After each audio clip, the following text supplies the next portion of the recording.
Tizo has been freed from exile. I was gonna go in on this whole, like, vaguely metaphorical joke about, you know, Tizo no longer being with us and pay respects to the great Tizo freed from this awful world and waiting for us in the world beyond, but, like, feels a little in poor taste right now. So I'm not gonna do that. That's the thing I'm not gonna do. Instead, we're just gonna play the game. Whoa! Senna! Thank you so much for the continued support. 14 months? That is wild. Yeah, man. Wow.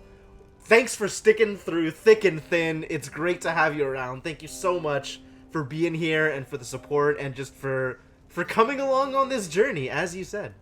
Yep. We had the choice between Tizo and Jodariel and Ruki, I think, was the other choice.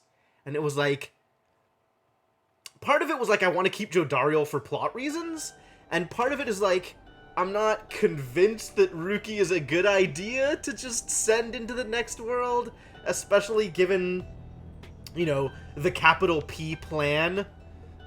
Inkling is gonna be so sad. No! Yeah, I understand. But yeah, like, I want to keep Jodariel around for plot, and I didn't trust Ruki on his own. So, yeah, we're hanging out here. And we're gonna keep going. We're gonna see what's up next. I actually have no idea what's coming up. Like, we've gone through one full season of Pyre, so presumably we're doing season 2? Presumably? Yeah, Pyre. That is the word. Welcome, Shouted Mage. Oh, here we go. Here's Volfred. Good morning, my boy. The place I noted earlier. Let me illuminate the way. What did he illuminate earlier? Volfred indicates you can await the next cycle of the rites here. The next cycle of the rites? Yeah, we are legit going into Season 2. Alright, I'm ready. Just hang out in this place with, like, a well and some balloons? Why are there balloons? Volfred leads all of you into a calm and quiet clearing, tucked away inside one of the mountain's hidden folds. All about, you see a variety of strange items and equipment. The real question is when I get to send Volfred on. Like, when is Volfred going to join the team? I want to have a sap on my team.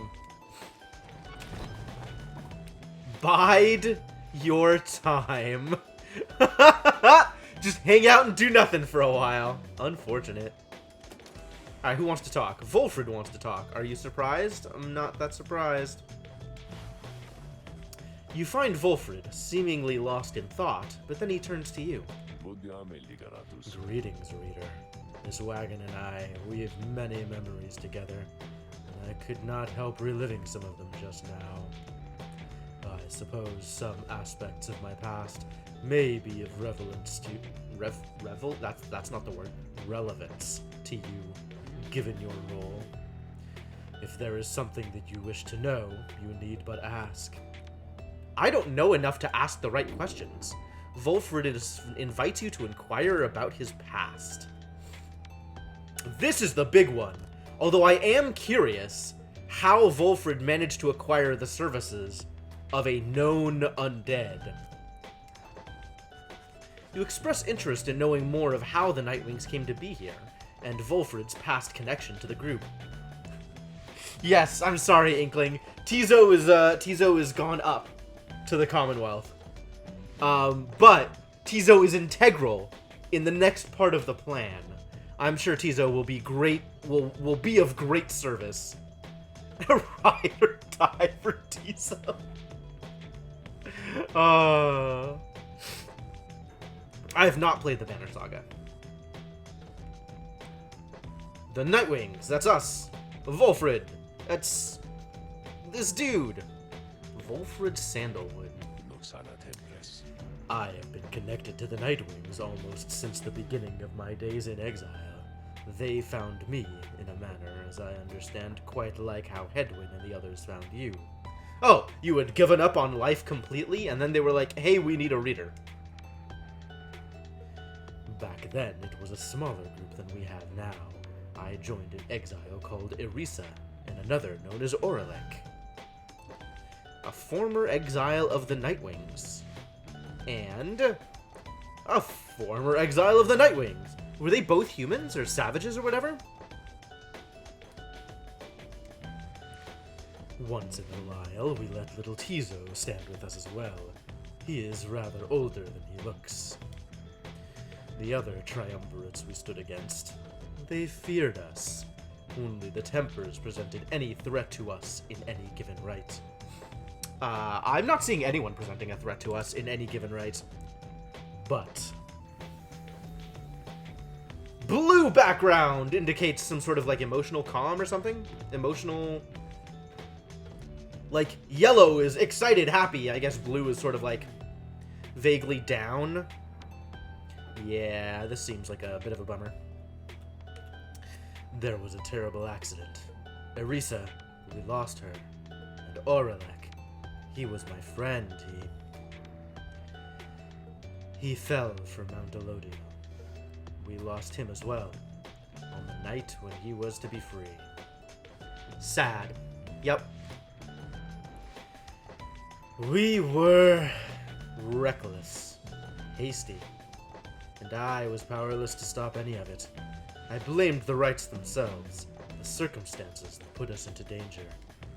The downside has claimed many lives, yet this, it was too much.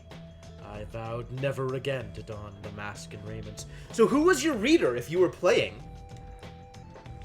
Or do you just not have a reader? Like, I don't... It's not very clear to me what the reader's role is in this, because most of the teams either don't have a reader or don't mention their reader. Like, their reader is just sort of there, and we only hear about the teams actually fighting. I know that Volfred is a reader, but Volfred was a participant in the rights the previous time. He was gonna be the reader for the new Nightwings. He was gonna take over for me. But, like, he decided to let me continue being the reader, and now he's just hanging out, I guess? And refusing to play because he's selfish? Because he can't get over his past trauma? Wake up, buddy. We need you. I had the Black Wagon cleared and buried, such that it could not be used again. If the Nightwings would rise again, it would be under different circumstances, under new leadership, and towards a different purpose. Okay. Hang on. Hold. He had the Black Wagon cleared and buried. There were at least 2, probably 3 full-on years between the Nightwings disbanding and Hedwyn finding the Black Wagon and building up a new Nightwings. With me so far, right? When Hedwyn found the Black Wagon, the minstrel was already in it.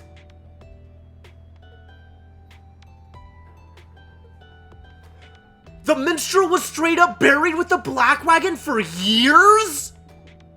This is how Volfred treats his friends?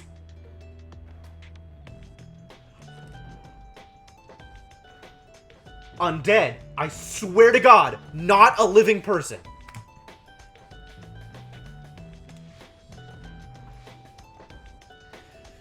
That is all I wish to say of this, my boy.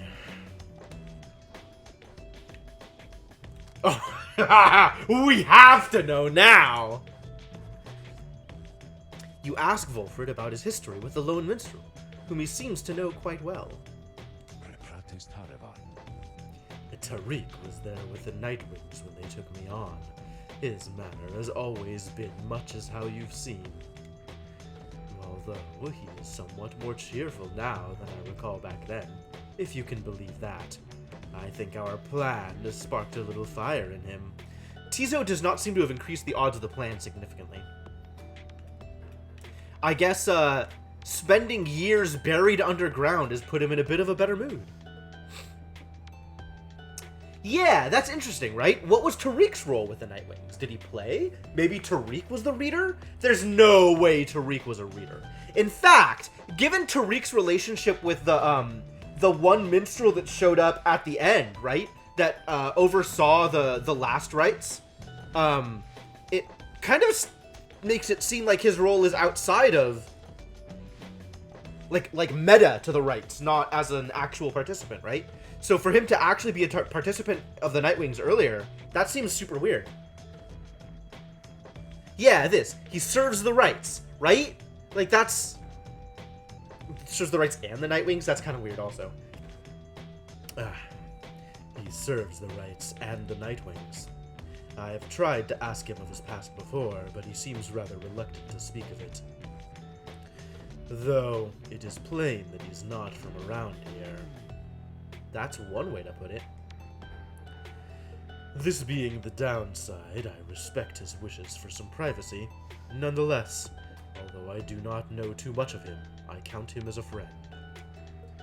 I lost track of him for some time, though it was he who first informed me that the Nightwings had returned. He and Tizo were instrumental in our meeting.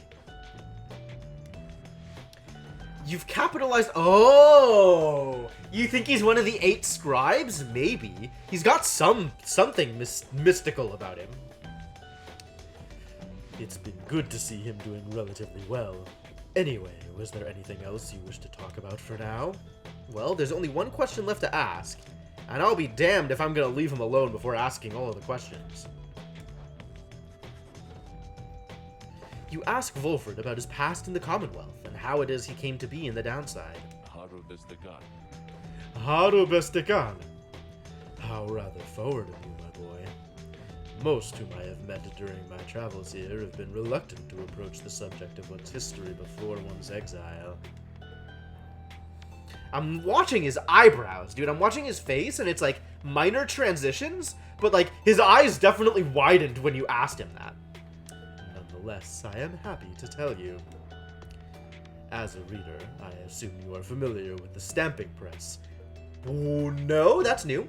An illegal invention allowing written materials to be published at an extraordinary rate. Oh, a printing press. Okay, sure. I owned and operated one. Yeah, that'll get you exiled. I took issue with the Commonwealth, the ban on literacy, the interminable wars against the High-Wing remnants. I spread the truth about it all with my machine. He sounds like a conspiracy theorist. Like, he sounds like he could be like a completely, you know, far right or far left nut job. Under pseudonym, of course. Then again, if he's right, he's not a nut job!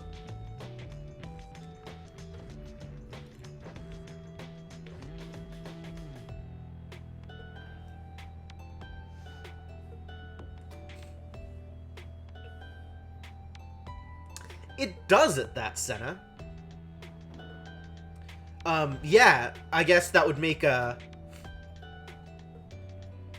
I mean, that would effectively mean that you'd have to put together an entire page at a time, and then have all the pages put together? Like, you'd need a new plate for each page? That seems like it would be really expensive, compared to, like, movable type printing presses. Still, I knew I was putting myself at risk, and sure enough, my stamping press was eventually discovered and burned to the ground. I, however, managed to elude capture for a while. But not for long enough. Here, in the downside, I chanced upon the Nightwings, who were searching for a reader. In that respect, my past, I think, is similar to yours. Wait, but he also said that he wore the mask and the raiments, right? That he actually participated in the rites. Is that... But here he's saying he was the reader for the previous Nightwings. So if that's the case, then who participated, right? You need a triumvirate. Was he the reader and a participant? Can you even do that?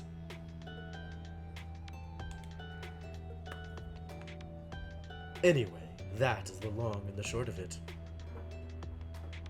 Do I? I suppose it's possible.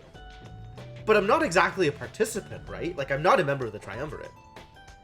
And Volford only mentioned 2 other people that was part of his group. And, you know, sometimes Tizo.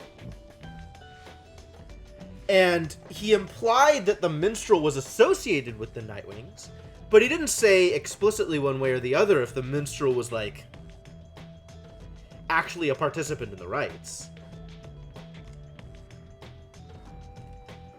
Now then, was there anything else? Nope, that's it. You thank Volfred for his time and bid him a good rest of the afternoon. I like his voice. It's too bad I can't do that voice. Likewise to you, reader. Be well. So what else are we doing over here? Yep, Tizo's gone. So who's left? Who's on top?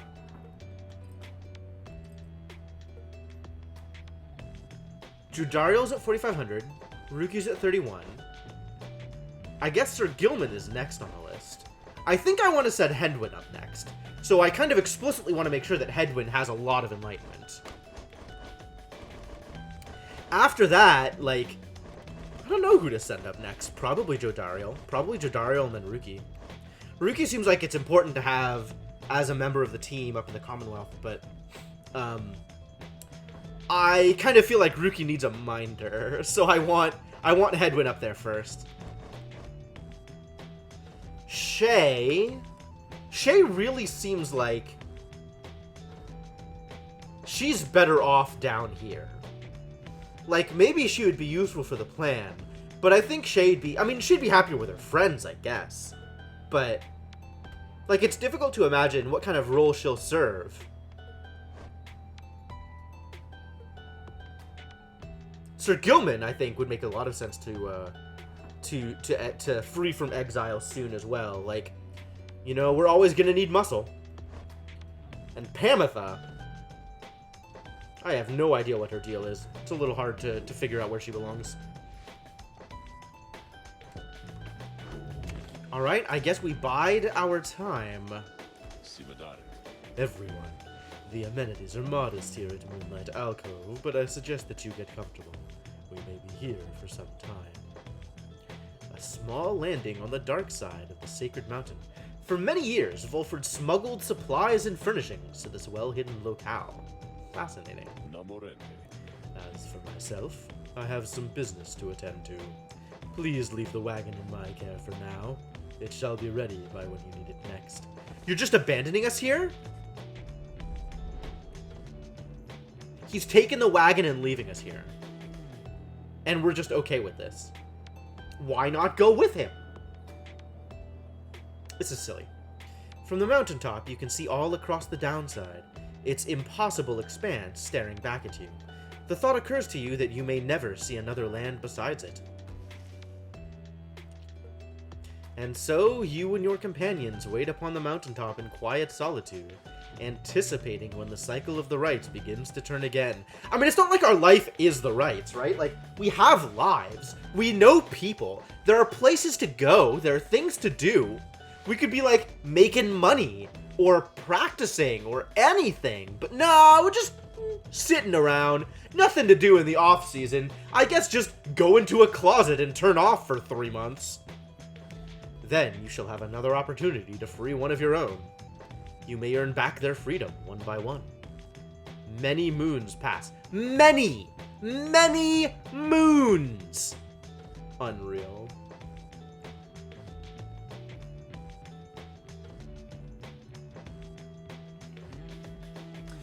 Yeah, I guess that's true. It's better than getting buried in a wagon, yeah. Then, one evening... May I have a moment, reader? The lone minstrel finds you poring over the Book of Rites, as has been your leaning through your stay at this abode. Begging your pardon, but there is something you may wish to see. Please, follow me. You follow him into the cold night. Look forth, reader, sir. The stars shine like you have never seen. Once more, the path toward salvation is revealed. But now, something is different. Seek now your destination. Eh? What is the eclipse? Triesta. Oh, I can choose. Each prior time you searched the stars, they showed to you a single path, but now several rites avail themselves to you at once. Ooh, I can choose from several different rites. What is going on here? Oh, it's the final rite. Okay, it's blocking off the final rite. There's an eclipse blocking off the star for the final rite because it can't just be unselectable. It has to be, like, walled off and extra gated. Sure. Sure. What if I want to go to RK? Alright. Triesta is the Pyre Hearts. Oh, we even see them. Cool. Cool. Oris is the Withdrawn, led by the Crone Witch Udmild. Interesting. So, there's actually 9 races?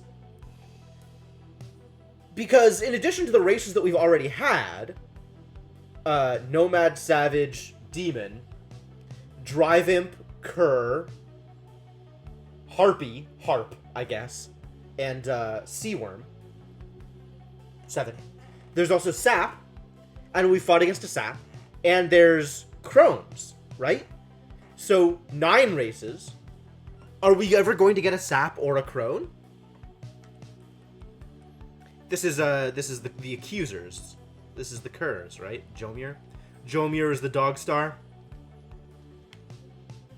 Where should we go? Who do I want to fight?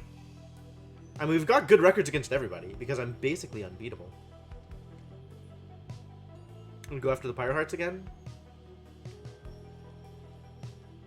Wait, Malith was the Bogs. Why is Oris gonna be the Crones? When we fought on Oris, we fought against the Pyre Hearts here, right? Triesta, this is where we fought the Harps. Also, if there are 9 races, yeah, it sounds like they move around as well. If there are 9 races, what are the races of the scribes? Because I thought each scribe was sort of associated with a race, right? So there was there's a worm scribe, and there was a cur scribe, and there was a crone scribe, and, you know, Solia Mur, the demon, was the 8th scribe. Maybe human and savage aren't 2 separate races?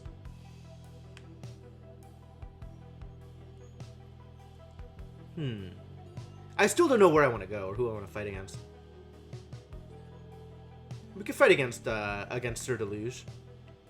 We need to. Yeah, Nomad and Savage are listed as 2 separate races, but maybe they're both, like, actually the same race? I don't know. Alright, I think I want to fight against the Pyre Hearts. I think that sounds like fun.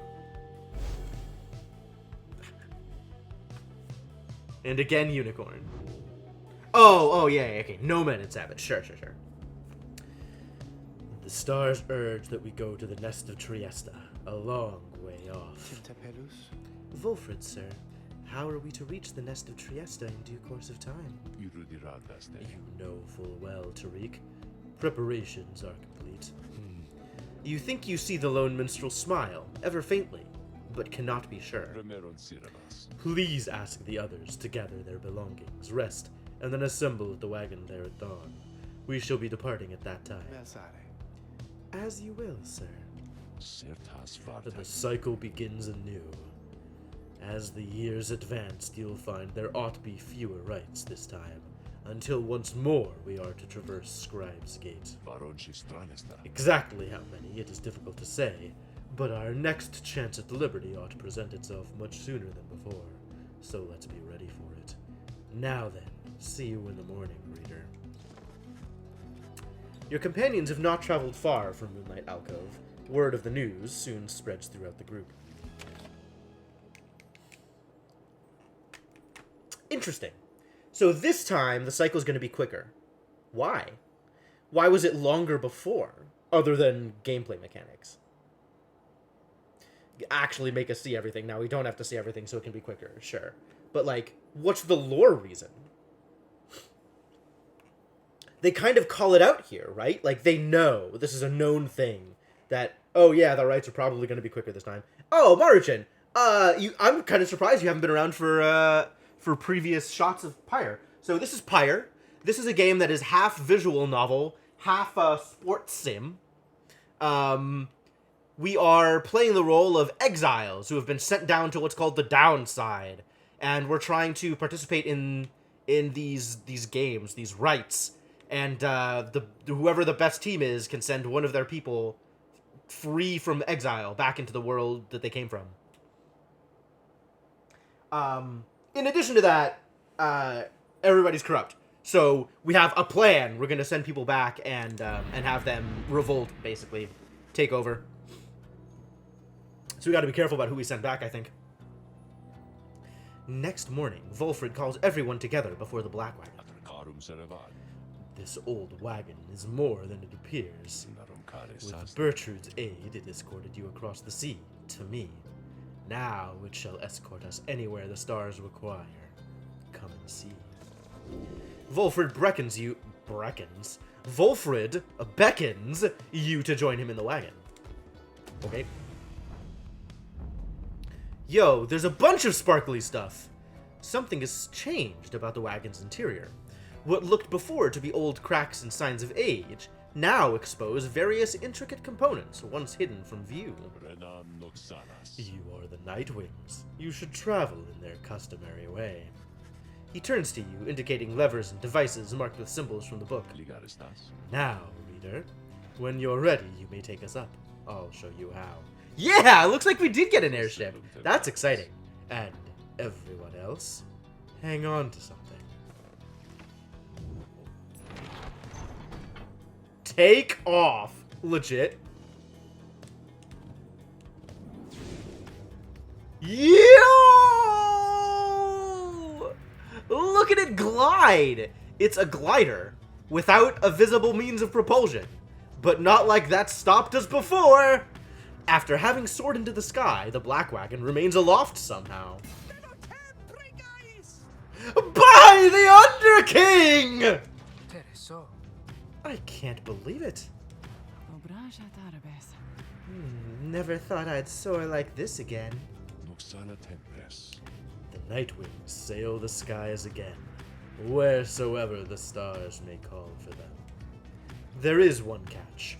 The downside provides few locales suitable for landing, though we should be able to find at least a couple landing places near to where we're going.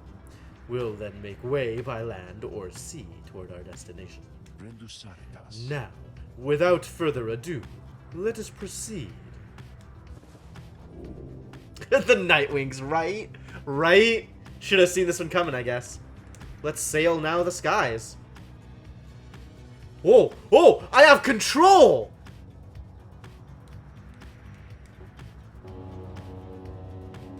I have a foghorn!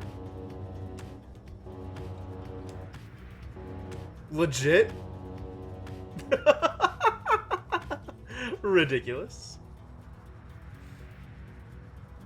Here we go. Hold, aha, that's what I was looking for. Super fast flight. There's the nest of Trieste. Alright, so we can land at high wing. Oh! Everybody else can fly too?!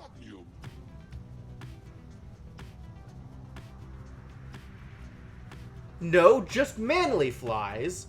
But I can also ram him! Which is beautiful. I did not expect this to occur. Wow, my beautiful wagon! What has happened? Oh, but it is you, my wonderful Nightwings, come to play a little trick on your good friend Manly? Oh, how very, very, very clever of you! And the damage you have caused my beautiful wagon, doubtless it was very, very minimal. Fear not, I can afford repairs. It is no inconvenience at all. Although, I do have one request of you. To make amends, that is.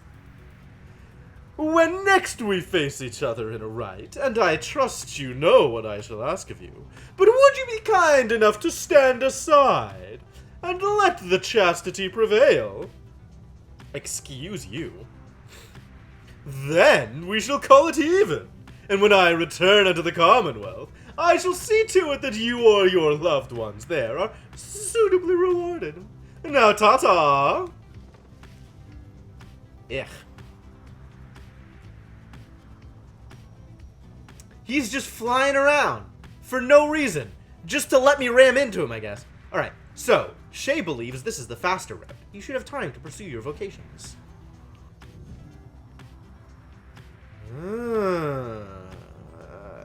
I don't care about deeper understanding of the rites.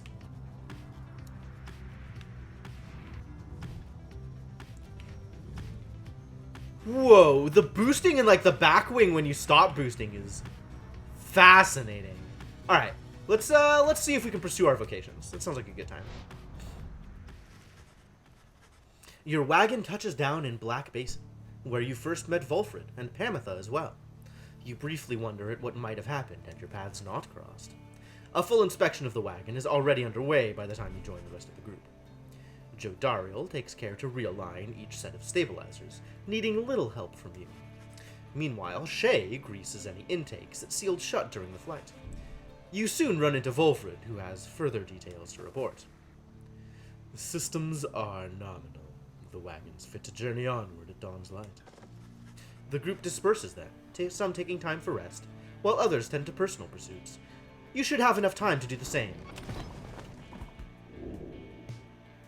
The Beyonder Crystal seeks headwind. Dude, there's so much to do here. There's so much to look at. What is this? Waking Wood Wisps. The wisps inside provide a scarce bit of light when it is needed, all for a low monthly fee. Excuse me? Greasestone exhibits a flagrant disregard for natural law, thus providing light entertainment. Yep. Tizo's status liberated. Magma Mug provides a bit of warmth on cold nights, and something at which to nod and... Oh, it's a lava lamp. That's cute. Sir Gilman's crest. Pamitha's around, and Sir Gilman wants to talk.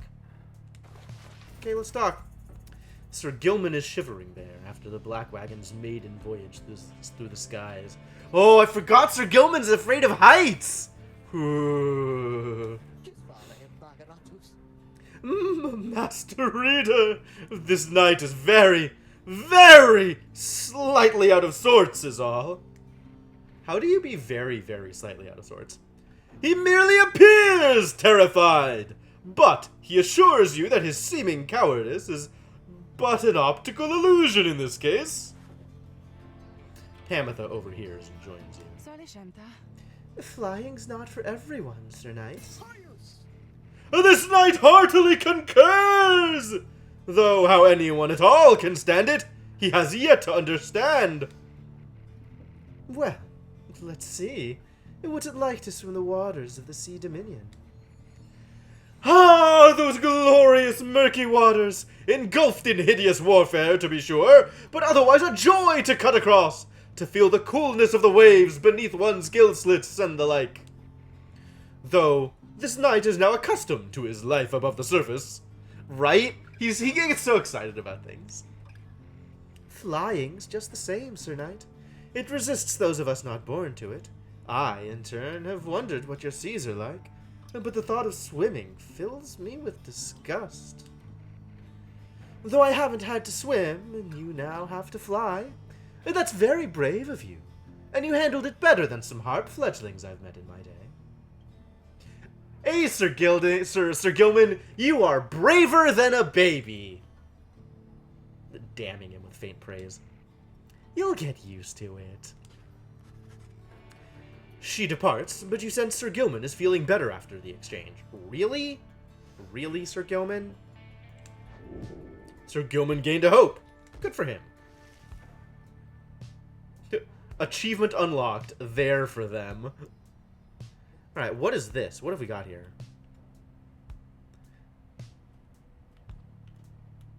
Why is it shiny? It's just here. And I can't do anything with it?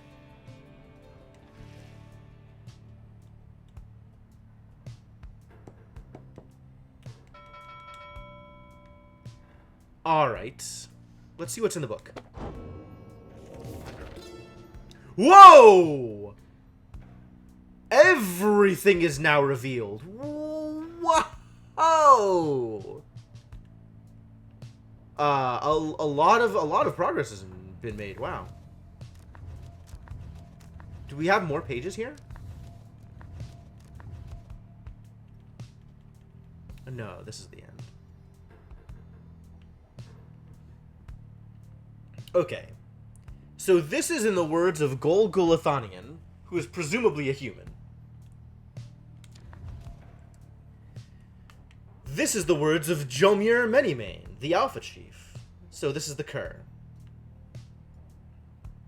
Yeah, these haven't been revealed yet.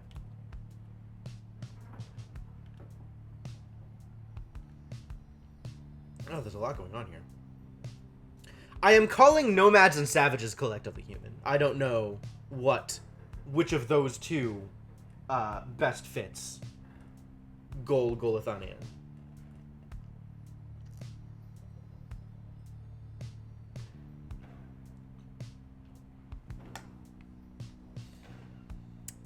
Alright. Tell me, Cur, what are your words? Since I too roamed free, I remember... Once I too roamed free. Wow, why is it so hard to read these things? Once, of course, once. Once I too roamed free. I remember well those days in which I was called chief. I traveled all the world over on my 4 good paws, and I was well adored. I wanted to grow stronger. Here, at last, I have. I shall not mince my words. This place shall either harden you or kill you. It shall haunt you with old memories. You share the exile's plight. My charge is to alleviate the sting of it for you a little bit, and to prolong your stay, but only for as long as needed. Your charge is to return. We call this place the downside for a reason. But in time, here you can learn to eat, to seek out shelter, and to find a certain beauty in unlikely places. Oh, there's no next page here. The words of Molten Melith, the Wild Witch. Okay. So, the crone is the third of the scribes. Years upon long years we spent distilling life essence from many things, which all once writhed under the auspices of their mortality, which we ourselves cut short. In this we have no regrets, for we learned much, and so, we think, did they. We earned the titled witch, and were forced to flee into the downside. Here we encountered Solium Mur, and soon we gained an understanding of each other. Is this the royal we? He bade us circumnavigate these lands and catalog our findings. We felt a strange desire to expose the secrets of this land, and we shall call it this land. He wished to yield benefit to those who followed in our wake. Indulge us both, then. The continent we called Black Basin shall one day tear itself apart, arriving upon blackened molten crags, tolerable only by the harp Triesta. We pressed onward toward a suffocating wood. This land felt to us somehow primordial. Deep in its roots and noxious crevices lay innumerable clues as to its ancient history, but we had little time to evacuate, for our supplies by then were thin. Further, we were lost. Our best attempts at circumnavigation all had failed. It was Luce Glorian who reached out at last unto the stars, and they revealed the way. Then we at last could see the sacred Mount Elodiel, there in the distance. Ooh. Gaining the summit of the sacred Mount Elodiel involved no small amount of sacrifice and sorcery in varying proportion. The mountain's energies were palpable, the sensation that we felt indescribable. The lands we stood upon were closer to the stars than to the world we knew. It was upon this highest point in all the downside that we first made efforts to concoct this tome, which you now read. It was there that we were stricken with a vision of the cycle of the rites, and felt together, for the first, a sense of freedom unlike any we experienced before. But that is a subject which our comrades shall illuminate in great detail. Lots of stuff to read. The fourth scribe, Luz Glorian 100 Minds. A sap. Okay. So we knew this, right? So we've seen both a crone and a sap as scribes. Presumably Ha'ub is one of the scribes too, right? So we've got a probably nomad or savage, but some kind of human in Golgolothanian. We've got, do we have a sap? We have Volfrid, but I don't think Volfrid is participating in the rites. We don't have a crone either. That is my understanding, Senna. So we have So we have Golgolothanian. We have Jomir the Cur. We have Melith the crone. We have Luz Glorian, the sap. We have is Triesta a scribe? There's a harp scribe, right? I don't remember their name. We know that there is a sea worm scribe. I guess that'd be Oris. I think Oris is the scribe for the worms. Or someone related. But it was made mention during the fight on the Hulk of Oris. I haven't done the math on this. I don't know how many we have. But we know that the last scribe number 8, is Solium Mur himself, right? The demon.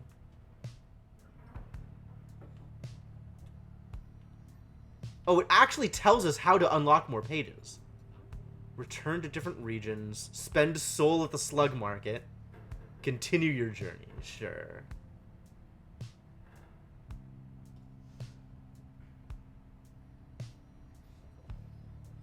Alright, let's finish reading Lou's words. Do you feel a kinship with the stars? You owe your everything to them. Perhaps one day, even your freedom. I chased the stars across the river of my genealogy, until they led me here. Really? Genealogy? Genealogy. Weird. I demanded they explain to me the paradox of knowledge. For how is it that something can be shared, but still contained within ourselves in its entirety? The stars did not respond, but set me on a quest. I sought the 9 landmarks, which they revealed to me, so that someday I would reveal their mysteries to you. These landmarks, emissaries of the stars, are 9 lenses through which we see the land, and see ourselves, in a new light. So 9 teams, each led, I guess, by one of the 9 different races, dividing up nomad and savage as 2 different races. Much can be said about the Sisters of the Ark, whom we banished to the great beyond for deeds irredeemable. Suffice it that the details of their banishment are written in this book. The sisters and the book became inseparable, not unlike the stars, their light, and the infinite darkness that engulfs them. The stars communicate to us, and you in turn. The words within this book are but an edifice, a simple surface. Look past the text, to the hidden meaning, to the hidden power. That's not how words work, my dude. The stars above, as they are not mere lights, these are not mere words. If you chance upon the Sisters of the Ark within their prison here, give them our thanks.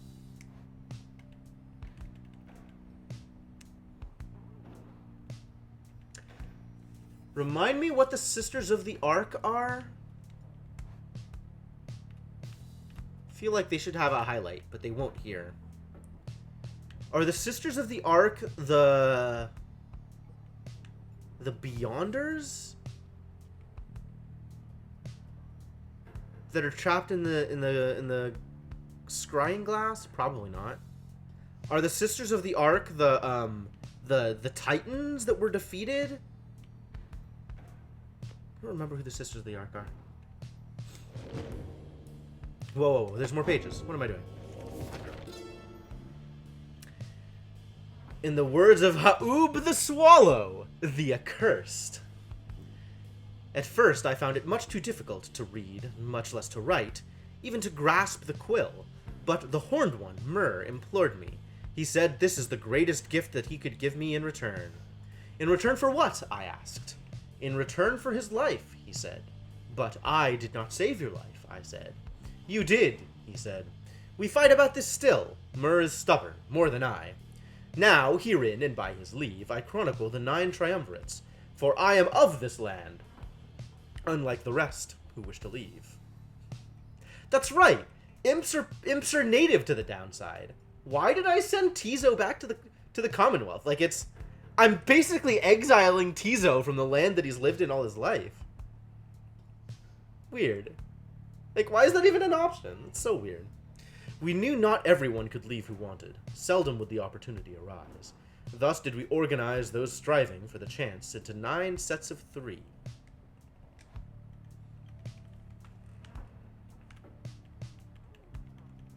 No more pages. And then this is the words of... Oh, this is Triesta. Okay, Triesta the Harp. Page number 8. So does Solium Myr... Is Solium Myr not one of the scribes, then? I figured Solium was the 8th scribe. But maybe Solium is sort of the Jesus, and the 8 scribes are like the disciples. We, the 8, assembled here together in the downside, and we gave our freedom so that you may yet have yours. It is an exchange we have not lightly made. It is my charge to ensure that you, should you regain your freedom, first off recognize its qualities, and also use it wisely. You do not need a pair of wings in order to be free. My own wings, I once thought that they could take me anywhere. Just heinous use of commas here. I once thought that they could take me anywhere, and then they took me here, where I am bound. It is your charge to be free, and not to make the same mistakes. Spring from here, and learn from what we did, and build a new and great society, a free society, with wings spread wide for everyone. Okay. Well, I mean, I'm gonna keep doing things. There you are again, my lovely reader. How may I be of service? Well, first off, what is on your mind, Sandra? Ah, my best friend in all the world, come to visit me again. Does it make you uncomfortable, perhaps, that I should call you thus? Perhaps you think that you do not yet know me very well. But I know you just fine. You reveal a great deal to me when you come visit me like this. You are not the only one who can sense things in others, you know. She laughs to herself. One learns to read a bit when forced to suddenly appear... Oh. Forced to suddenly appear in a book 827 years in a row, or something like that. I know all about you, a common wanderer who vowed to help his friends be free again, only to end up spending all his time talking to an apparition stuck in a stone. Oh, I know about your loves, or lack thereof, about your favorite pastimes, certain habits you may be somewhat loath to admit. Fear not, of course. I use this special knowledge only as a means to entertain myself, I think. And if you don't like it, why, just keep your distance, like so many of your predecessors. As for the other Beyonders, they are as wraiths to me, as I must seem to all those idiots with whom you consort. I cannot confide as easily in my own kind as I am able to confide in you. But I suppose that I have said too much. Thank you as ever for the visit. You have given me a lot to think about, more than you know. She laughs again, softly. Alright, let's do the scribe trial. Ah, that can be arranged. You need but name for me the one you have in mind. Well, it's Hedwin. Should we give him a thing? He's gonna be solo, so prayer beads don't matter. Quickness matters, and aura casting matters. I like the extra range more than I like the quickness. He's pretty quick already. He's plenty quick. Oh. That's not what I wanted. Hang on. Well, let's do the thing.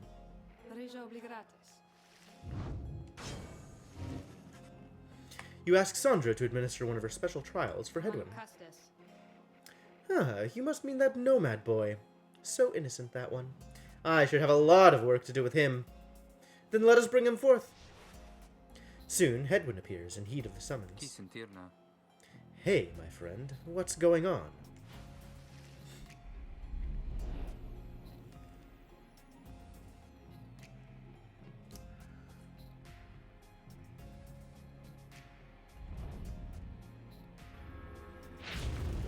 Alright, what are we up to here? The apparition Sandra appears and unfastens her mask. Listen well, boy. You answer to me here. Understood. You are a fool! Do not talk back to me! Your reliance on your friends is such a burden upon them. Let us see what you can do without their aid, save for that of your lovely reader here. Wow. What a jerk.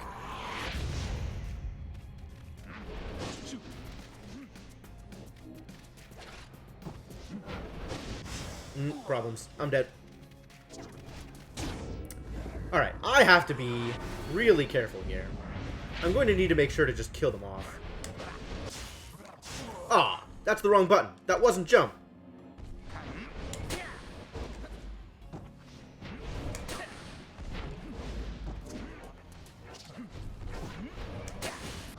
Whoa, it's an all kill.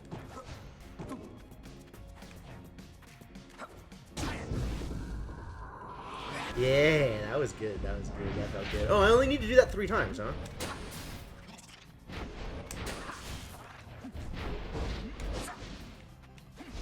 Whoa, that's no good.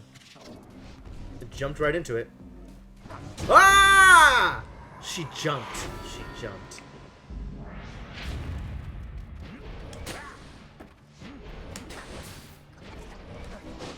Ah! Woo! Alright, let's do it. Ah! No good! We're so dead.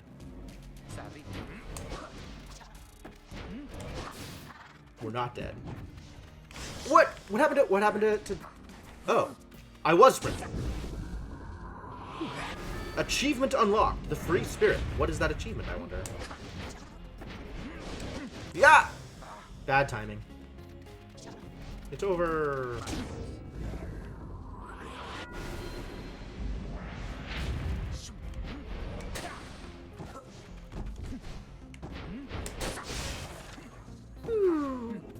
So good, so good. Ha! Not too shabby. We did it. It seems you did indeed, boy. Your performance was sufficient, and you passed my test. Thus, congratulations are in order. To you, and to your lovely reader. Now, farewell. Alright, we out. What's my reward?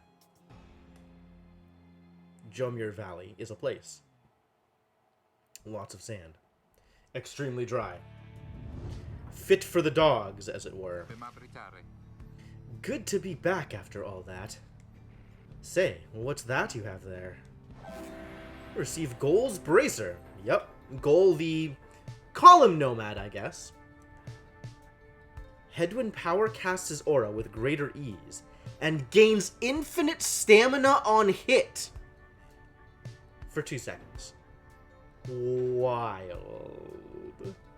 To find their mark, Sandra and the Sisters of the Ark first had to circumvent his loyal man-at-arms. Oh! Sister of the Ark were the assassins! Right.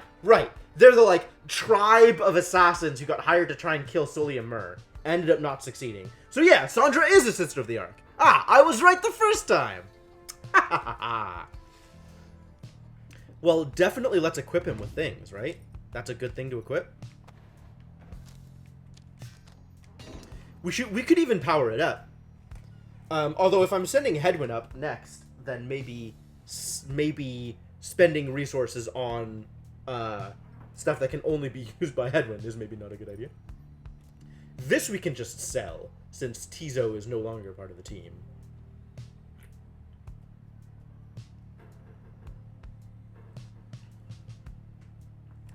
Ooh!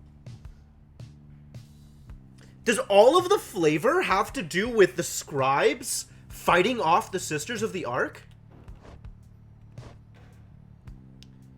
Gnashing his teeth and howling as with joy, the brazen Alpha Chief threw himself at danger.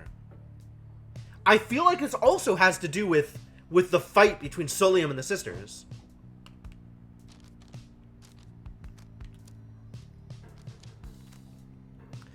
Sandra's second blade managed to graze her target's face, twisted as it was with sorrow, not with rage.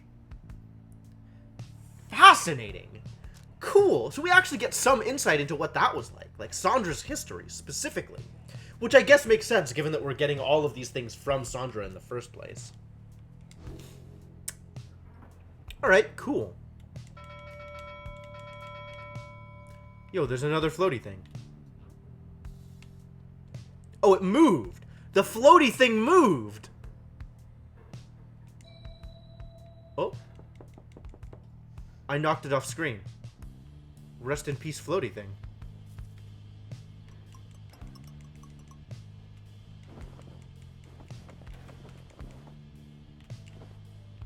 Canvas wings. The black wagon is flight capable, though by which means you do not fully grasp as yet. I am unlikely to fully grasp that ever. Not one for the grasping, am I? Ooh. It shines. Cool. Alright. I guess it's time to explore Blackshore.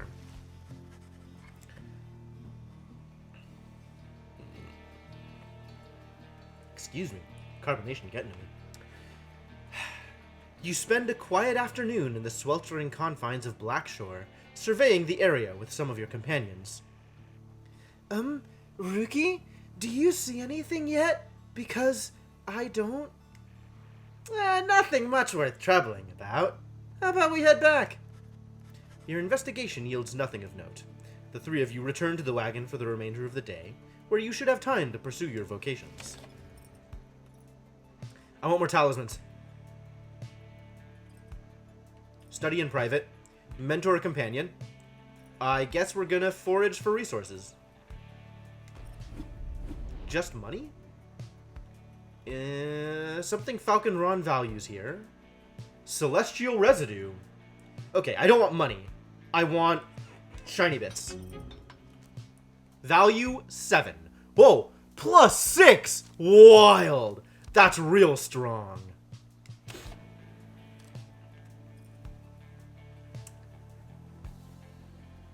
I'm really tempted to use some more of these things. Use some Stardust on the contract. Like, if I up it to 20, I can get 20 money per fight?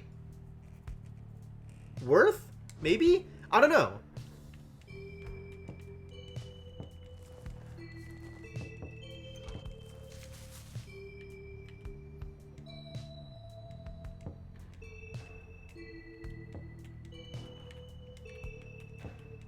This is fun to play with. I think I have to switch to the mouse if I actually want to play with it in any kind of, like, coordinated way.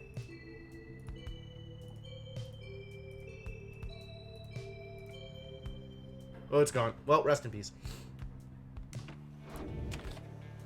I don't know. I'm not sure if it's worth it. Like, I'm not sure if the Stardust is more valuable than that. It might be. I guess it depends on what I'm using it on, right?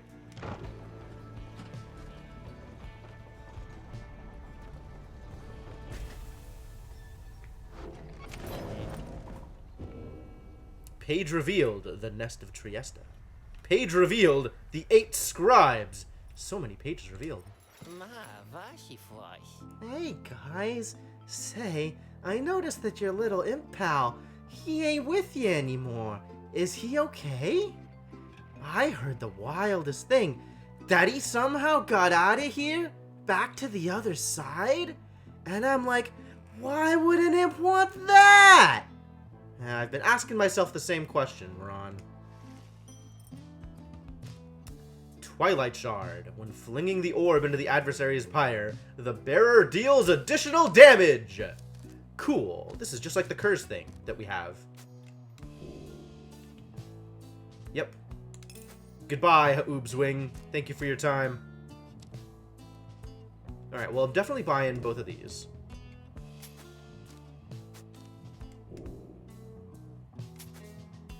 I think I want the Twilight Shard. Just rubbing in the teaser loss. Yeah, a little bit.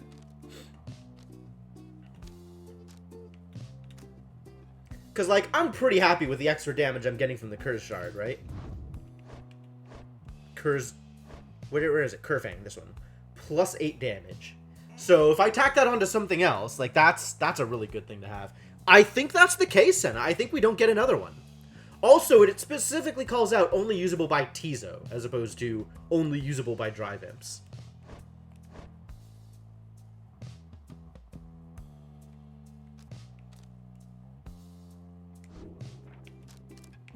Alright, let's get another one of these, because I am happy to have this equipped on everybody.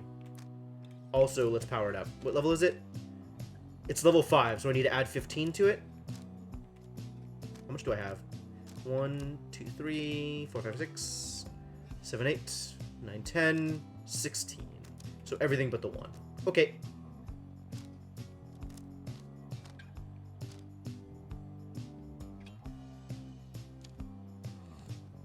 And then there's Scribe Rock, and there's Lunar Glass. And I think I don't care about any of them right now.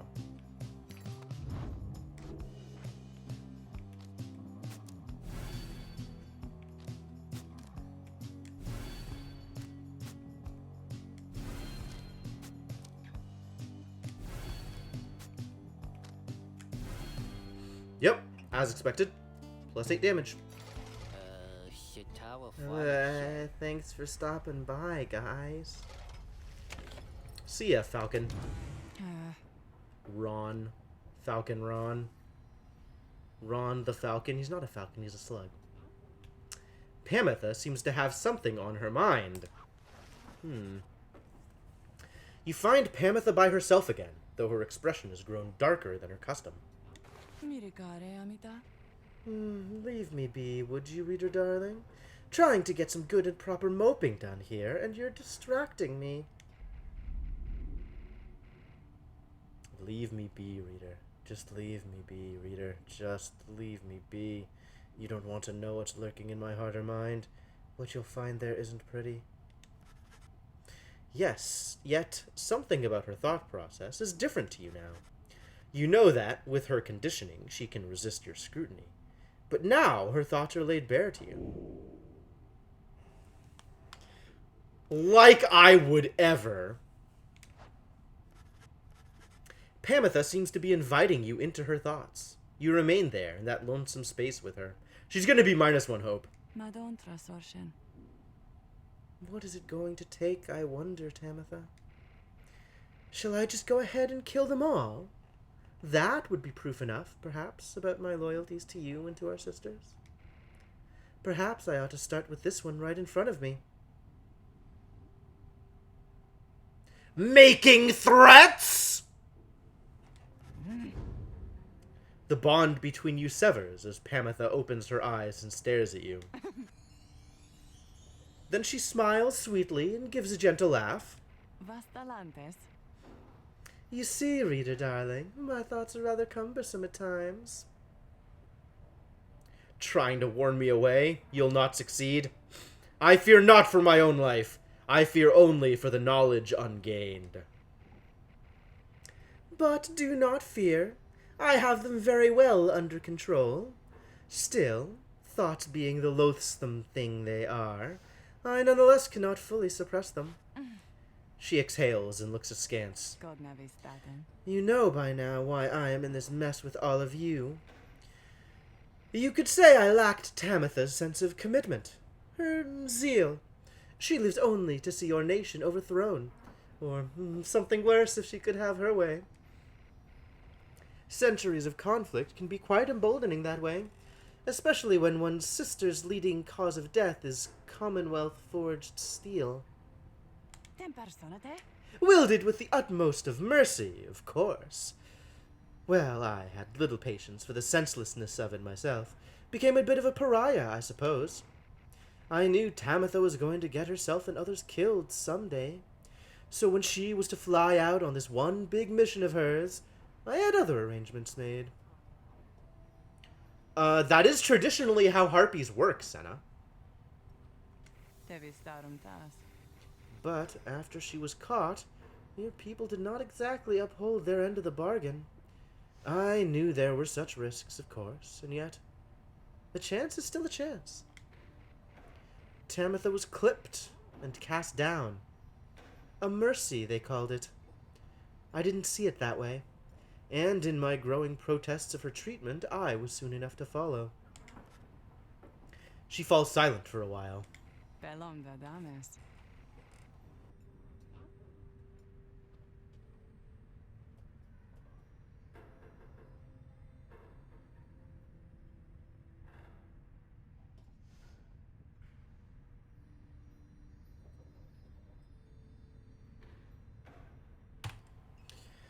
I haven't yet decided if I entirely regret my actions, but I do seek Tamitha's forgiveness, and wish that she could see my thoughts for what they are, as it seems you can. Then she might realize our nation's people have much more in common than she knows. Ushe Masadas. Sometimes I wonder which of them's the stupider. She brushes past you and out of the wagon for now. Huh. Bio updated, huh? She was a Talon ace of the High-Wing Remnants who possessed the talent of her sisters, but not their single-minded zeal. She grew weary of the fighting and decided she would put an end to it. Thus, when a critical battle approached, the Commonwealth was waiting, and her own blood sister was among the harps captured and clipped. She was more guilt-stricken by this turn than she expected. When she attempted to contact her blood sister in exile, she was told that she could seek her firsthand, and was exiled in turn. Interesting. Oh, okay, so sister, in this case, just refers to other harp, but blood sister refers to actual relation.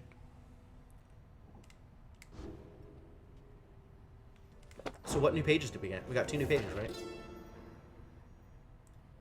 In 4, and apparently in 1. We found each of the others in due time, by fate, not by coincidence. The wise Luce Glorian stood among the trees, gazing at the stars, expecting us. The wild witch Melith was so enthralled by my liege's utter transformation, she stayed her sorceries. Blessed-born Triesta swooped down upon us, but to warn of imminent attack. The many-maned Jomir thus intervened, and shared with us his humor and his hunt. Even the Under-King Ores himself sought out an audience with us. Thus we became the 8 and journeyed on together. Okay, so we have nomad or savage of some kind, Golathanian, demon Solia Mur, imp Haub, sap Luce Glorian, crone Melith, harp Triesta, cur Jomir, and worm Oris. That's all of them, except for whatever the nomad savage distinction is. We have all of the races accounted for here. Cool.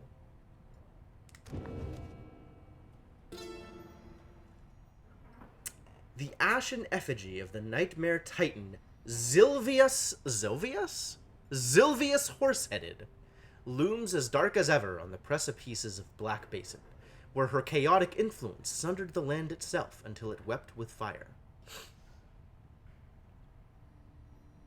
Whoa! Okay, so every locale with these crazy backdrops and massive monstrosities present are all representative of the titans that the scribes fought against. And the Nest of Triesta is the area where you see the titan that Triesta herself killed.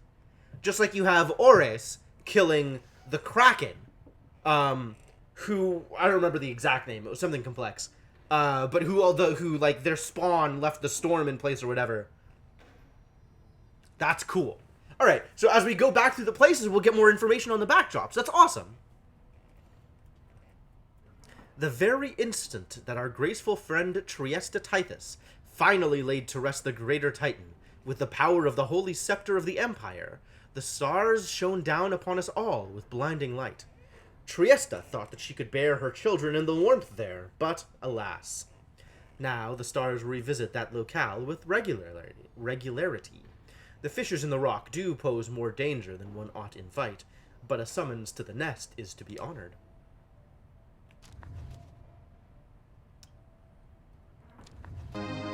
Whoa! Hey, Sainiku. Thanks for the support, and that is an unfortunately it's not supplying the emoji there, it's just a link. That's weird. But yeah, 10 months, dang. Good job. Thanks for sticking around that long. Thanks for being my friend. And yeah, thanks for the support. Thanks for coming along on this journey with me. You've definitely been here for a while. Happy to see you still around. Oh, this is some more explicit stuff about the Sisters of the Ark. Excellent. Arch. Probably. Much can be said about the Sisters of the Arch, whom we banished to the great beyond for deeds irredeemable. Suffice it that the details of their banishment are written in this book. The sisters in the book became inseparable. Oh, didn't I read this already? Yeah, I already read this. So this is like a previous... a landmark, and then the Book of Rites. Okay, cool. Cool. Let us commence the rite. Everything is set for the rite to commence, and all is quiet amid the harsh formations of the nest of Trieste. All there is left to do is wait for nightfall to set in. You observe Sir Gilman sliding back and forth, back and forth. You sense something is weighing on his mind. This night. This night. This night! This night is not a night at all! This knight betrayed his former commander! Abandoned his brethren of the Sea Dominion! But, what is knighthood even? What is knighthood? Nothing but a miserable pile of secrets! If it means having to follow such a craven as that Sir Deluge! Cease this nonsense, Gilman. Focus on the right! Focus on the right! Focus on the right! He notices you finally. Oh, Master Reader! This knight did not see you there just now. Such was his preoccupation with the task at hand. Know that this knight stands prepared. He has no misgivings whatsoever when it comes to battling his ex-triumvirate. Please consider letting this knight participate, for he has honor to restore. Then, a glimmering within the sky draws your and his attention.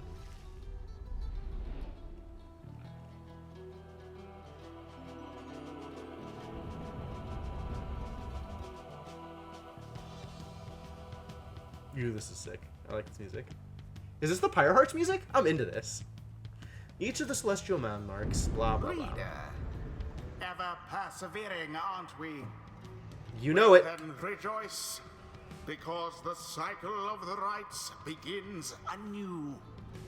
Perhaps you'll liberate another soon enough. Yeah, damn right. Your chosen adversaries here shall be the Pyre Hearts. Reduce their flame to ash, just as you did when last you met.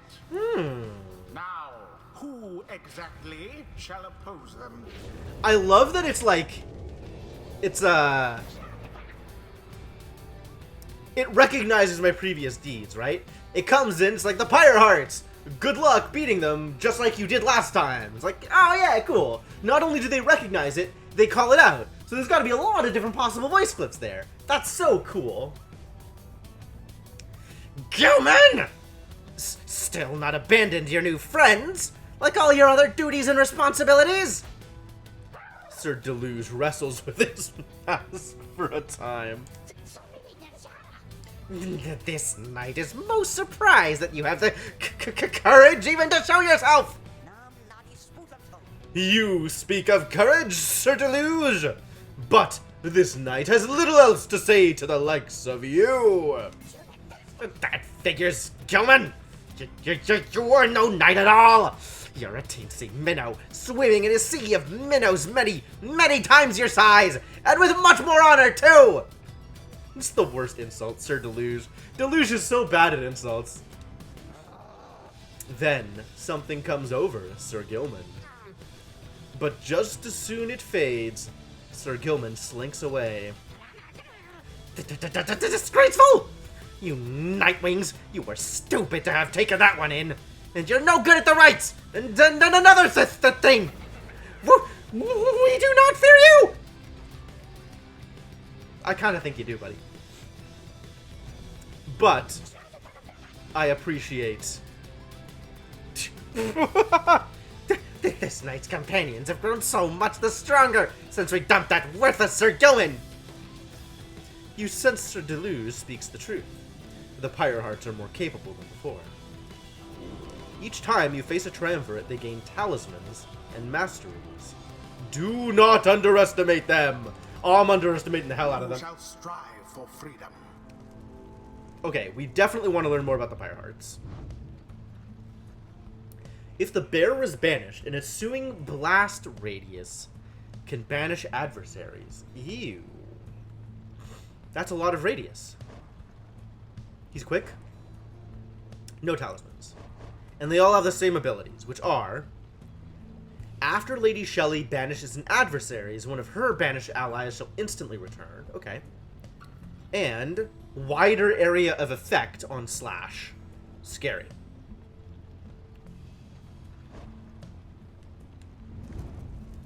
Alright, well, we're definitely bringing in Sir Deluge. Sir Gilman. I mean, what? Yeah, get in there. Sir Gilman. I still want... I feel like we probably shouldn't bring in Jodariel. Like, she's real close to... If I bring her in every fight, she's just gonna max Enlightenment anyway, real quick. I don't know who else to bring in, though. Probably Pamitha and Hedwyn? Hedwyn, definitely. Pamitha? You want to see Pamitha? Alright, we'll bring in Pamitha. As much as I like this, I want someone to have the contract.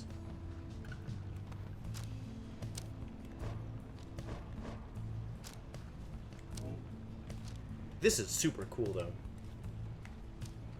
And we've got this thing. Well, I've already chosen people, so I guess I can't go back and re-choose.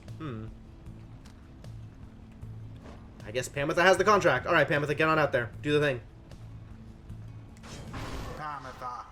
Pamitha's going to do the farming. Come on then, little Pyre Hearts. To my kind, you're nothing but a snack. Come then, Nightwings! Show this knight how you defend the honor of that miserable minnow whom you harbor! Vanguard! I'm gonna wreck your entire faces.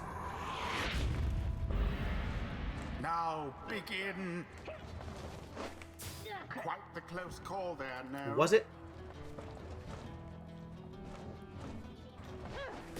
Ouch.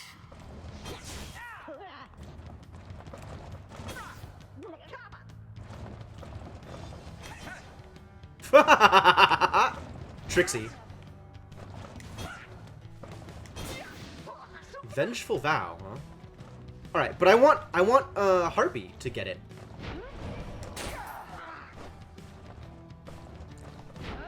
These guys are fast movers.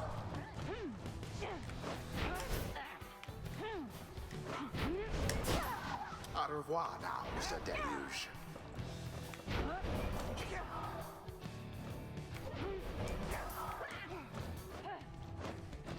Oh god, the flying is so good.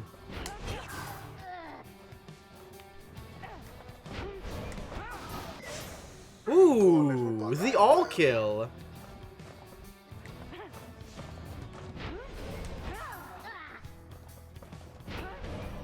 Come on, come on. Oh, nice. Nice try. Oh, no good.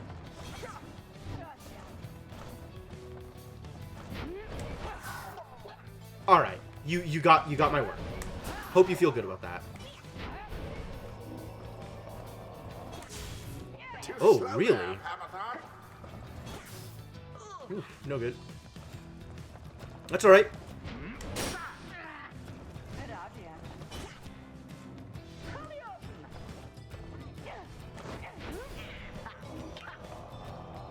Come into range, I dare you.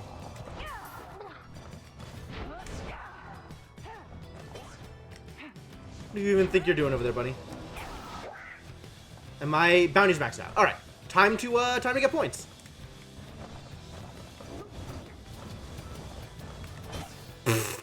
Oh, that almost worked.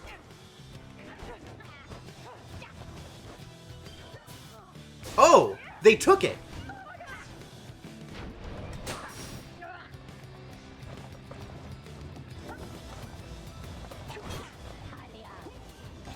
Whee!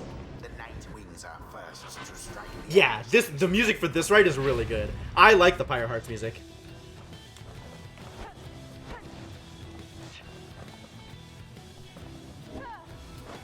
No, I'm just gonna fly in. Her wings have served her true. Like, you guys can do nothing, buddy.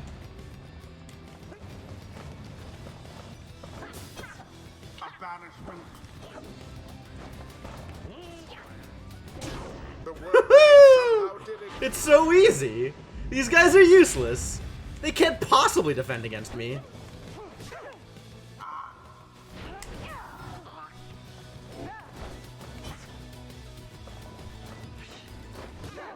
Ah, you got me. Ooh, tricksy.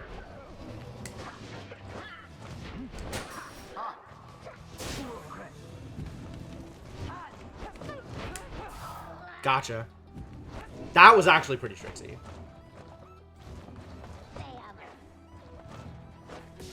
Hmm.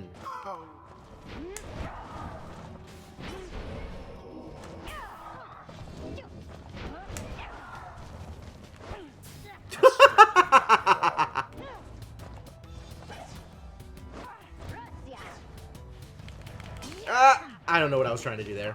That was no good. quite foul for the Night Wings. That was dangerous. There.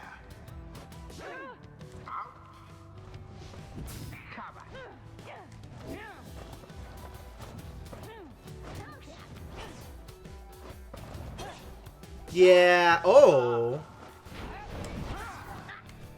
Mine. Plunge into the flames. Okay. That was actually a little challenging. Like, they actually put up a fight there. Another most inglorious defeat is imminent. This knight can feel it in his bone. Bone. Singular. You heard it here first, kids. The worms are actually vertebrates. They have an bone.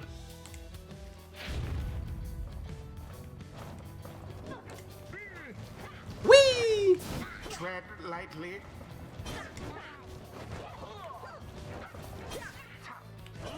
Ooh, no.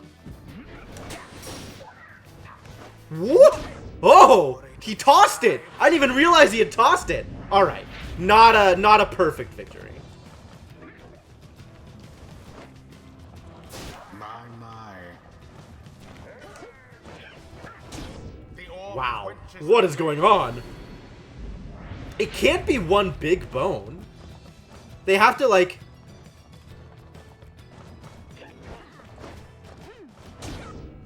Oh my god. Ooh, they're running it back. Because their body is super flexible, right? How careless.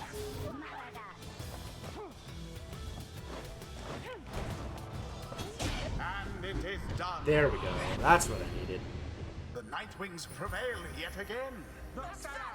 A perfectly agreeable performance overall. Yeah, it could have been better. They got like 3 right at the end, right? They were trying to run it back and almost succeeded. Is complete. Curse you, Gilman! You were a fool to abandon us! And now you only twist the dagger in our backs! You still do not seem to understand, Sir Deluge. This knight is no longer beholden to the likes of you. This knight is bound only by the path toward enlightenment! With those voice clips, though. Your words ring false! You are unfit to lead! Shut up! You know exactly what you are, Gilman! I love that he just calls him Gilman, instead of Sir Gilman, and it sounds in my head exactly the way that Seinfeld says Newman. Every time. It's just like, Gilman!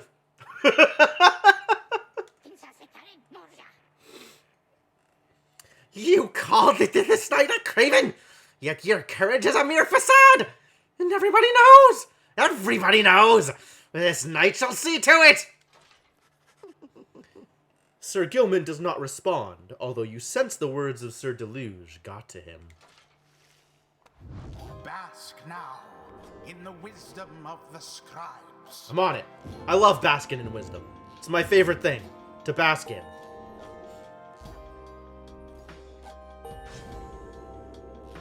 What was the... Oh, she finally made it to level 2. Well, Tamitha, soon I'll be catching up with you at this, whether or not you like it.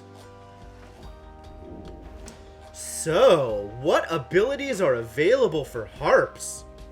While flying moves faster than usual, that's pretty crazy, actually. Can use her dash ability in rapid succession for less stamina. Oh! After saluting her adversaries, Pamitha instantly switches places with her nearest ally. What? How is that good? I guess I could try and set somebody up behind enemy lines and then swap a port. Because that's a word. Pamitha permanently gains +8 quickness. Whoa. For 5 seconds after banishing an adversary, Pamitha moves 30% faster than usual. While casting her aura, Pamitha can trigger an aura burst that banishes nearby adversaries. That's rad. If Pamitha is banished while Winged Fury's effect is active... Which one is Winged Fury? Aha. She returns twice as quickly as usual. Whatever. Pamitha permanently gains +4 to quickness, presence, and hope, making her better all around. Well, I think I like the quickness better than I like the quickness, presence, and hope. Although presence is real good to boost. So... And I like getting one of these way more than I like getting, like, a 1 and a 2 and then a 1 and a 2. So I think I'm going for greater celerity. I think that's what I'm doing with her. I think that's the plan. Because these are some cool abilities. The holy power of the eldest matriarch. Wings of the Matriarch. And Ways of the High Wing. Aggressive capabilities versus swiftness and mobility. Well, I'm a big fan of swiftness and mobility, so let's do that thing. Until the next round. Indeed. New souvenirs! I'm excited for new souvenirs.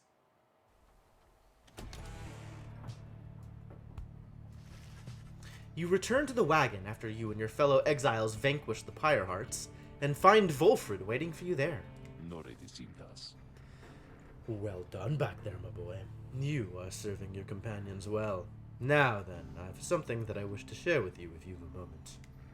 We have discussed the plan, of which we're all a part. Has it changed recently? Ooh, the plan's probability of success went up. Why? Volfred's ambitious plot to spark a revolution in the Commonwealth as peacefully as possible. Interesting. I have a means of measuring our progress toward the goal of it. I'd like for you to have a look at it. First, let's determine where the rites may take us next. Look forth. I expect you shall again see several shining stars, where once you saw but one. Yeah, Senna, exactly.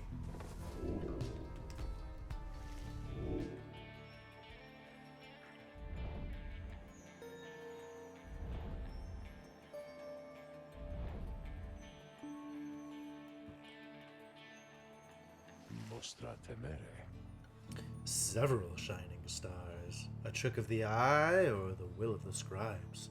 Who can say? I, too, once gained this newfound vision, many years ago, following my first liberation rite, and I believe only we of the Nightwings have this gift. I realize that, in choosing whom the Nightwings confront in each rite, we, in turn, influence which triumvirate we face when the time comes for someone to be set free. The object I invite you to use contains further detail. Henceforth, you may use Volfred's planner to see your current progress. shows the relative standings between the 9 triumvirates and the rights. Whichever triumvirate curries the most favor shall confront the Nightwings for a chance at freedom. Okay. Whoa! There's stats, kids. We got stats. Using Volfred's planner, you may assess your progress towards your ultimate goal, as well as check the current standings of your adversaries. Volfred shall keep this information up to date for the remainder of your quest. You may look over it now, or any time in the Black Wagon, or while searching the stars. Woohoo! Lundium, the 31st of 8th Moon. At long last, the plan is well underway. The cycle of the rites turns quickly for the time. We soon should have another stab upon the fall of Solium. Oh, the Tempers! They're way down there. The Tempers were recently surpassed in favor relative to other triumvirates. The triumvirate with the highest favor is poised to take on the Nightwings in the next liberation fight. 0. So the Accusers have moved up, the Dissidents have moved up, Chastity has moved up, Withdrawn has moved up, and the Pyre Hearts stand still. More games and less setup? Yep, I think you're right. I think that is probably correct. Prideful at having prevailed more than all triumvirates combined. Once known for their spirit and bravery, now a craven laughingstock. Their righteous traditions have given way to ruthlessness and spite. Good ol' Lendo. Chaotic firebrands, unconcerned about what is at stake in all of this. I love that the Dissidents, with their 2-4, have higher favor than Accusers with their 3-5. But, like, in between here and the other 3-5s, right? Well, clearly, as the triumvirate against which all others are judged, we should try and knock down people who have the highest favor. Like, we don't want to let the Withdrawn get uppity, right? They think they're good with their 6-3 record? We should take them down a peg.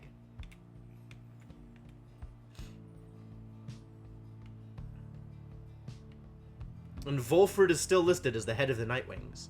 So maybe the Nightwings? No. The SAP group is led by Manly. The Nightwings are led by... also a SAP? 1, 2, 3, 4, 5, 6, 7, 8, 9 triumvirates. And we have a demon, a worm, a nomad or savage. I think a nomad, right? Lendl's a nomad? A cur, a sap, a harp. Another cur? Dadbert, Dadheart? Oh, there's 2 curs that are leading the things. Oh, because there's no imps. There's no triumvirate that's led by an imp. So we have 2 curs. And 1 nomad or savage. Lendl. I think we don't actually have savages in the teams that we're facing against. I think it's almost exclusively nomads. Maybe they're savages. I don't know. Maybe there was a savage in the Tempest team. Because the Tempest just has the 1 demon, right?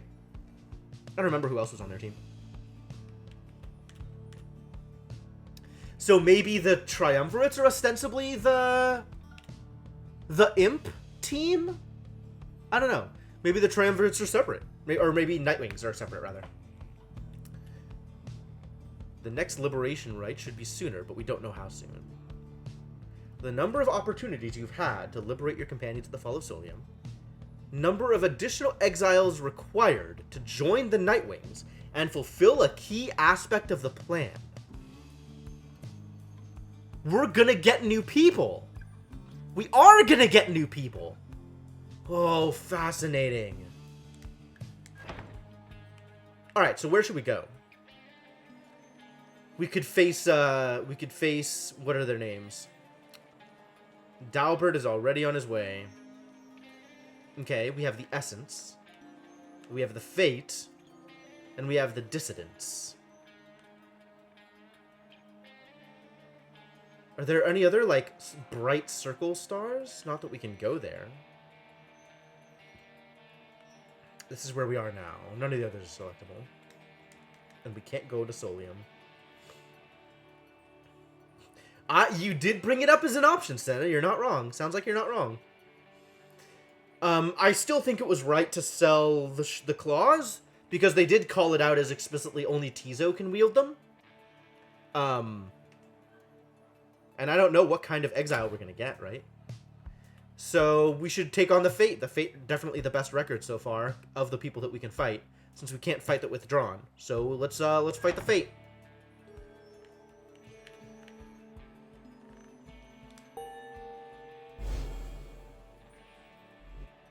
Yeah. Okay, cool.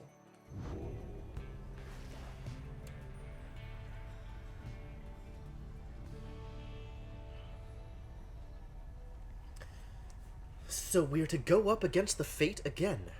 Adversaries or no, I hope Dalbert and Almer have been holding up. Seems they've been through quite a lot. He then shares with you what details he attained of your next adversaries. Dadbert Dadheart, an adversary who showed you respect and even generosity. Despite his advanced age, he also made for a formidable opponent. He and his son. The so-called Almer the Helpless, ever present at his father's side. He was abandoned as an infant before Dalbert found him and raised him as his own. Dalbert taught his son everything he knew of his cultural heritage, as a descendant of one of the Alpha Chiefs, thought to be descended from Jomir Manymane himself.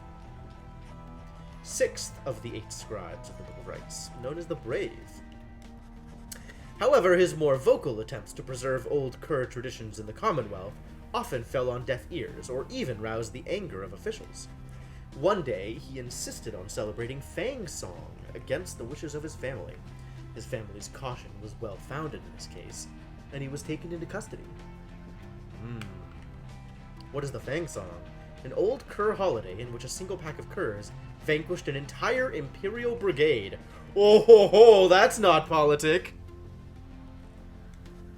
As for Almer, as his father was led away, he put up enough of a fight to where he wound up sharing his father's cell, and soon enough his sentence. In the downside, their faith brought them in contact with a pack of spiritual Kurs residing in Jomir Valley. In time, they became acquainted with the rites and helped to revitalize the long-struggling triumvirate known as the Fate. They have since struggled on, at times flirting with freedom, though seldom getting within striking distance. Yet still, they long to find a way to return to their ancestral home and family.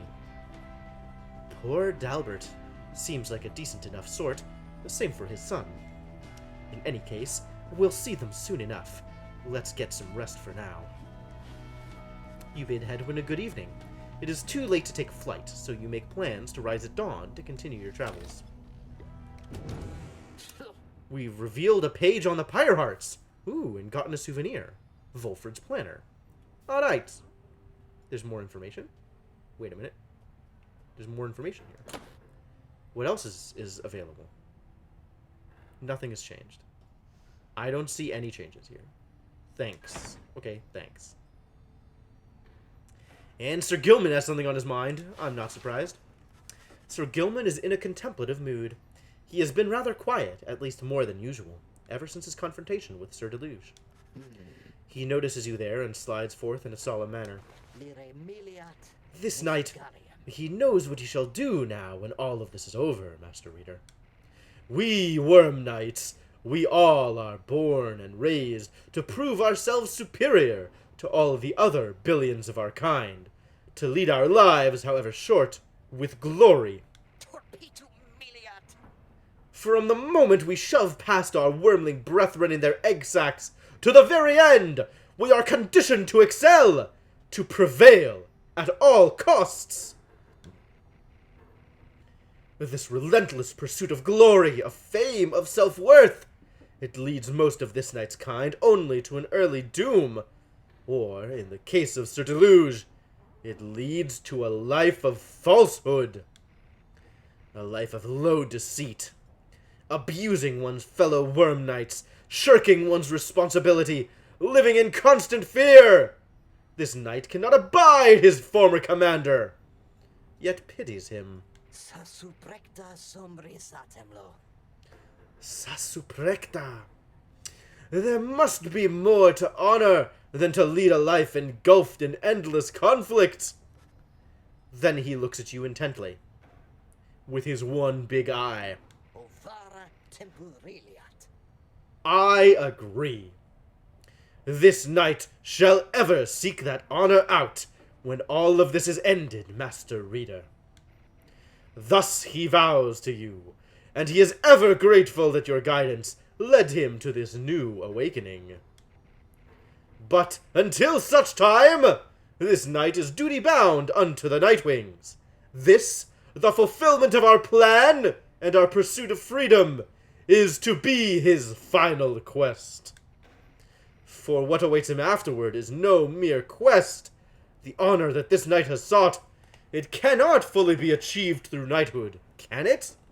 It requires something more. Temporalis. I trust you understand. He slithers off, his head held high, though not merely in pride. Something has changed in him. Yo! Sir Gilman gained +2 presence permanently. Nice. Nice. Wish him well indeed. Alright, we got new pages. New pages! A page about the Pyre Hearts. The answer is always friendship! The Pyre Hearts all follow in the path forged by the Underking Ores, whose many mighty deeds exceed the smallish stature that somehow contained him. He is the most spirited... his is the most spirited triumvirate, their courage unfaltering, their hearts full of deceit and lies! They live always with vigor, and perhaps they die with it as well. They are the Underking's own kind, as at home above the sea as in it, never ceasing, ever longing, as they do, for something more. Atrocious misuse of commas. I see you, Sainiku. The Underking chose wisely for these qualities, and teaches that a life devoid of passion is a life devoid of life itself. That burning passion is the fuel that drives the Pyre Hearts, and, in turn, us all. To destroy gods. Yup, it's pretty useful in anime, too. They just know that with the power of friendship on their side, there's no way they can fail. Let's do the continue thing. Take off, and away we go!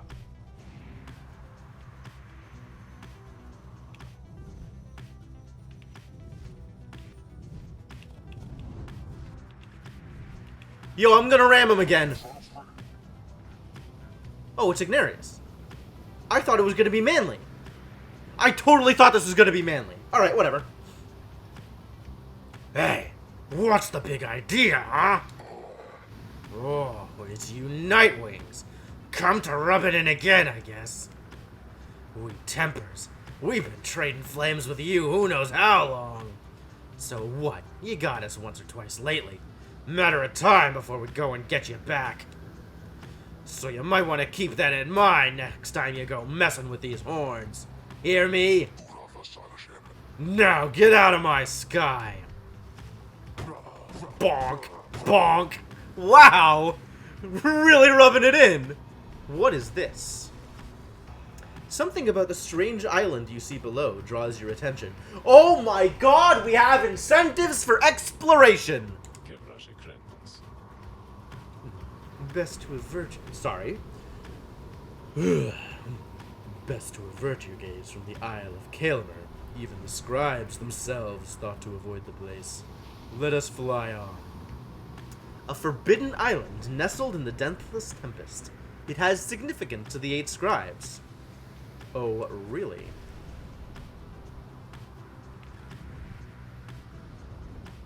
Can I land on you? Let's chat.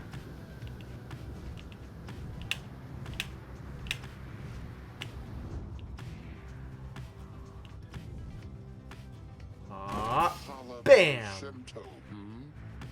My, that was a bit of a close call there. Nightwings? Are you perhaps intent upon humiliating us even more after last time? Now then, we've a most pressing engagement soon, so I'm afraid we've little time for chat. Much as I do cherish our exchanges, we must beg your leave. Until some other time. Man, everybody's got airships.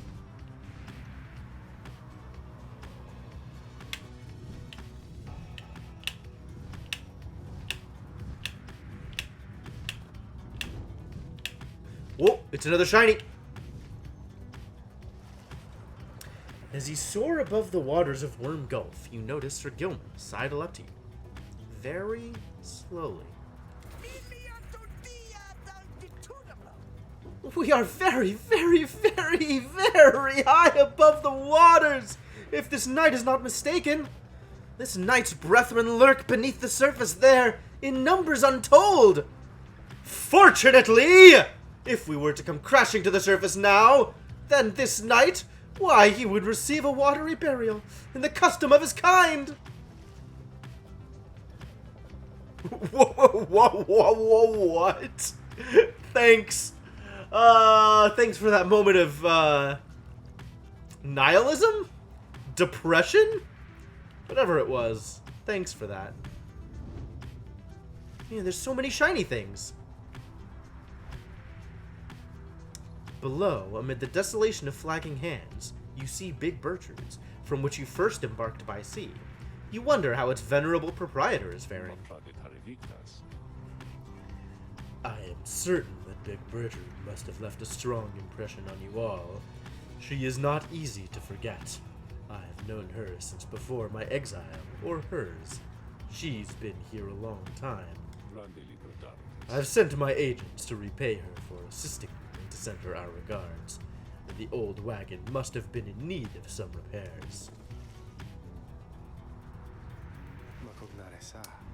A gloom hangs thick above the pit of Melith and all around it. You are brave to seek your adversaries here again, reader. Many in the downside believe it to be nothing other than a foul den. They take the tales of Yislak Astralborn to be mythology, embellished through retelling over time. You have met others, such as Witch Udmild, believe otherwise.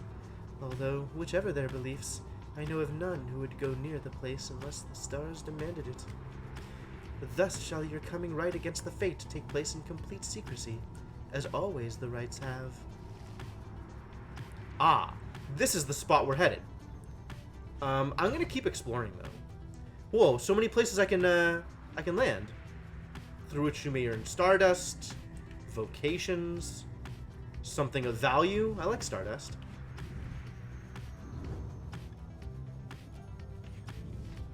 Bam! You can hear the angry hissing coming from Udmild all the way from your position. You think mayhaps the skies belong to you? Foolish. The skies and everything above them and below belong to the Astralborn.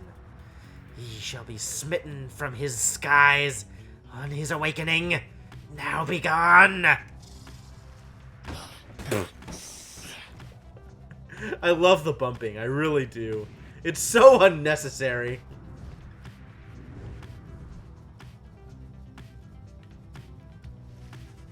You soar near to the border of the Sandfolds, where your companions first found you in the downside long ago. There is nothing for you there, and you wish never to see it again. Ah, so this is where I washed up in the first place. I see. So I got picked up right after my exile. It's not like I came down here and wandered around and was like, okay, there's nothing for me here, I'm just gonna give up and die. I just immediately gave up on being washed downriver. Like, literally, first thing that happens to me, oh, I'm exiled? Well, time to give up. What a tool.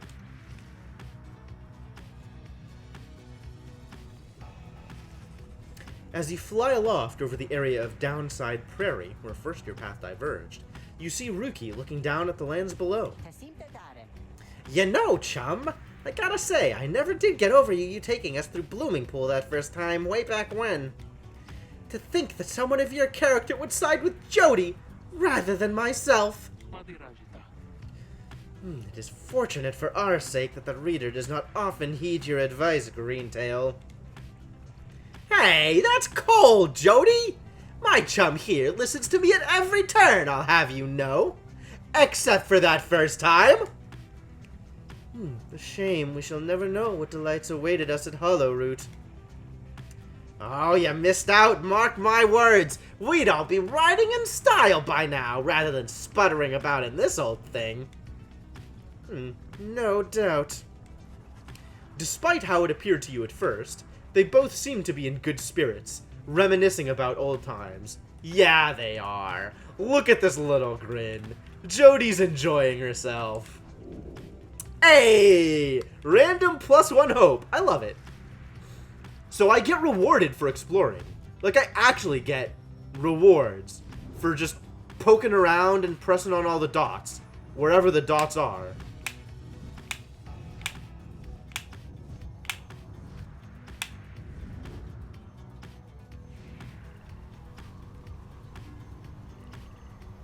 So I'm gonna find out if there's more dots.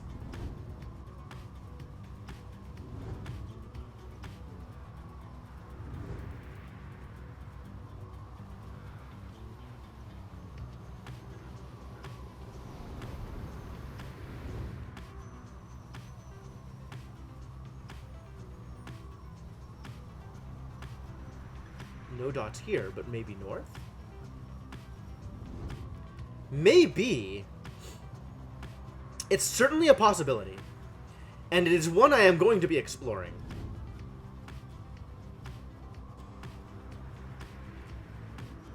Yo! The inverted fall of Solium roars into the sky.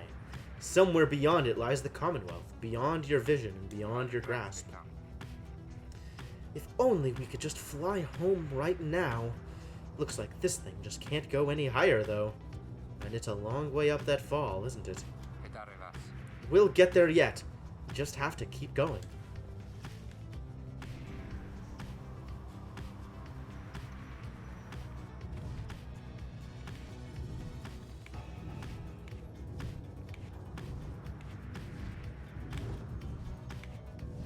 Alright, good enough.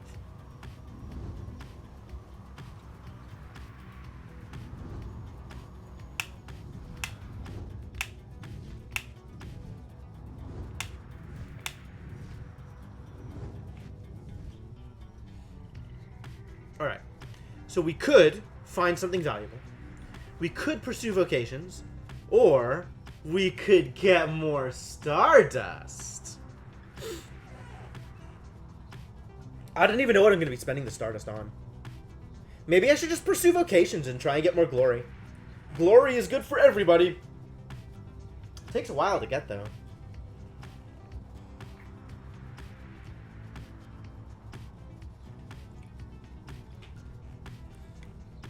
I have to pursue so many vocations in order to get glory.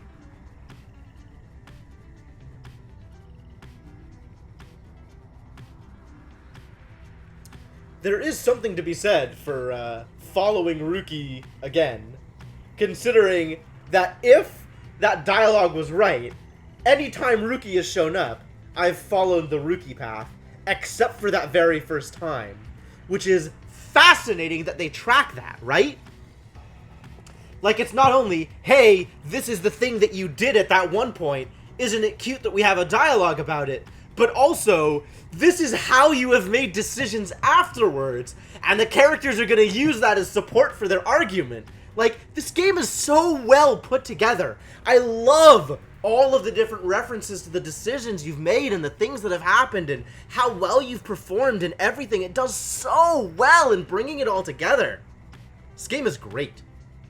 Great.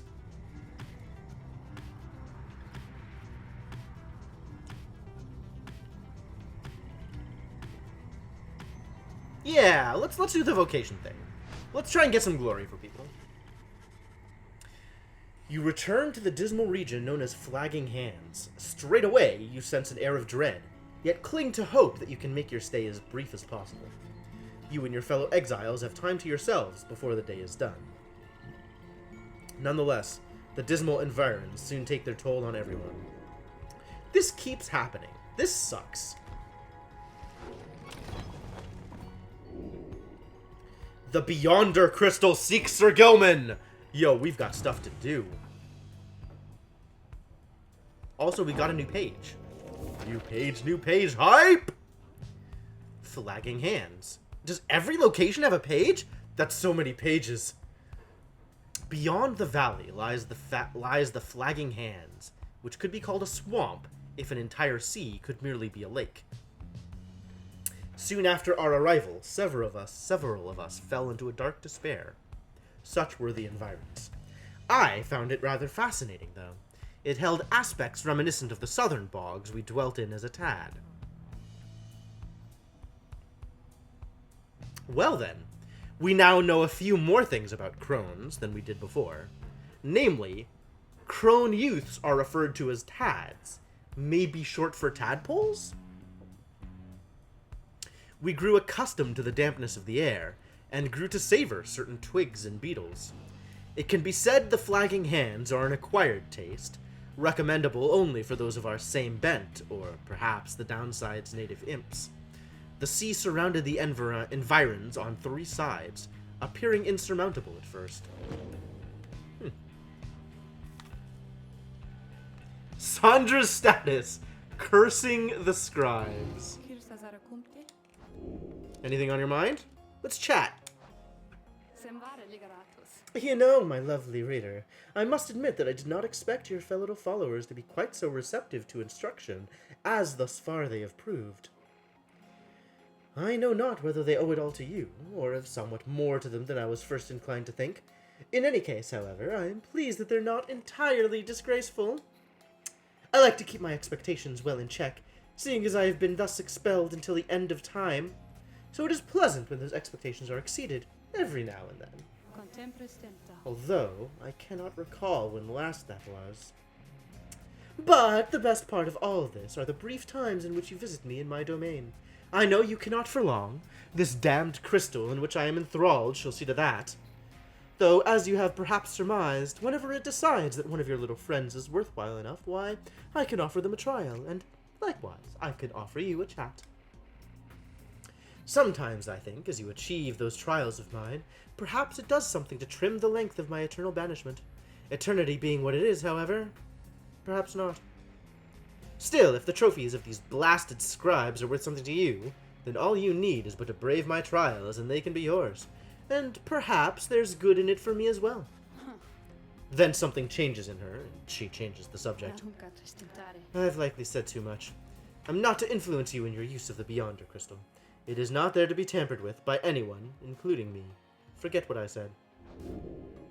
Well, I guess it is time to request of her a scribe trial. Just name the victim. Well, I'm afraid it must be the only one we can reasonably pick. Ineligible, approved, approved, approved, ineligible, ineligible. So Shay and Pamitha have not taken their chance at the trials, but everybody else has. You think that dimwit of a worm has any chance? Perhaps you're correct, though I put little stock in him myself. Though, let us bring him forth. Soon, Sir Gilman appears, in heed of the summons. With his one wide eye, he's ready. I like Sandra too. Master Reader, is this knight perchance in trouble for something? Oh no! He's being called to the head of the class! The principal is gonna have words with him!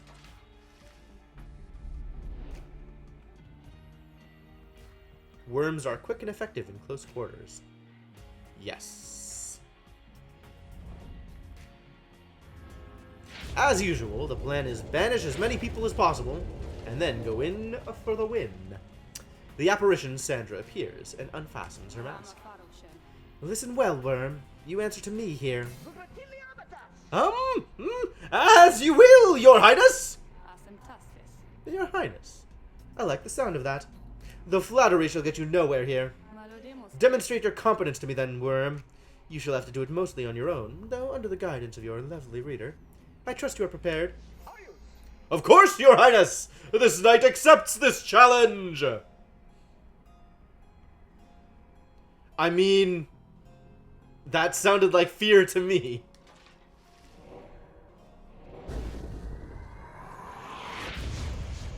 We've got a crone, and what the heck is that other thing?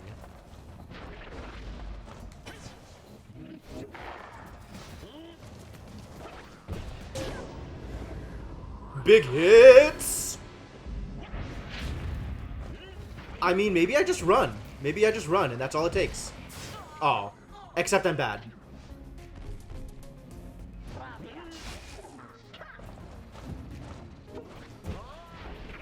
Woo! I need my stamina! Ah, I didn't jump in time. That's real unlikely. I don't know what it is. Aww! She jumped! What a cheater.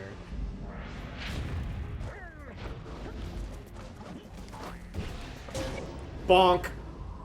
I guess I don't worry about killing. I guess I just go. Whoa. Oh, it's a sap. That's what it is. It's a sap. Well, that was easy. That was hardly a problem. Huzzah! This knight prevails! I have no choice but to concur with that assessment, Worm. Your performance was sufficient, and you passed my test.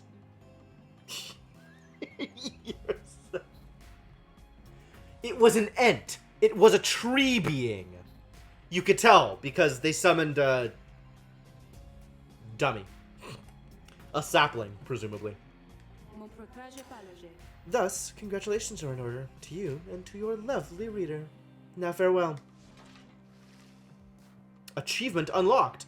Sandra's favorite. What are these achievements I keep getting? Hang on. I gotta know what all these achievements are. I've gotten like a million achievements. I have no idea what they are.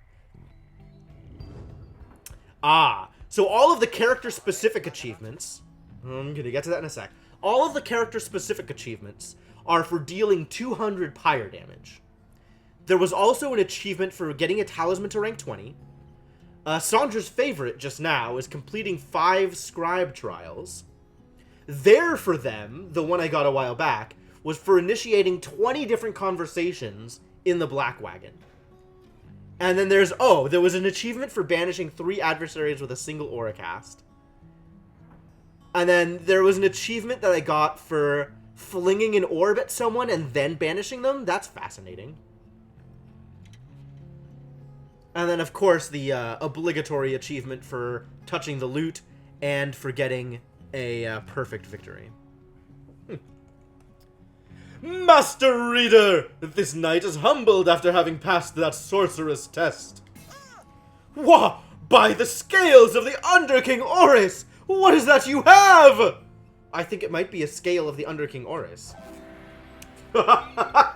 Yup, it is exactly a scale of the Underking Oris. Oh, Sir Gilman jumps farther than usual. The Underking laughed aside deep wounds and fought and fought and fought. Dang. Dang. What does it do again? I just looked at it and I don't remember. Jumps farther than usual. That is certainly a thing.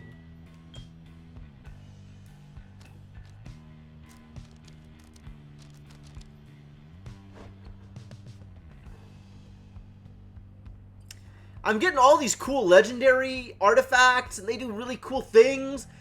But really, I'm just going to be sticking the Twilight Shard, and the Fangs Cur on literally everybody. Twilight Shard, Fangs Cur, and the Contract. And I'm just not doing anything else ever. Well, we did it. We sure did that thing. Let's survey Plaguemont. You volunteer to survey the muddy bleakness around the Black Wagon, together with Ruki and Pamitha. Come on then, chum. Pamitha's been waiting for us. The search turns up nothing much of note, though wandering with Ruki and Pamitha provides reprieve from a long day on the road. Together, you return to the wagon in somewhat better spirits. You should have time remaining with which you may pursue your vocations. Let's study the book.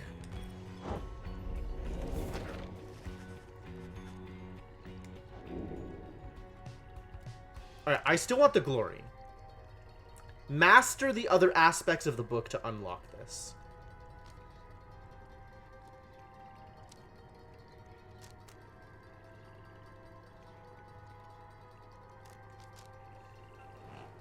I would assume that means I have to get all of these.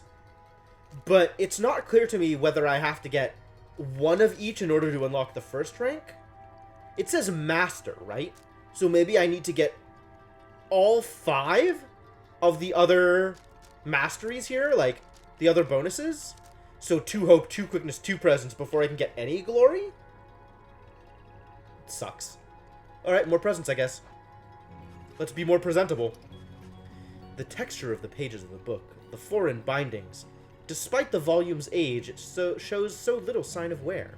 At times, the power emanating from it almost overwhelms you. Inspiration comes to you in a flash.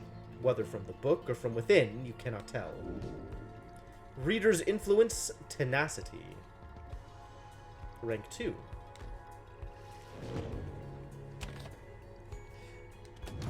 Somebody wants to talk. What's up, Hedwin? You find Hedwin rather lost in thought about something. He looks over you as you approach. Oh, hey, my friend. All right, so, what's it going to be?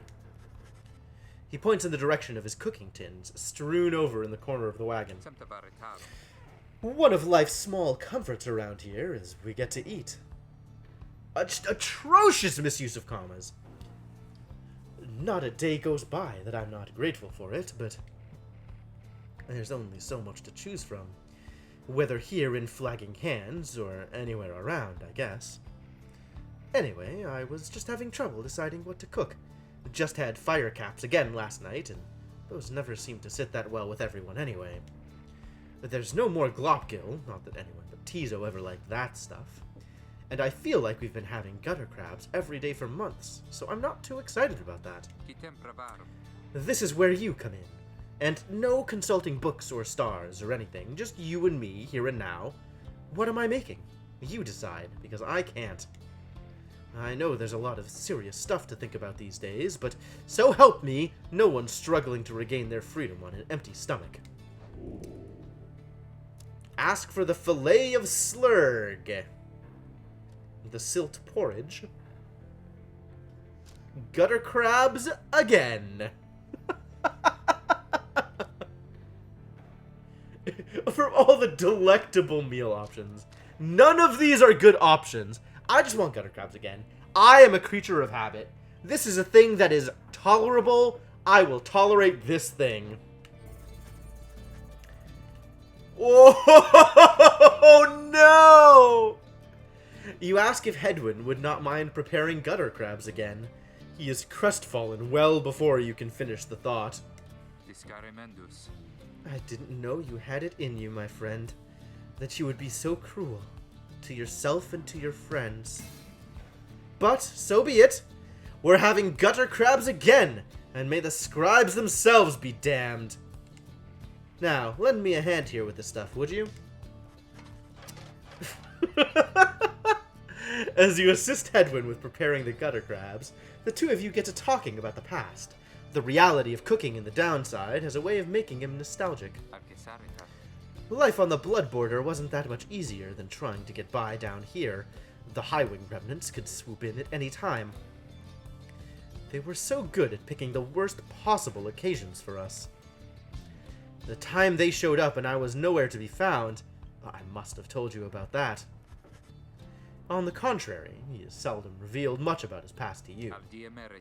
Well, either way, I don't think I ever told you much about Fikani. Who is Fikani? Ah, his lost love.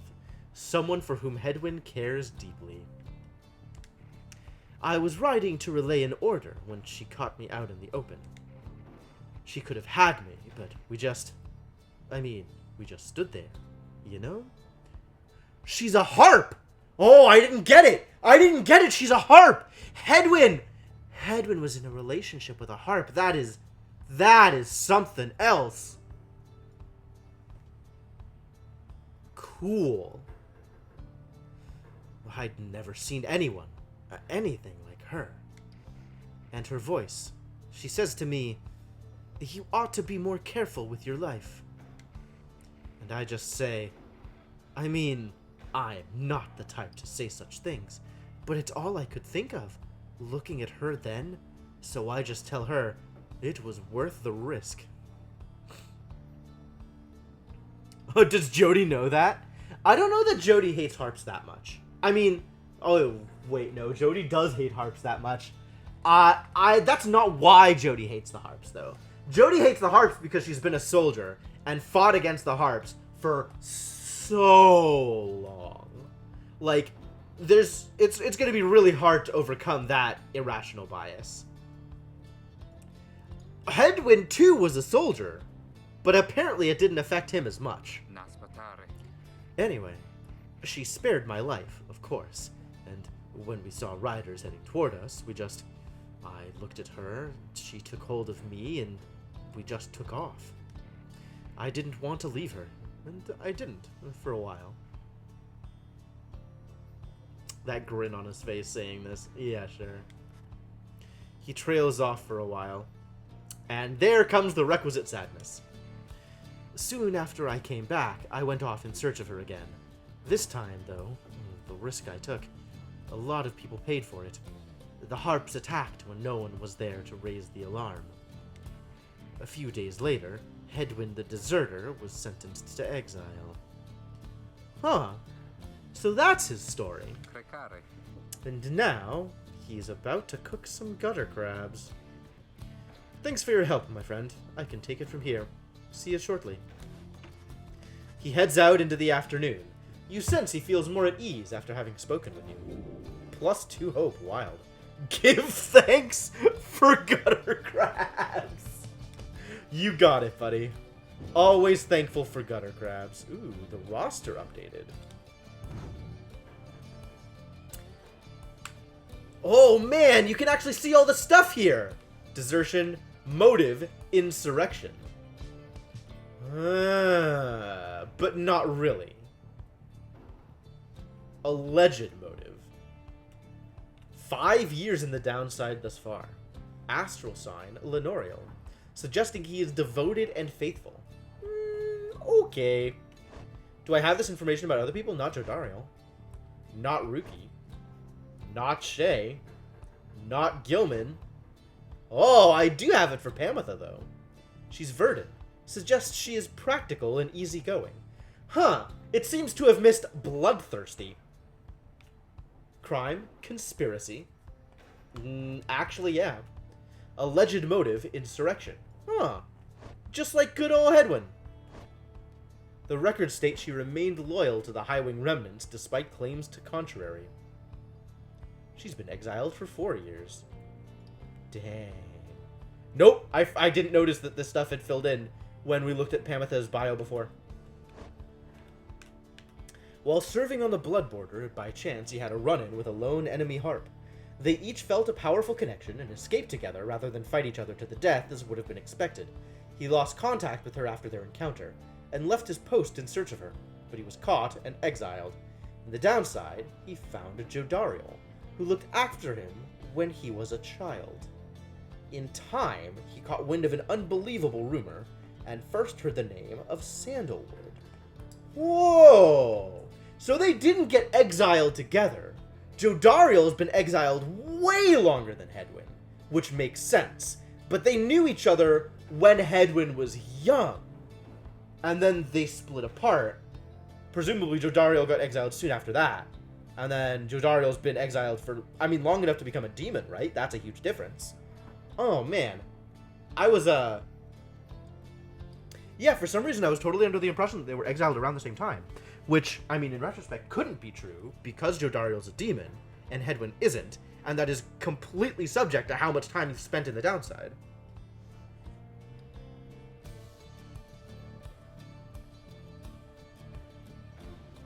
Interesting.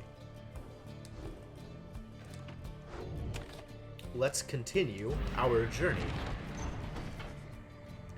Being here in Flagging Hands continues to sap most everyone's spirits. Oh. Well, we only have one choice, so let's go to the Pit of Malith.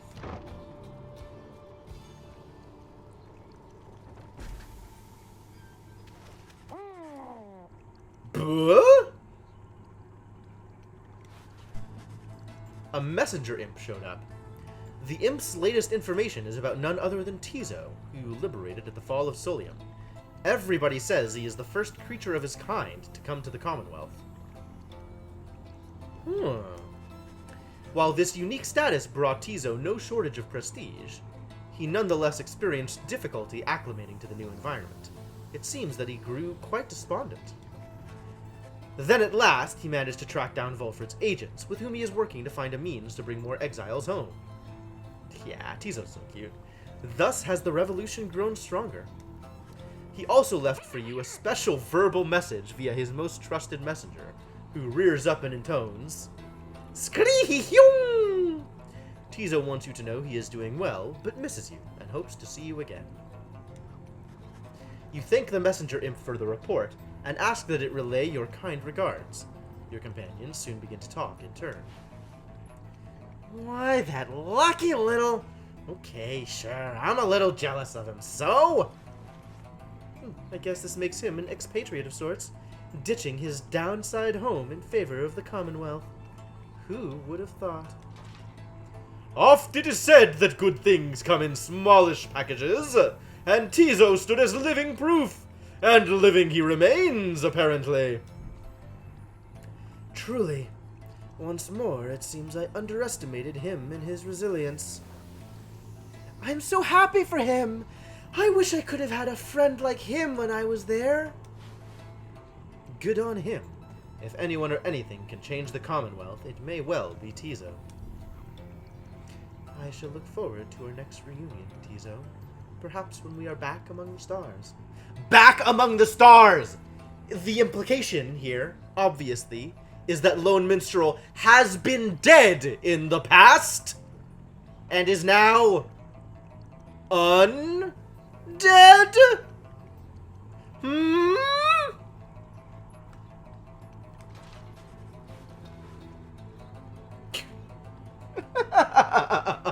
He's an old one!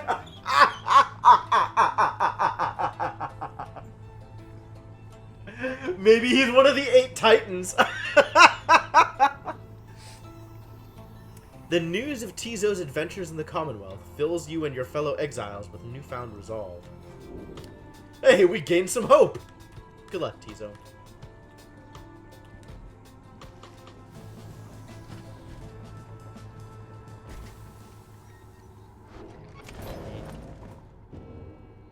Ooh, lots of pages are revealed. What does Sir Slug Dude have for us? Oh, hey, you guys. You know, Dad here, he don't like talking much. But don't get weirded out by that or anything. Because I think he likes you. Especially if you keep buying stuff. Gimme this. Ooh, that is expensive Stardust. Whatever. Give it to me anyway. And this is Burning Promise.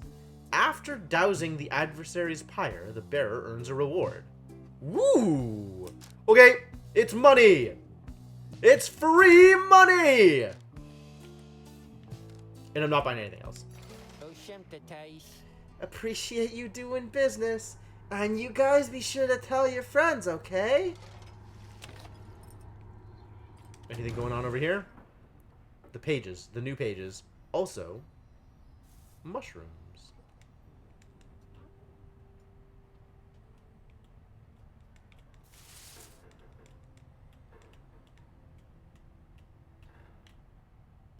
Flagging fungus occasionally produces foul-tasting mushrooms that are strangely satisfying to pluck from it. I received a black cap. What? What? Okay, cool. The Scribe's Deeds. I wish to be remembered not for boastfulness, Thus I refrain from detailing our exploits across the land, save to say that they were numerous. I know that only through our combined strength of arms and wit did we withstand the savage land. Such were the monstrous dangers that it posed. I came to see that all the terrors which I heard at bedside in my youth were based entirely in fact. So great they were, they blotted out the sky. Such was the evil that we vanquished, that the remnants of it yet shine under the stars. And in the end, it was the stars which guided us towards our truest calling. The floating purple stone, it's a toy. Tell me about the Pit of Melith.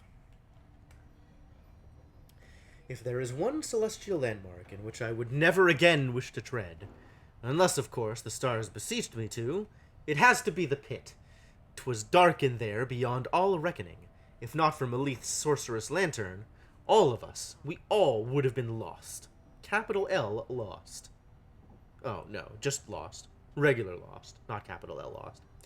What lies within the pit is not to be invoked, although I have no doubt our goodly Underking shall be unable to prevent himself from boasting of how Melith sealed it there for an entire age.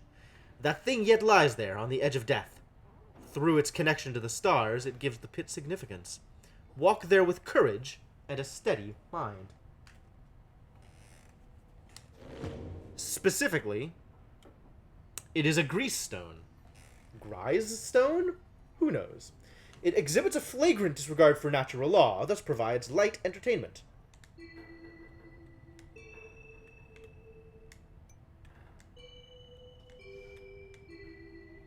That's what it is, that's what it does. Let's sell off that black cap. I knew you'd be back, guys. I'm here to sell you a black cap. Only 7 value? That's weak. Considered a delicacy.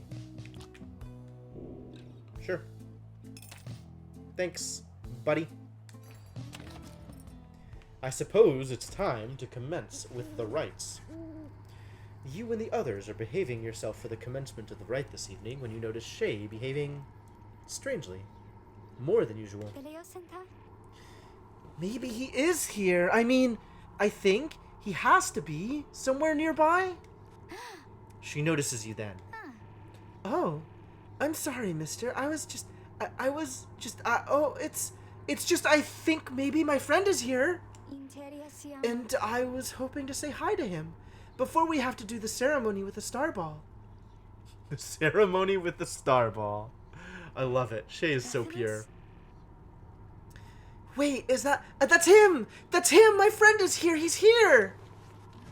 Just then, your adversaries, the Fate, arrive on the other side of the Pit of Melith. They begin making necessary preparations. Shay rushes over to them before anyone can stop her, even as the stars above start shining through the darkness.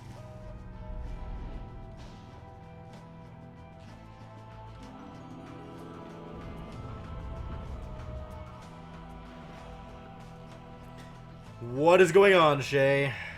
What is your deal? Stand forth, Okay. you exiles of the Night Wings. I will do that thing. You are returned once more unto the Pit of Melith. So was that thing in the back Yslac Adversaries Astralborn? yet to confront Oh, shall God. be the Fate. Whose ever pyre yet burns ere the break of dawn shall surge forward on the path to glory. Don't overdo it, buddy. Prepare yourselves. Oh, hello again. Hello. Why? Oh, what voice did I give Dadbert? I don't even remember. I think it was like generic old person voice. Why, hello indeed, young one. We are the Fate, and once again we hail you and all the Nightwings. Thanks. I was wondering, may I speak to your son? Why, I do not see why not, but let me see here. Almer! Almer, where are you?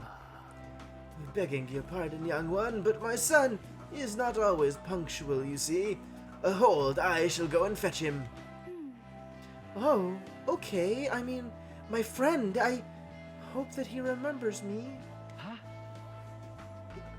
You? Wait, where is Father?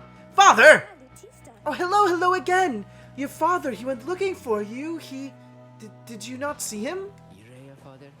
No, I did not see him. It best not be some Nightwing's trick, or else I'll... Ah, there you are, Almer. Our cordial adversary wishes to salute you, I believe. Oh, that's right. I mean, here, this is my salute. I am saluting you. It's nice to see you, and may the scribes watch over you, okay? I want them to watch over us as well, but maybe just this time, or not just this time, but this and other times, maybe they can watch over all of us, okay? The two of them stand there and watch as Shay skips over to rejoin your group. So primeros. An unusual sort, that one. She is. Sus travadeos. She is about your age. Father! Oh Now boy. let us get started. Time to learn more about the fate. Yo, full bios. Yeah, dude. Everybody's in here for insurrection. Oh, Almer's in here for filial piety. Okay, sure. It certainly seems to be a possible ship, Sainiku. Oh, Almer's a savage. Enia is a nomad. And Dadbert has lots of speed. Blasphemy, huh? Yes, he publicly celebrated a holiday whose traditions were deemed unacceptable. We do know this. We had heard about this.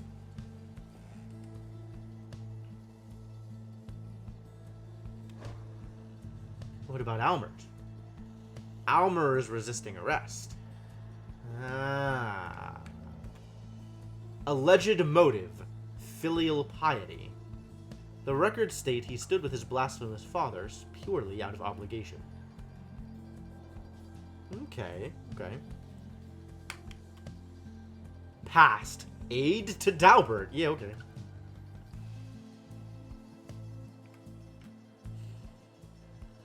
He is contemplative and passionate. Tactful and empathetic. Unknown. Alright, cool.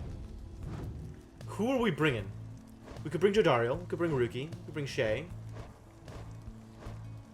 Alright, I like that team. Let's get a contract for Jodariel. Jodariel. Ruki doesn't have the salute thing. I kind of want to give Ruki the damage one, though. Can have the Twilight Shard over here. Deal extra damage when doing the thing. Ruki.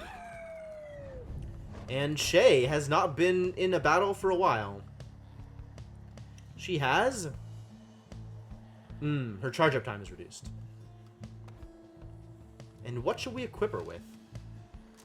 Oh, should I give her the Burning Promise and get my money's worth out of that? I think that's the plan. I think we get our money's worth that way.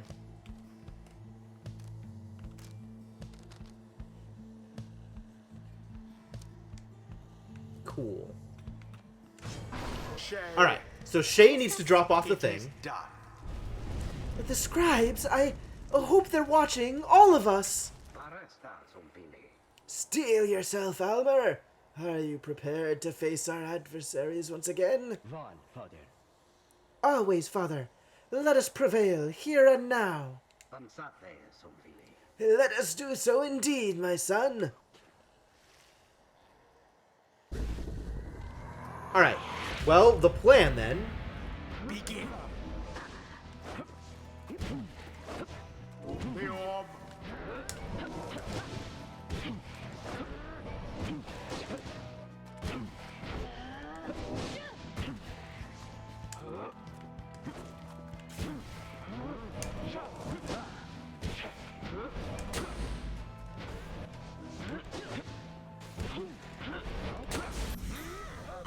The double kill. The triple kill. Yeah, I'm just gonna stand here and camp. I'm just gonna camp.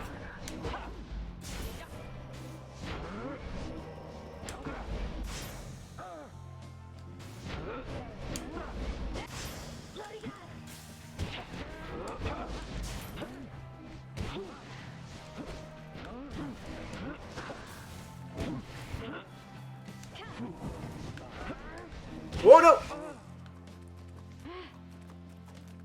Quench now their pyre.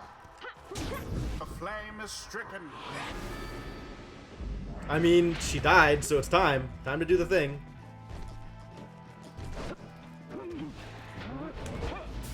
Dalbert dispatched with ease. Oh, no. Alright, well, I mean, we could just, you know, go deal some damage while we're here. Or not. Wow, that's bad news. I think this might actually hurt. A show of glory from old Dalbert's boy. Yeah, good job. A show of strength from the Nightwing's opponents. Ah! I can't get through that stuff. Good. Shay is such a beating! Your adversary's pyre now falls short of yours. I'm just gonna continue to camp here. Have I gotten... Be gone, Jodariel. Oh no, that didn't work out well at all. The orb's engulfed. That's a lot of damage. Yeah, I'm aware. It's fine. It's fine. Don't worry about it. But bounties, dude! Money! What are you doing, you? Put your mask back on! We are in the middle of a rite!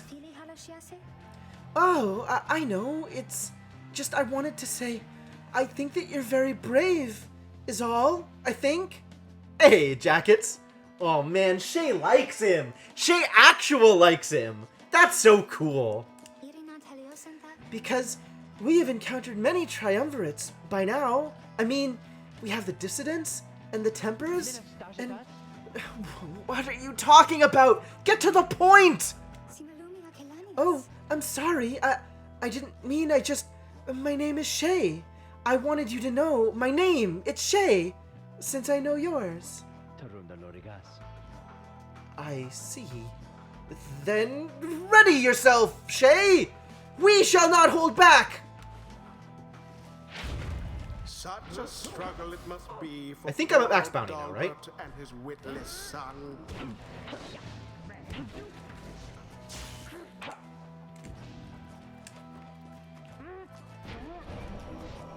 Sure, whatever you want to do. That's fine. Their pyre weakens. Okay, well, I mean, thanks for dropping by, man. Your Appreciate it. pyre burns brighter for the while.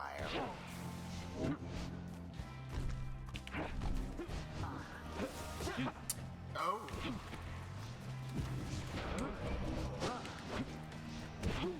Ah, bad news.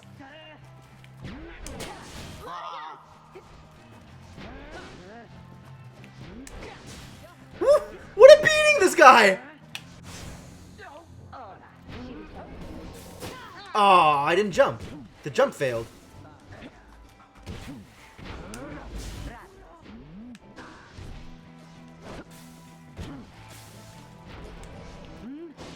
Now toward their flames. Okay.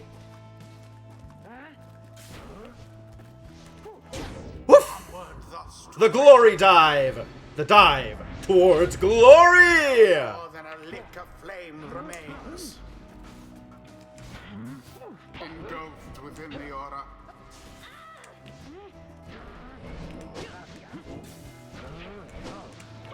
Ah.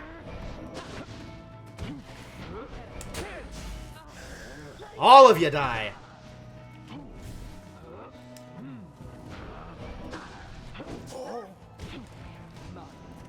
Problems. Ah. Oh, crap. I didn't jump. I didn't jump. Dangerous.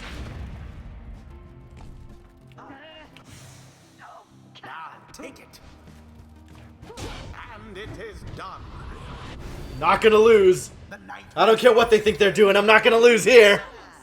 a victory so narrowly achieved, and thus more glorious. I guess it was kind of a tight fight.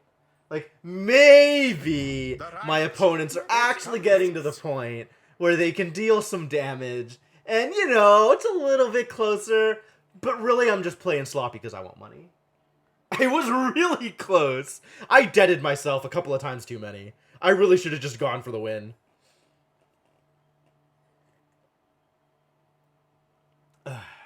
Alright. Shay is doing her best to flirt with Almer some more. Wait. I wanted... I'm sorry. I just wanted to apologize, I think. So primeros. Why, young one, you must not say such things. You are one of the Nightwings, the most envied of all triumvirates. We aspire to your greatness and your legacy. Aremta, father. Father, please, no more of this. They have prevailed. We need not grovel at their feet. Almer, is it Almer? I just had a question. Cruce taricta. Ask quickly, and then go about your business. Oh, I just, would you be my friend? Huh? What? I was wondering if you would be my friend, because I don't have a lot of friends, and you're brave, and gentle with your father, so...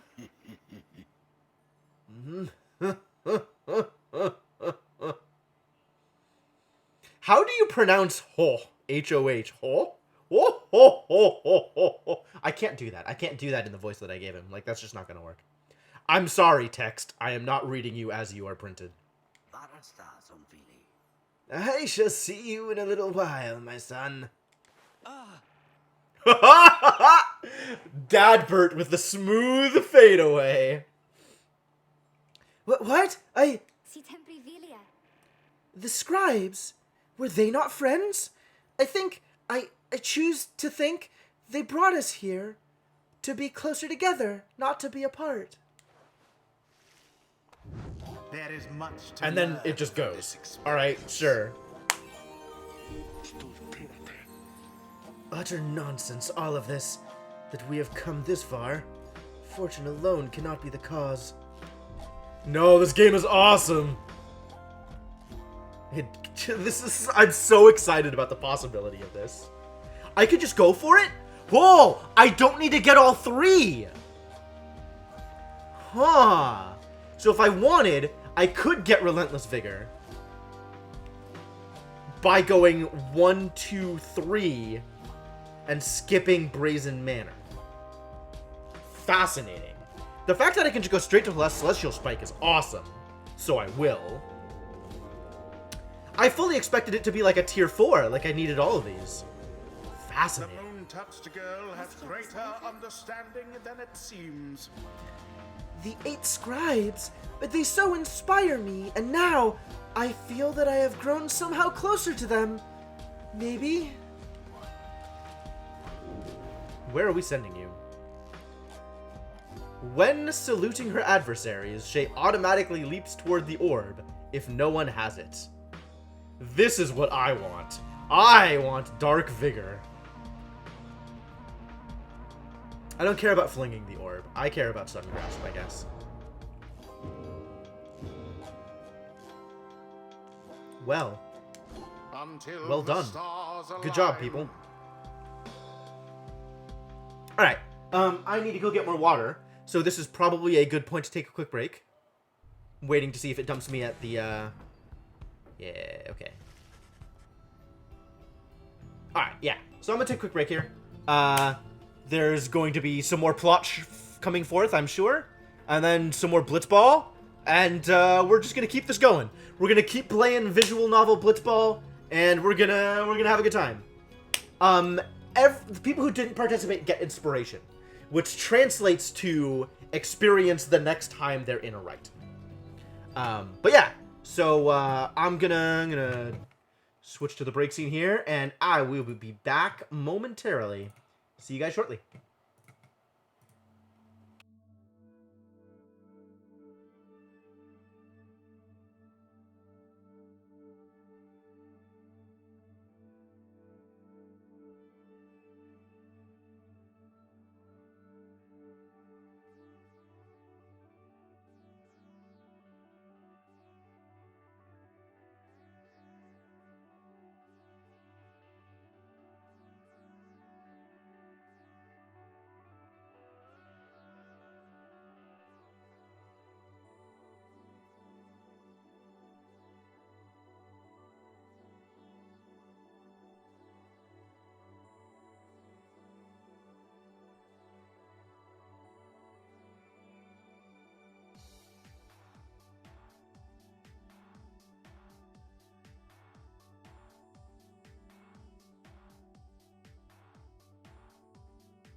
Alright, I am back.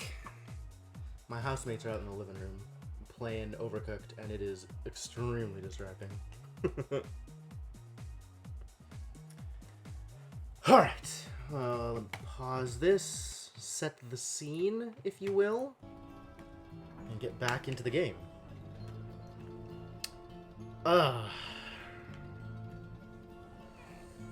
So yeah, that was a good win. I feel like we did well. Ready to keep going. Yeah, Overcooked 2 is out on the Switch. I think it's been out on the Switch. I saw that it had come out on the Switch before I saw that it came out for Steam, so I don't know.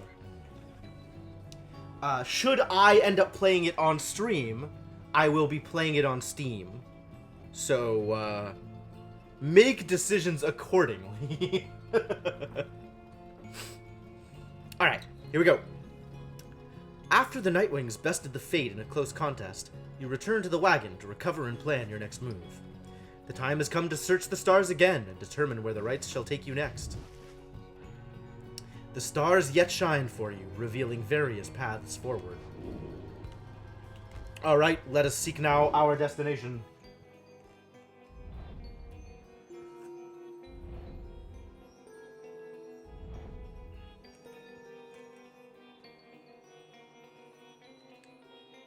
Alright, planner, plan me some plans. If we can go fight the Withdrawn, we will. I think it would be a good idea to knock them down a peg.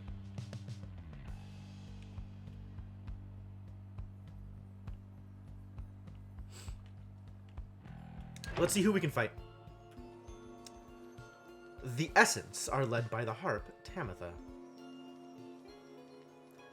The Chastity definitely deserve to lose, so maybe they're worth fighting if we can't find the Dissidents. I see.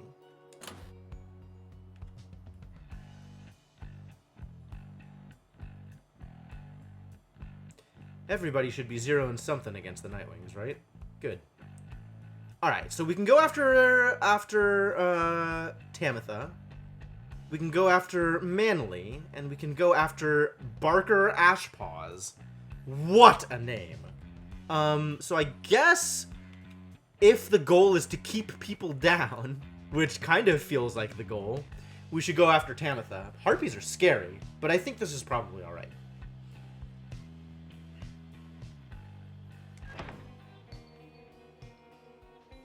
Alright, yeah, let's do it.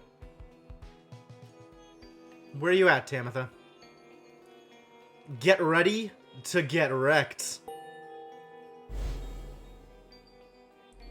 At the site of the Scorpion Titan. Whatever the heck that is. So we're to have another brush with Tamitha. Perhaps she'll spare me yet another moment of her time. She's here because of me, and I am here for her. Tamitha then tells you more of your next adversary, her own blood sister. Tamitha Thane, a harp of the Highwing Remnants, raised from birth to excel in outwitting and outmaneuvering her enemies. She seems driven by her hatred for the Commonwealth. After retreating to the mountains centuries ago, the harps refused to join the Commonwealth, and those old tensions boiled over into raids or skirmishes, or all-out war. Flight tacticians such as Tamitha gave the Highwing Remnants a swift and powerful military presence to this day, despite the harp's small numbers. She once hatched ambitious plans to overthrow the Commonwealth, breaching its defenses so her sisters could rain down untold destruction. On the darkest night of the year, she led a daring infiltration mission deep into her enemy's lands. It almost worked. However, she was betrayed by someone very close to her, someone branded a Commonwealth sympathizer, Tamitha. Tamitha was caught, clipped, and subsequently exiled as a prisoner of war, but being trapped within the downside only stoked her fury. I wound up in here not too long afterwards. Anyway, it's complicated what happened between us. What I did for our own good, and that of all our sisters. Though I'm beginning to doubt that Tamitha will ever see it that way. We'll see, I suppose, but for now I'd best try and catch what sleep I'm able. Pleasant dreams, then, darling. You bid a good night to Tamitha in return. No time now to make flight preparations, though come morning the Black Wagon will press onward. Shay's got words for me! Shay seems very happy about something, and has been chanting softly to herself. On closer inspection, however, she seems to be engaged in conversation with the wagon wall. And so, after the rite, he said to me, farewell. Can you believe it, little brother? He said that then he left to go find Mr. Dalbert, who went on ahead. And so, I think that maybe we're friends now. Don't you think so too? We have a lot in common, don't we? Friends are supposed to have a lot in common, right? For instance, we're both fighting for those we care about, for those who helped us when we needed it. Is that not so? He's very lucky to have met Mr. Dalbert, isn't he? She falls silent for a time, then... It cannot be that the 8 scribes intended that all of us just have to fight each other all the time. It just cannot be. So many whom we face, they don't like us very much, do they? Because if we prevail against them, it must mean that they cannot go home, even if they really want to. So that's why they don't like us. Back home, when they told me to stop being me, I didn't like them either. You want to know what I think, little brother? I think the scribes put us together in all this so we can learn from one another and grow closer together as friends. That is what I think, little brother. And I told him so. And maybe the next time I see Almer and Mr. Dalbert again, they will be happier to see me then. She bounds off, noticing you as she goes. Hi, mister! You sense some burden has been lifted from her, and her knowledge of the rites, however informal it may be, has crystallized into a deeper understanding. Ooh, permanent +1 hope. Well done. Alright, pages, read more pages. Show me the goods! The Fate. The Fate united under Many Mane, the Alpha Chief. He is brash, but follows his traditions. He prizes faith, discipline, and honor, qualities he seems to lack at first. He formed the Fate under the precepts of olden bylaws of his four-legged ancestors. They believed in a certain natural order in the way of things. Many Mane wanted for the Fate to likewise show respect. Hang on a second. Many Mane started the Fate, founded the Fate as a triumvirate. The implication, then, is that each of the scribes founded their own triumvirate. In many cases, that makes sense. But what about the accursed? If Jomir founded the Fate, then who founded the accursed? Given that the accursed is all curs. If that's not supposed to be the Cur triumvirate, and Fate is supposed to be the Cur triumvirate, then what are the accursed supposed to represent?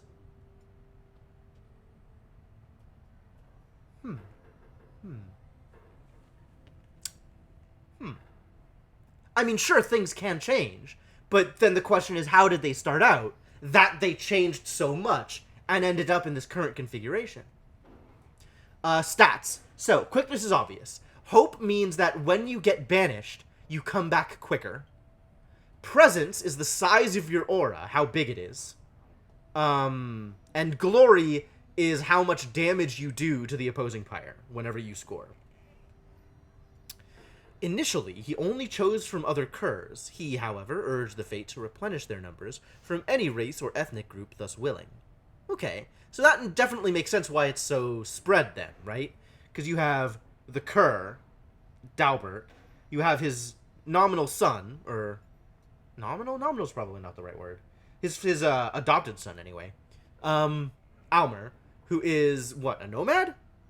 And you have whoever else was on their team, and I think they were a savage, but now I don't remember. Thus shall they anticipate what is to come, with open eyes and minds, and never frown upon what is in store for them. Yeah, savage. Oh, the other lady's the nomad.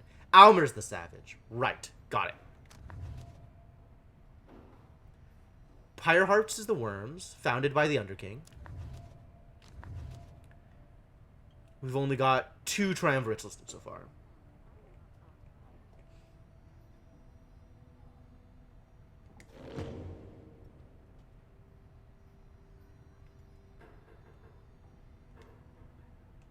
Can I pluck something from it?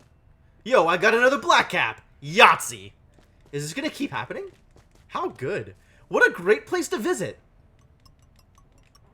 I love that their keepsake is actually, like, making me money. That's rad. Like, as much as I love some of these other keepsakes, you know. I don't think I'll ever get tired of knocking the little purple thing around. But money. Money. Let us continue the journey. Being here in Flagging Hands continues to sap most everyone's spirits. Oh, but I'm about to leave. I just left. All right, let's see if there's any new circles.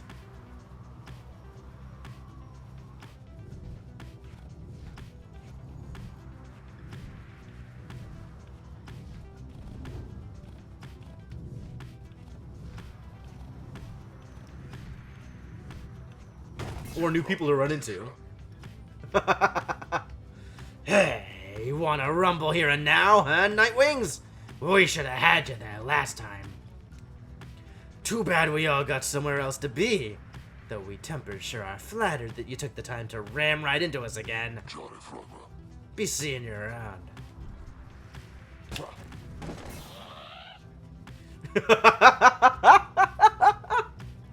Man, I'ma ram everybody. What was that? You overhear Sir Deluge in a full-on panic as his fellow Worm Knights attempt to calm him down. What do you mean it was the Nightwings? We're not to face them and are coming right again, are we? At some point, he realizes your wagon is aloft beside his own. You Nightwings! This knight shall not forgive you this transgression! Once we prevail against whichever adversaries are doomed to face us next, then we shall come for you! Gah! Why must this knight be forced to fly so far above the land and sea? I know that I can hold the go fast button down. However, the weird back wing that happens when you stop holding it down almost seems like it goes faster if you can repeat that over and over, rather than trying to actually hold the button down the entire time. I'm not sure if it's true. I haven't done any extensive experiments on it, but it seems like it, so I'm doing it. A pleasure to where are voices? Oh my god. A pleasure to encounter you within the skies themselves, oh Nightwings. They deliberately crashed into us, Father! Yet you still address them in such a cordial manner? Now, Almer, I am certain that this was an honest accident, and it appears no lasting damage has been done. Please, take the helm, as I shall go and start to pick up all the fallen artifacts, which shook free from the walls after the impact. Aww. For the first time, I actually feel bad for ramming someone. Perhaps some of these old heirlooms may yet be repaired with adhesives drawn from certain flora we may find along our long and difficult quest. Oh, Dadbert's so put upon. Damn you, Nightwings! You stay away from us! Oh.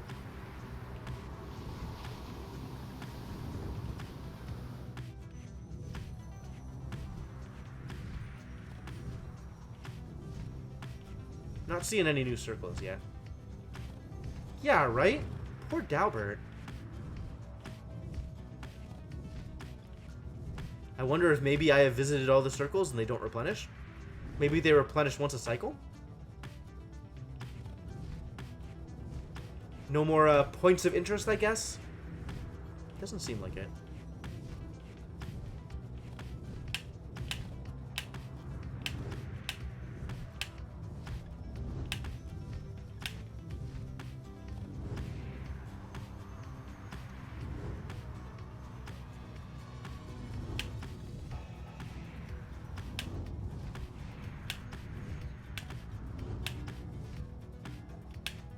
Alright, we found places that I could potentially be landing. Ram him anyway? Yeah, alright.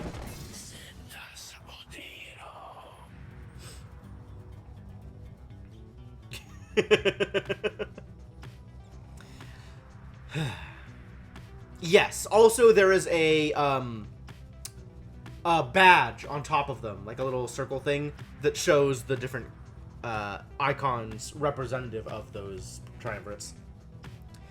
Ye who disbelieve in the rebirth of Islak, ye snuffed our Pyre's flame, prevailed.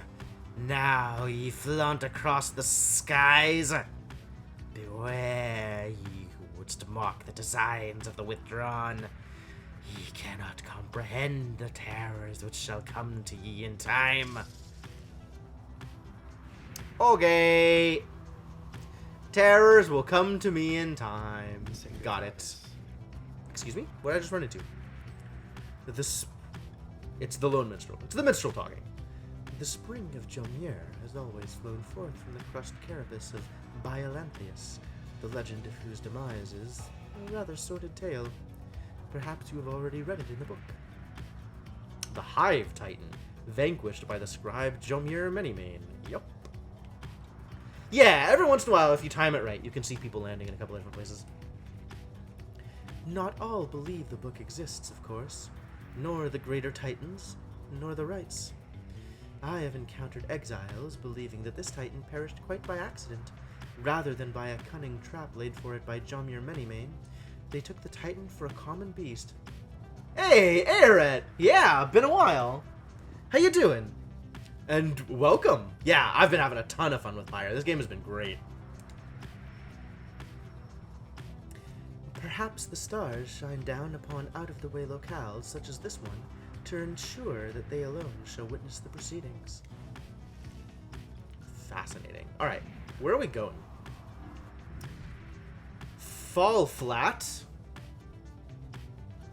says she can sway the coming right against the essence in your favor here. That sounds like something I don't care about. Sir Gilman expressed an interest in exploring the pools. I think that's more likely.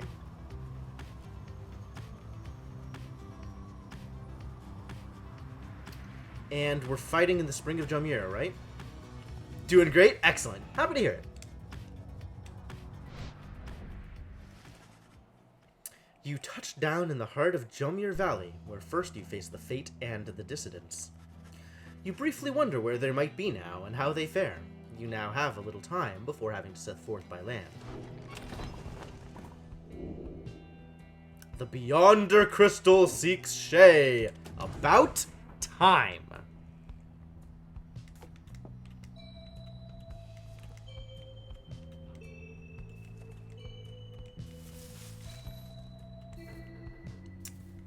Oh, no new mushrooms. Ooh, this is new. Singing Sands. The so-called singing is the sound of countless screeching wheel mites. Awful. Can I break it? Probably not. More reading? Telling tales? Jomir Valley. The downside prairie first appears serene. It is not. The soil there accommodates only the region's brutish native vines and overbrush. The most likely food sources prove poisonous. Thus we journeyed further north. The climate there grew fouler to my senses, though the Cur Jomir found it amenable. This sprawling valley, pocked with long evaporated lakes, gives evidence to the monstrosities which roamed this land. We found the region's western edge to be more pleasant on the whole. Therein we found sources of fresh water, whereas over to the east we found the edge of the land's most hideous decay. Alright. Cool. Learning things about things. So Sandra, what's on your mind? I was beginning to wonder when you would return. What is on your mind? How do you have moods when I am the only one who talks to you? Leave me alone, reader. I am in no mood to talk to you at this time. She is concerned about something, but you cannot sense what, and she refuses to say. I see little need to keep on blathering about you, as once I did. I should not have let you in. Begone! My services are yours, but this place is my own. Did I do something to offend you, Sandra? Whew!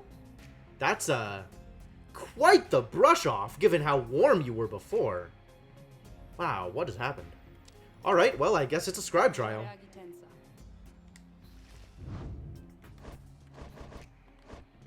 It's Shay! Not with this, though. Equip the black cap. Oh. Banishes gain a moondrop. Orb flinging. Aura casting. Plunging into the adversary's pyre. That's irrelevant. Quickness is good. Can I just give her the... Yeah, this is what I want to give her. Deal more damage, get this over with quicker. What? No, it's here. Still there. Value 8. Not particularly high value, but still there. You ask Sandra to administer one of her special trials for Shay. I must admit I do sense something from that one. I once had a wild heart myself, quite like her own. We shall see if there is more to her than that. Let us bring her forth. Soon, Shay arrives in heed of the summons. The scribes! I think that if I listen carefully, that I can hear them calling out to me? Something like that. So-called savages are similar to nomads such as Hedwyn, but move in quick, sudden bursts.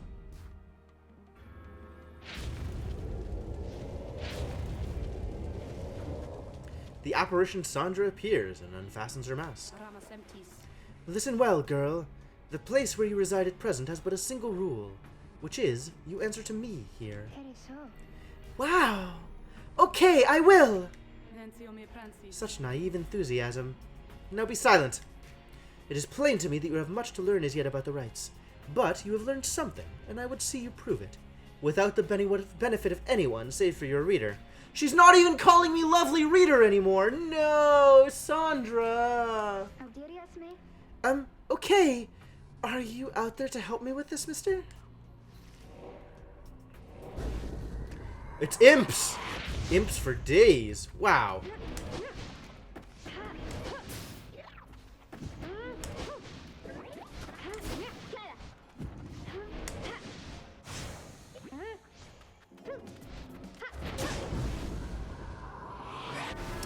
Got him!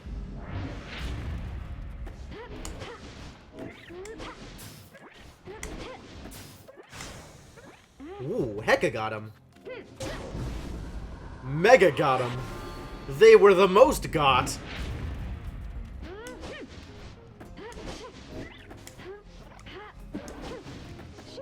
Uh-oh. I goofed! We're dead. We're not dead? Why are we not dead? Weird. Okay, we're dead. As expected. There it is. Wow, that's really hard to time now.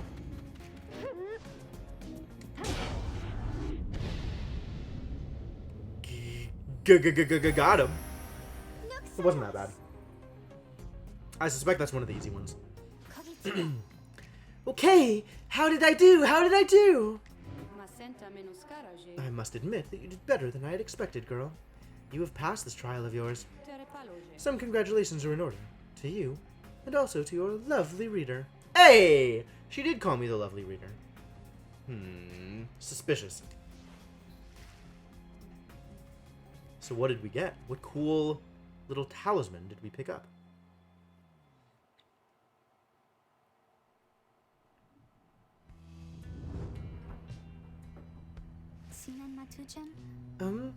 Did I imagine all of that, mister? Because I hope I didn't. Wow, what is that you have there? Kaelmer's anklet. Who is Kaelmer?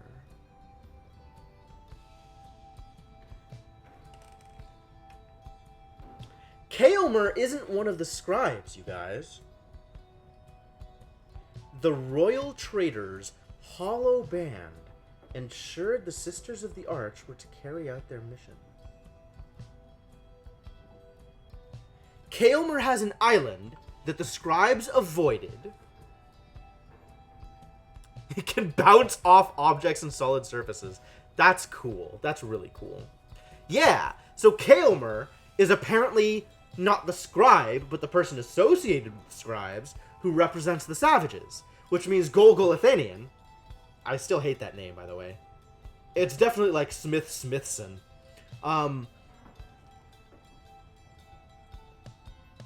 Is represented by Kael'mer, and Gol represents the nomads, probably.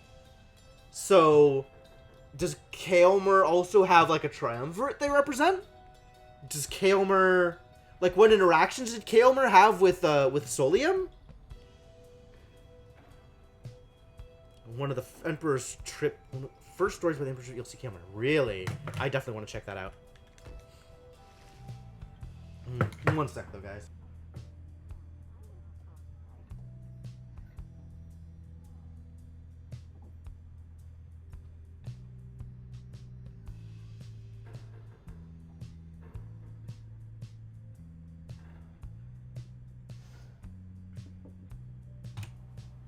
So weird. I don't usually, like, I've been feeling a lot more stuffed up lately, but I don't usually, I've never had allergies in the past, so I don't know if that's, like, something that can come on you later in life, or if it's symptomatic of something else. I don't know.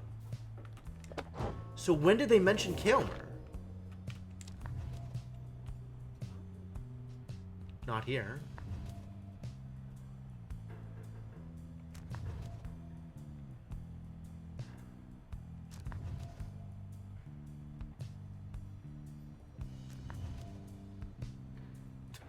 Yeah, that's true. Air quality is definitely a thing.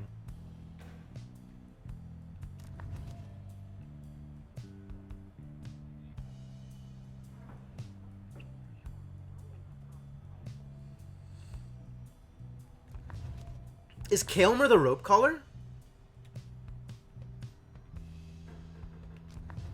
Do I know that about Kael'mer?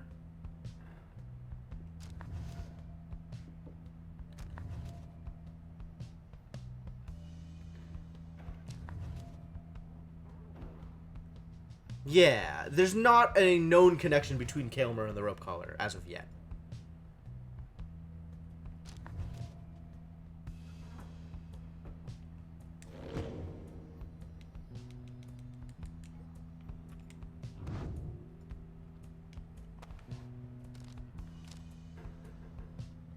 The royal trader. So still not calling him the rope collar. Okay. So we don't have a lot of information there. But there definitely is a huge piece of lore here that's been hinted at, but also we've been told to avoid. Which is kind of crazy.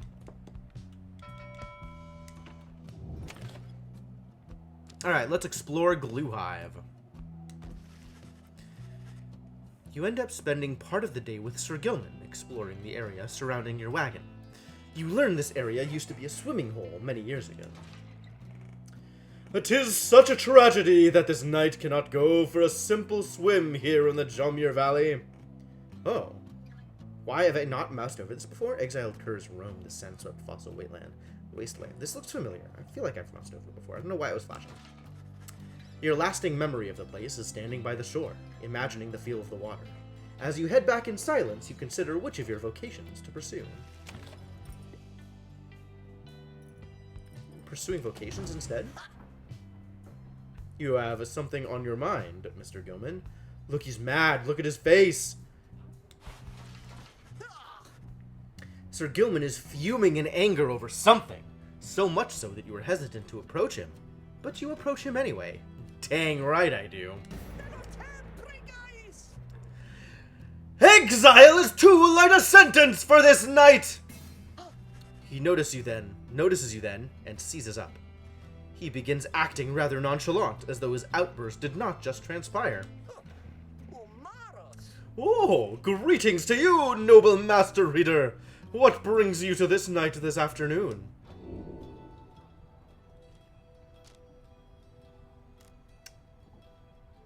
Sir Gilman is attempting to make small talk. Let's ask him if everything is alright. I'm not just going to tell him to calm down. That seems like a terrible idea. I don't want to punish him. You maintain a gentle tone with him, and ask whether there is something he might wish to discuss. Sir Gilman perhaps could benefit from talking through his woes.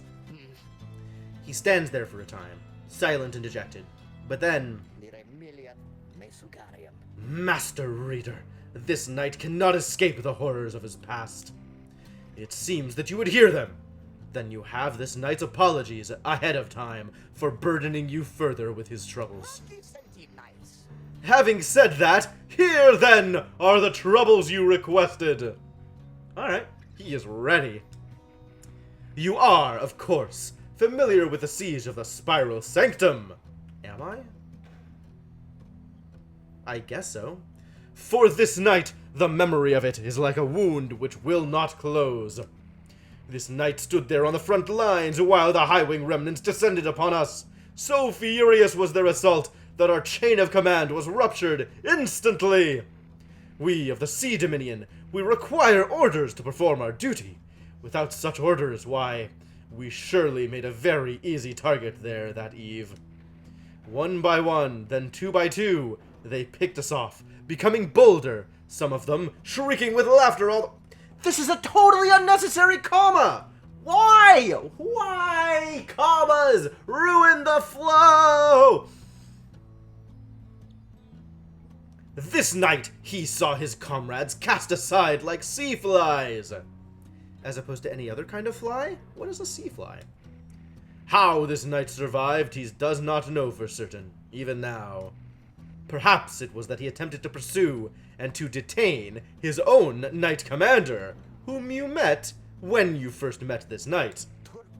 That cursed Sir Deluge. If not for his craven cowardice, the Spiral Sanctum might have held!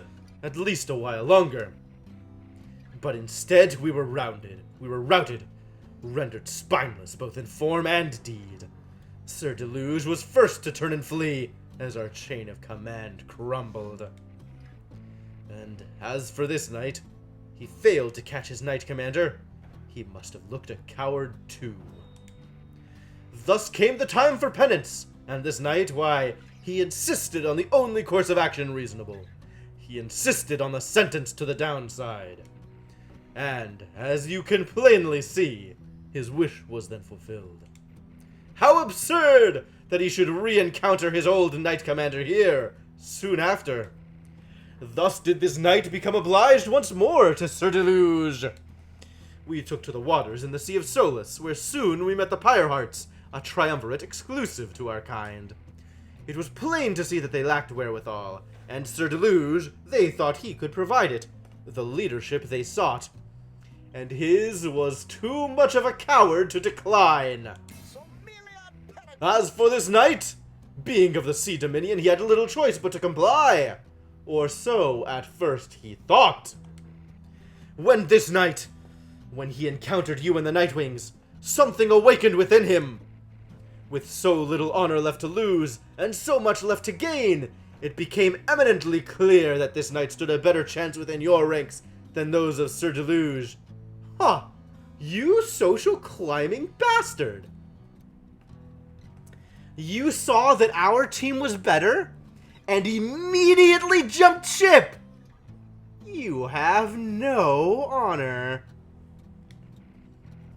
You're still cool, though. You're still cool in my book.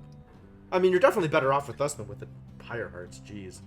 Sir Deluge is a mess. He might have been.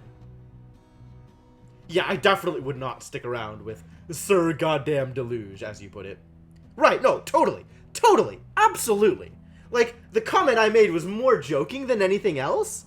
Like, it's really easy to look at that and see, like, oh, you just jump ship for the better team. Sure. But, like, I agree with you guys completely. He's totally in the right. And there is absolutely no reason for him to stay with Sir Deluge, first off, and a team of people following Sir Deluge, second off.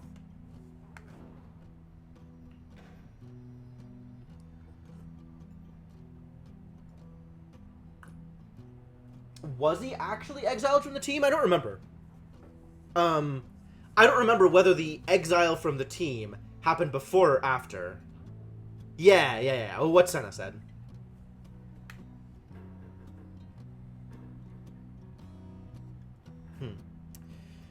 And there is little left to say. This knight cannot escape his past, and yet he chooses to believe that he was spared that day, not merely by coincidence.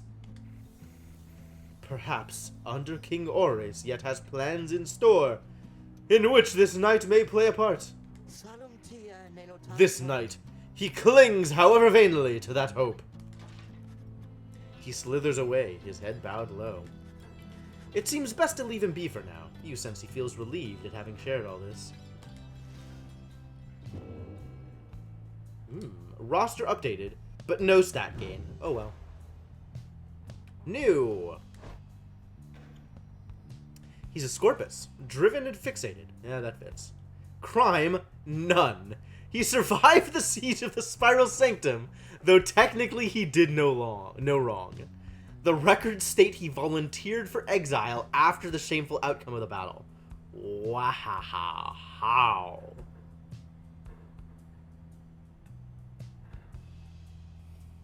Okay, yeah, sure. Not applicable. Extremely unapplicable. He freezes all exiles for 3 seconds. This is ridiculous. How can you possibly defend against this? Also, I still haven't saluted even once. I really should try that at some point. Alright, we're going to continue to study in private because we want glory.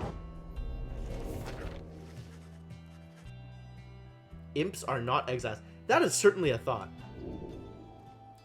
Yep, this is capped, so I guess we're going to quickness. Celerity. +1 quickness.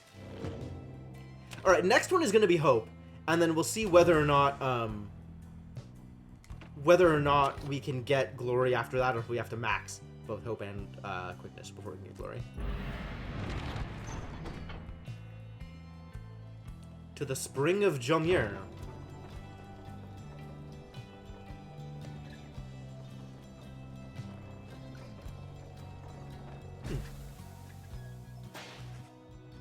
En route to the Spring of Jomir, the wagon comes to a sudden halt. That does it. I am leaving. The cause of Jodariel's outburst soon becomes apparent. God damn it! Pamitha! Well, reader darling, at least some of us know how to take a joke, wouldn't you say? Look, she was reminiscing once again about her soldier days, and I just happened to point out, I may have suggested the fiery destruction of the Spiral Sanctum happened on her former unit's watch.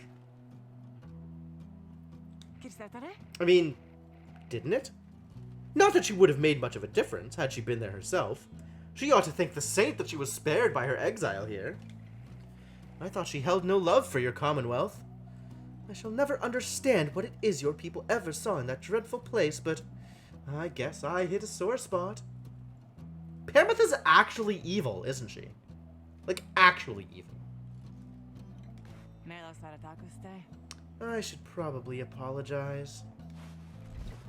She swoops off. There is no sign of either one of them. You organize a small search. It proves fruitless. But then, certainly a sadist. Yeah. I don't know. Like, it's really easy to go from, like, catty to, like, Mean Girls or Heathers, which is, like, actually evil. Right? Like, I don't know how thick that line is between, you know, catty social climber and legit evil person who deserves to be punished for their actions. I don't know. It's tough. Jodariel returns, alone, as if nothing happened. She's back to her calm self. Let us continue. I regret the interruption.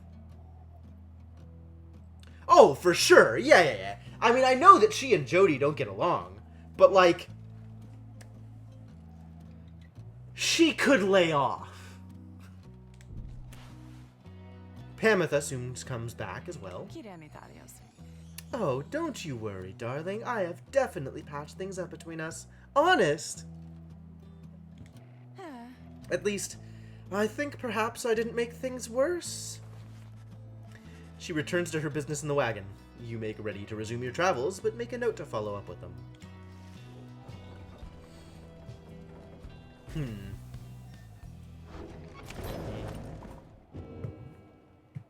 Man, given the discord between Jodariel and Pamitha, maybe I should try and send one of them up the next liberation rite. Like, I was gonna go with Hedwyn, but maybe I just send up Pamitha.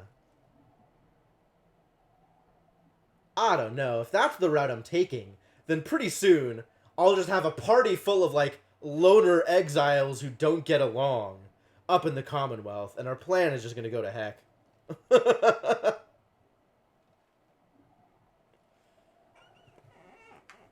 Alright, 2 pages to read. Also, Pamitha has words for me. You find Pamitha in the midst of a heated conversation. All I'm saying is we're limiting not only our own chances individually, but all your friends' chances as well. Jodariel seems to be considering whatever it is that Pamitha proposed. Tizo will deal with it. Alright. Reader, the harp here is suggesting that perhaps it would be best if I were to form an alliance with the ones whom I fought for the better part of my life. Just with me, Jodariel. I cannot vouch for anybody else. How utterly absurd. If we were in the Commonwealth, I would not have stayed my hand against her. That I can say for certain. However, as Hedwyn would say, what happened back there, perhaps none of that matters anymore. And what matters more is what we do from here. That is to say, I am willing to give it a shot. You mean you would be willing to conduct the rites with me? Yes. Excellent. I knew that you would come around.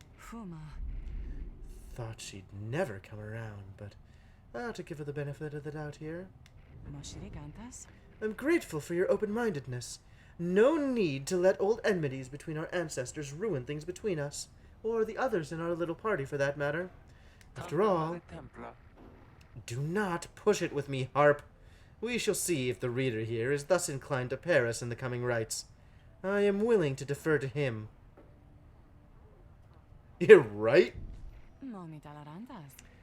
Anyway, you see, I think I managed to make amends there. Doubtless we'll get on swimmingly in no time. Pamitha and Jodariel are now willing to conduct the rites together. Hope for the best. Have I not sent them in together? I figured that would have already happened by now. I guess it hasn't. Alright, what have we got here? The Freedom Pact. We rid the land of an impending doom, but faced another of its kind. For we knew that we were trapped. What? What is that phrasing? I swear, for all that I know, the people who wrote this game were decent at English. They have a real weird approach to commas and phrasing sometimes. It's just like, this could have used another pass, I feel. Yet, for each danger which we faced, for every failed ambush by Arch, we met with gentle souls and kindred spirits in the downside, who deserved more than to fade from memory within this land. It was then that the stars themselves showed us the way, delineating a great voyage across the sea. Near broken we became, but then, at last, a moonlit vision, that of the rites. The rites! Thus shall they say of us, the 8 scribes gave their freedom, so that we may yet have ours. Fascinating. And here, the Spring of Jomir. Excellent. Sorry. I ofttimes think the carapace of the hive titan Belanthius shall be an everlasting blemish on an almost splendid bit of land. But Jomir, in his brashness, felled the monster with a certain flair. Then the moon shone through the ridges of the massive carapace and shined upon the pooling ichor, turning it into the freshest nectar ever to be tasted.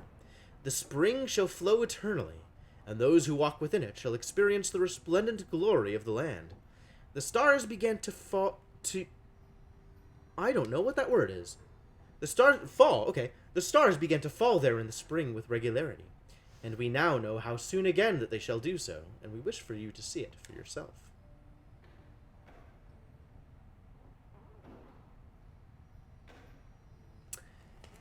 For some of them, yes. Like, for Shay, it's totally her manner of speech, and that I don't mind. But, like, there's plenty of places where the commas have broken up the phrasing in ways that I don't feel like is natural. I think maybe it is, like, character specific, so just that character speaks in a different way that I might speak. But especially in, like, the written words... Like here, right? The weird phrasing with just 4, stuff. That's weird. That's super weird. I've never seen that anywhere else. And that doesn't feel like natural speaking.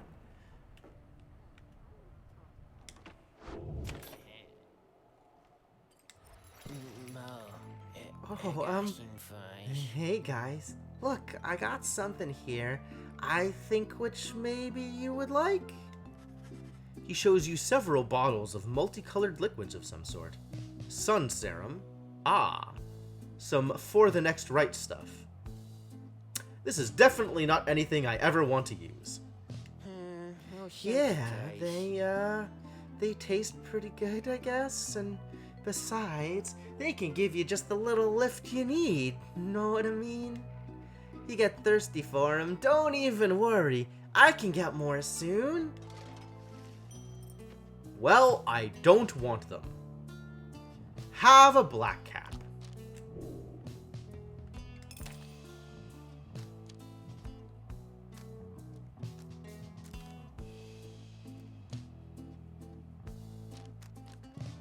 Is there anything I want here?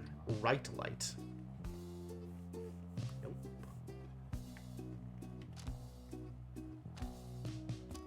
There's still Lunar Glass, which is the only one that actually feels relevant. No, the Presence one feels relevant too, Scribe Rock. Although it's so minor, like, I don't even know how much benefit it actually gives. Yeah, everything else I don't care about. Cool. Is there anything I want to sell off? I have +5 in Stardust. I do not want to sell that off.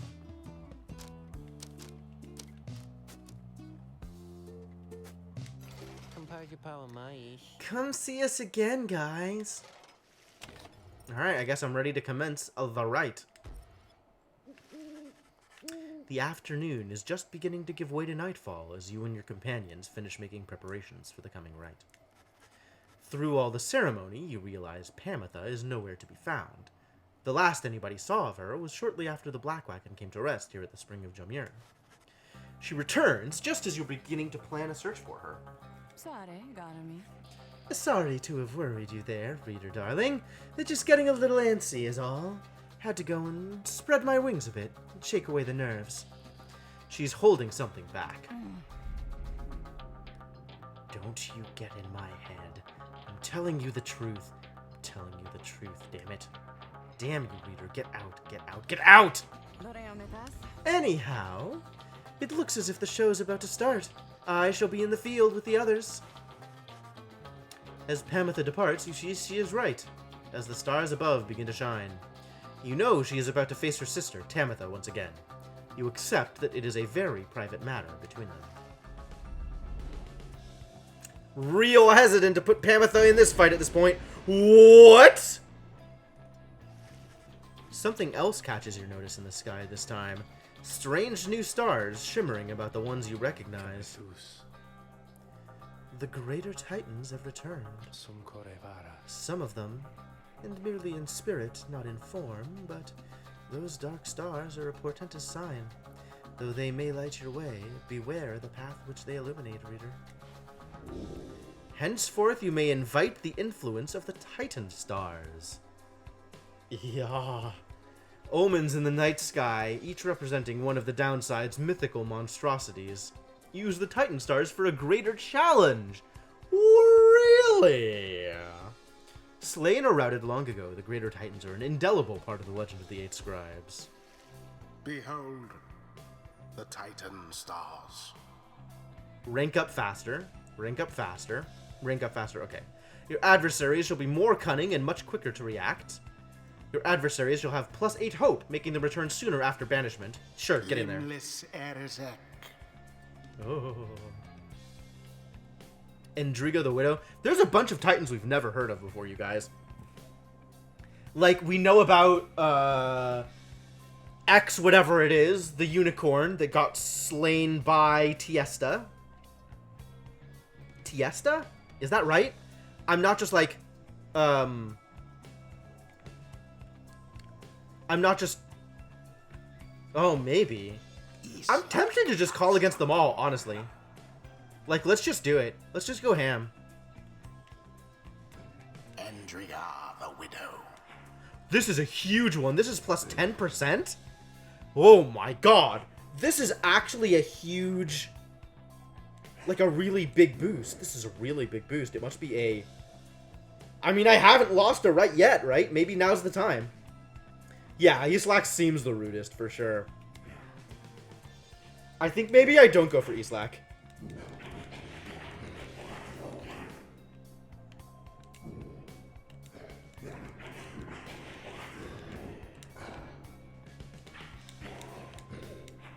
That's such a big bonus, though! It's such a big bonus! I'm going for it. I'm going for it. We're gonna do everything. We're gonna do it all. If this backfires, then I guess we'll know to ease back a little bit next time. Forgo my bounty hunting? Are you kidding me? No way. We're gonna wreck him. Burning remnants of monstrosities felled by the scribes themselves. I have confidence. Dare you to stand against them in their fury? Maybe overconfidence. Dark is the knowledge that you seek there, reader. But I still have confidence. Best focus on your adversaries, keen as they are to confront you once again. Put out the Adversaries. fire first, and show them the glory of the Night Wings. Now then, make ready for the right. The winged exiles of the Essence take position opposite your own companions, and their leader soon asserts herself. Pamitha, come forth! No trickery this time! She appears as asked, though remains silent as her blood sister studies her for a time. Tamitha then reaches for her mask. You look weary to me, sister. Oh? Too little sleep, I guess. I do get rather anxious sometimes on the night before one of these things. It can be a lot of pressure. Understandable. The two of them say nothing for a time. You cannot discern what they are thinking. The Highwing remnants all seem to be very mentally acute, trained as they are from birth. Soon enough, Pamitha cuts through the tension, her tone light as ever. So, given further thought to my proposal, then? I have a hand. And I think that now is not the time for talk. Besides, your comrades there, surely you give them pause. Even now they must be questioning your loyalty. What? But I... Oh, cut it with the stammering, Pamitha. It's very unbecoming, you know that. And you be sure to tell those comrades of yours what you propose to me. She dons her mask once more. As she rejoins the other exiles of the Essence, Pamitha hesitates before returning to your group. I told her she could take my place. What? What? No! Veto! That I would keep her up to date about our progress, and that she could take my place if ever it was time for me to go. But you don't have to worry. For one thing, she refused. And for another, Well, I'd better tell you later. For now, remember, you can count on me. Can I, though?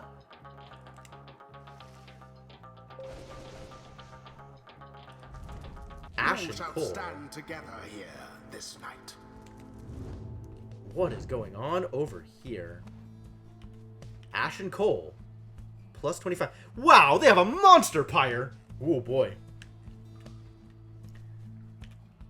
She orchestrated numerous deadly attacks against the Commonwealth and its borders, so of course the Commonwealth clipped her wings and sent her down. That makes a lot of sense. Hatred. The records show she was remorseless. Wow, 7 years in exile. I believe I have in fact said that, Senna. This should be fun. Look at her hope, too. While flying, Tamitha moves faster than usual. That's unfortunate. All of them move faster than usual. And then lunar glass. Oh my god, they both have lunar glasses? Wow, they're gonna be beaters. They're gonna be running around like crazy. This is actually scary, you guys. After the fall of the Empire, all the tribes and nations subsumed began to work together to rebuild. All but one. Some harps retreated to their ancestral mountain homes. Tensions grew, and war erupted many times since then. She vowed to put an end to it. She orchestrated an ambitious plot to overthrow the Commonwealth from within. But at a key point in the mission, she was betrayed by a Commonwealth sympathizer, her own sister. Speaking of...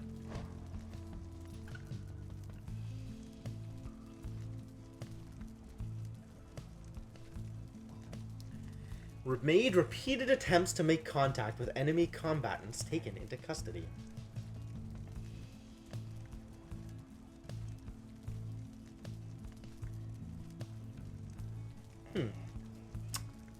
Okay, so who are we bringing in? Jodario has no inspiration. People with inspiration are Gilman, Pamitha, Hedwyn. Is that the team? That was the team we had before, right? I don't have a lot of incentive to just do that team exactly again. Do I have to bring in Pamitha? I could, I guess. Nobody has opinions here. Everybody's willing to go in.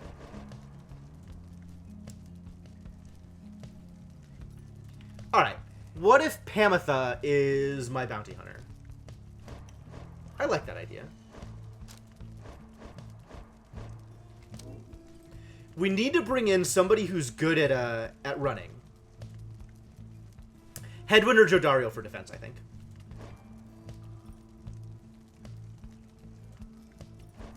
I think Jodario is actually really good on defense. So I might bring in Jodario on defense and give her that one thing. Give her some damage. Or, actually, I could just give her the horn, right?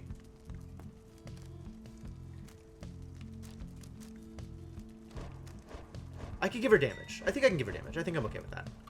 I'm not expecting to score with her, but if she does, oh boy. And then we can decide on someone else to be our dowsing bounty hunter. Also, does this work? Ooh, I can't increase its ability. Okay. But I can increase the ability of the contract? That's so weird. So who's our dowsing bounty hunter? Ruki's a decent choice. Gilman is a decent choice. Shay's a decent choice. Kind of not super happy about putting anybody else in. Let's give it to Gilman, given that he has some inspiration anyway. So let's do Shay, Pamitha, Jodario.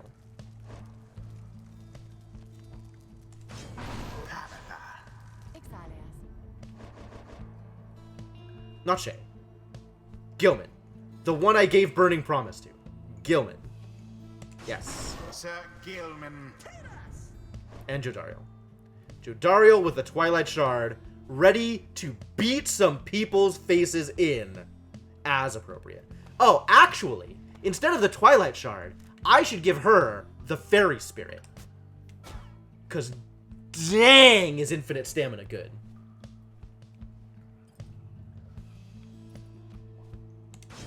Jodariel. Now.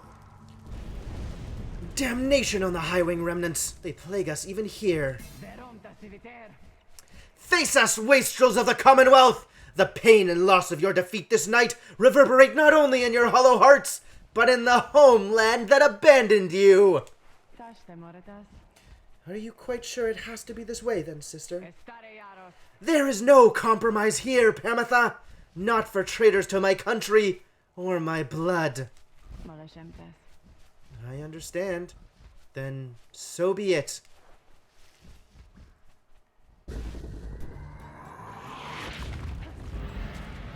Commence. Oh.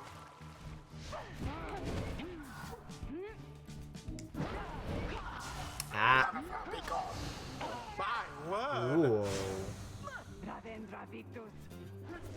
Bad news! I just got all killed. I wasn't even paying attention. The Nightwing's Pyre Whew. first to falter. This is bad news, you guys.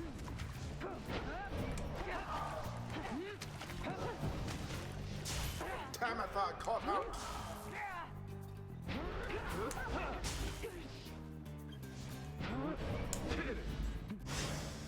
Unfortunate for the essence.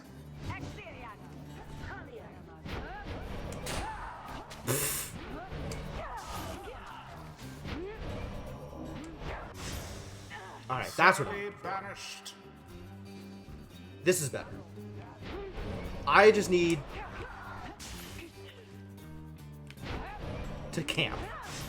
I just need to camp. Punishment for all.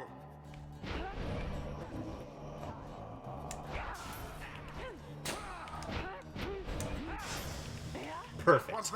Perfect. I'm just gonna keep doing this, and then we'll send in Sir Gilman to beat their base. Oh, that worked. The essence banished to the last. I could just keep this going.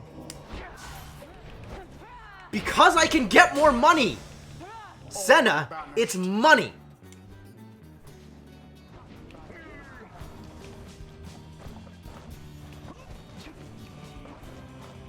Aw.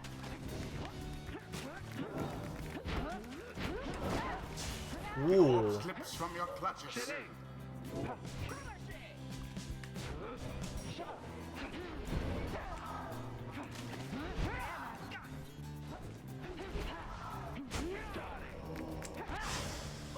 Out with you all.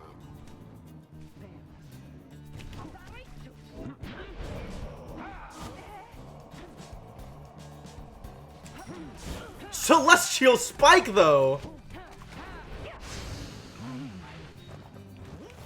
Whoa, what am I doing? How comical.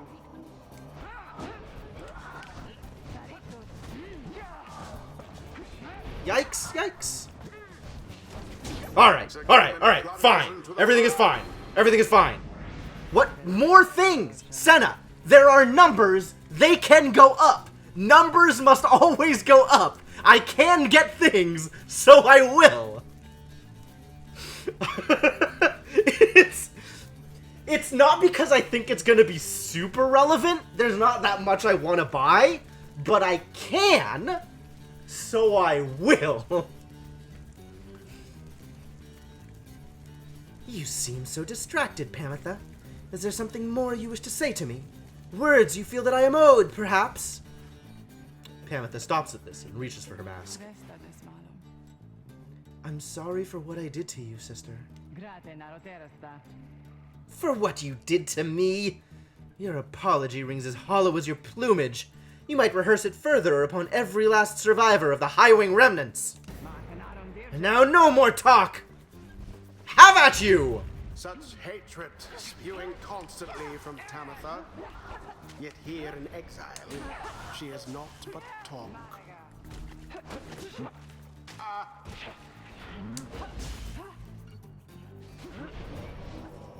Come on, come get it.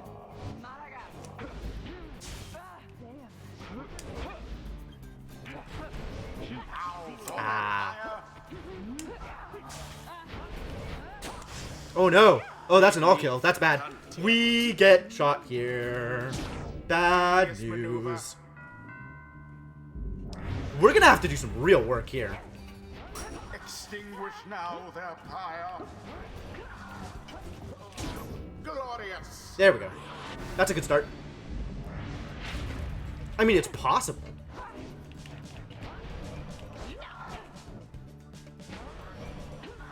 Alas for Jodariel. Oh no, I'm solo playing. Crap, I lose. I have lost here. This is actually a lose. I'm down to 10 now? If I let them kill my ally, that's such a problem. You have it.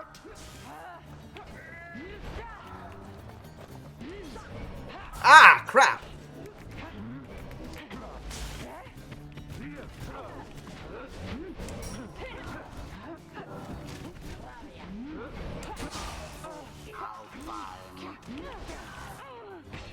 Ah!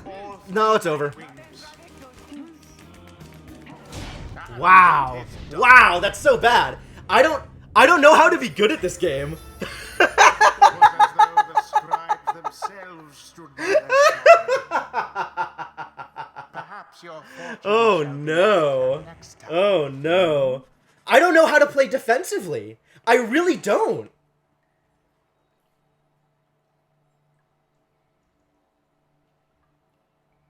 Like, near the end, I was just mashing. I really didn't know what I was doing. I didn't have a plan or anything.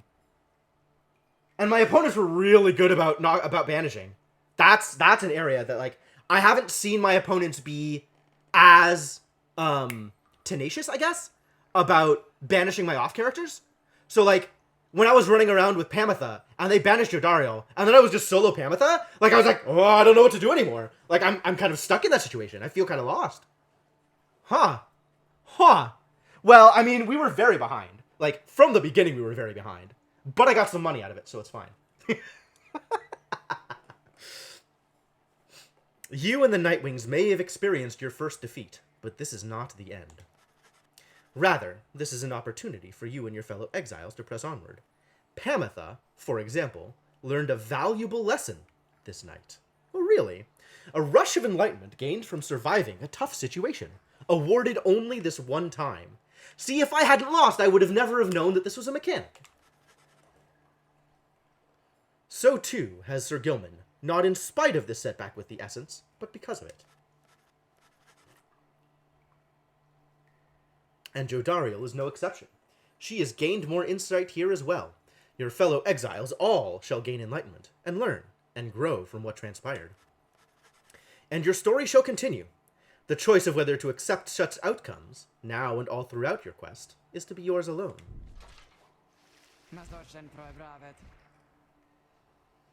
Unimpressive, Pamitha. What good is your offer to show me favor in the liberation rite, if I could just as well prevail against your comrades on my own? It will be different then. Though, I suppose that you won't consider. You know that I cannot. You are always obstinate, but in that regard and all others which count for anything, you are inferior to me. Remember that. What you offered is meaningless to me. I shall free myself without your help, or that of anyone. Save the other members of your triumvirate, I suppose? Like, you really can't just solo this, buddy. Now then, farewell. Wait, what of your comrades, the Essence? You must need them, at least. Hey, that's actually the thing I just said. Good job, Pamitha. Mincing my words as ever, Pamitha. Know that I do love you in a way. Is that what you wish to hear? But my purpose is plain, and you stand in its way. You are a fool to think my freedom is my goal. My freedom is a means toward an end, the likes of which you would never abide. Do you think you could sway me from my purpose, Pamitha? Pamitha remained silent for some time. No. I think that you will struggle to destroy the Commonwealth no matter what it takes. No matter if, in doing so, you are destroyed instead. Just so. So then, you understand me after all. Pamitha does not turn to watch her blood sister depart. The rites do tend to teach something of trust. Ah, we don't get the Titans bonus unless we win. Oh. If If only wings could speed us on toward greater understanding. All in all, having to unlearn everything I've learned is going so much faster than expected. Alright, where are we going from here? What am I trying to aim for? I'm trying to aim for the quickness. Yeah, we're doing this one. Until the stars align. So, not the outcome we were hoping for exactly, Jody darling. Hope is not something I dwell upon at this point, Harp. This outcome was predictable. Oh no! I failed them! Their budding alliance dashed because of my poor skill. Basta, Dante. Because I got too greedy. This is all my fault. I really want to save Scum here, you guys. I really, really want to save Scum here. Then you'll go back to refusing to conduct the rites with me, is that it? I did not say that. Our failure this night does not fall solely on your shoulders. I was not accustomed to your presence. Room for improvement, then. Sorry for the outcome anyway. Though, maybe next time, No, okay. Better than anticipated.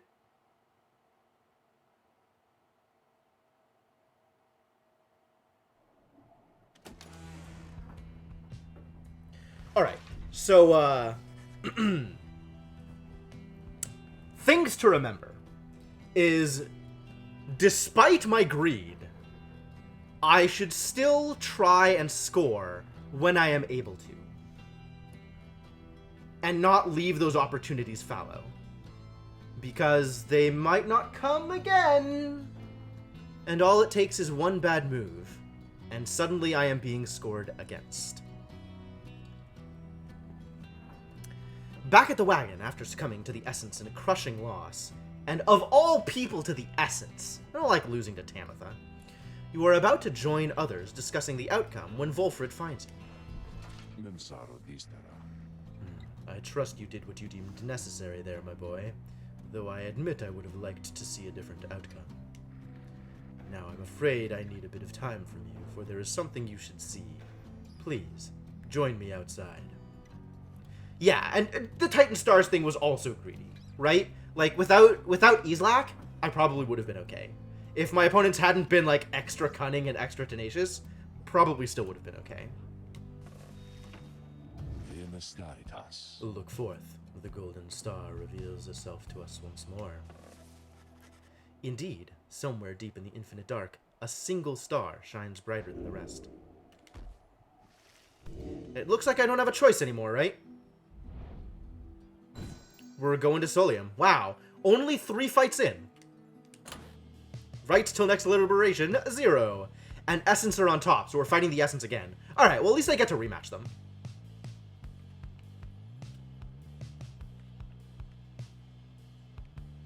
The reappearance of the Titan Stars is cause for some concern, though best ignore old superstitions and remain well focused on the task at hand. Ha ha ha ha! That's probably good advice. Once more, we are to travel.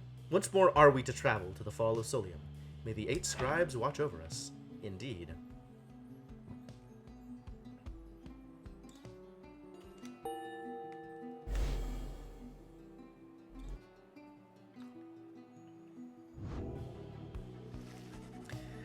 The rites are calling you again to the fall of Solium, where one among you may go free, should you prevail. It is as we discussed. The cycle of the rites is beginning to turn more quickly.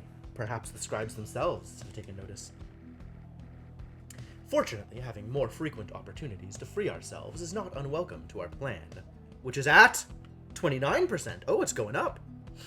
I suppose it's good for everyone, including the Essence, who will oppose us next. Probably not Icarus? Who knows? Getting to Mount Elodiel ought to be a little easier than before, at least. We should be able to make landing near to some of the old monuments to the scribes. Let's set forth at dawn. Soon everyone is off to rest, as best as they are able, knowing that another chance at liberty for one of them shall soon present itself. Yes, I definitely don't want to lose a chance at liberation. Granted. That is also true, Icarus. Alright, Pamitha, what's the good word? Despite Pamitha's mental conditioning, you can tell something is troubling her. She won't listen to a word I say, not one damn word. If she weren't my blood sister, I should think I'd hate her guts as much as she hates mine. She shakes her head. I should apologize to you and everyone. I sought out Tamitha without asking your leave. I figured I would rather seek forgiveness than permission, you understand. My attempts with Tamitha didn't amount to much, as you well saw, so at this point, I'm hopeful you'll be more accepting of apologies than she. Though, tell me something, reader darling. Do you suppose I'm going to betray you? You may know better than I do at this point.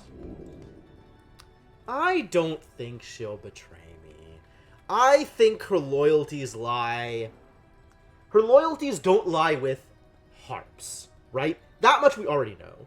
She got exiled because she was on the Commonwealth side.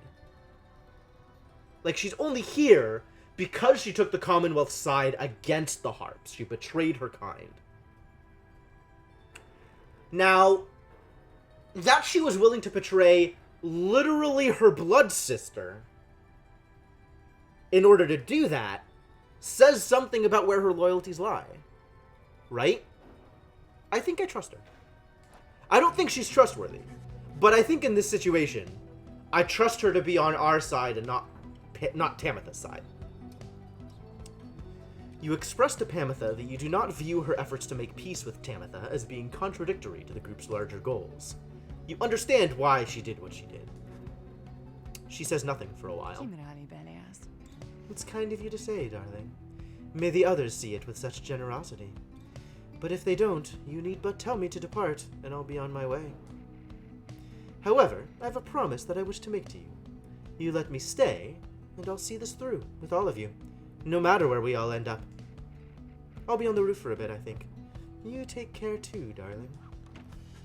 Despite Pamitha's disappointment with the outcome of her confrontation with the blood sister, you sense she is less troubled now after your brief conversation. Alright, so now comes the question. Who are we sending up? Hedwyn's at 3,500. Jodario's at 5,900. 4,100 for Ruki. 3,250 for Shay. 44 for Sir Gilman. 2,850 for Pamitha. So even if I wanted to send Pamitha up, it wouldn't be an option. She doesn't have enough enlightenment. Hedwyn doesn't have enough enlightenment either, unless I give him the thing. So we're on Jodario, Ruki, or Sir Gilman? I feel like Hedwyn should be the next person I send up, I really do. And if that's the case, I can make that happen. I can give him the enlightenment he needs. I think Hedwyn is still my first choice.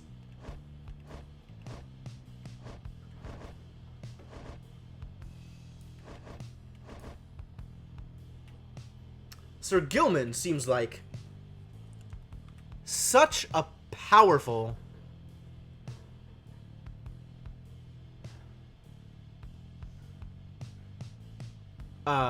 scoring character. So I think I want to keep Sir Gilman around for mechanical reasons. In terms of story, yeah, maybe Senna.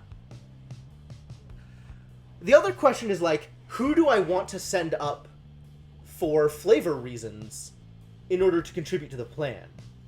Right? Who do I think is going to be the biggest contributor to the plan? I don't think it's Pamitha or Sir Gilman. I think it might be Jodario. It might actually be Ruki, right? With Tizo up there to keep Ruki in line, it might very well be that Ruki is the biggest contributor, biggest possible contributor to the plan. But I feel like it's Hedwyn. I feel like Hedwyn needs to go up. Either Hedwyn or Jodario, actually, needs to go up.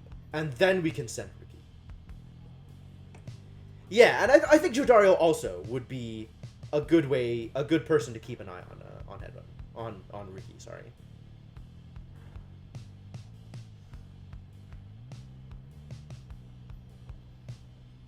Hedwyn has been through so much. I think we should send Hedwyn up. I think Hedwyn should be the next person up.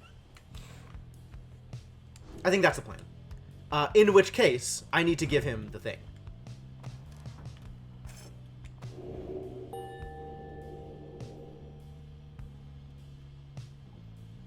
Now he is choosable.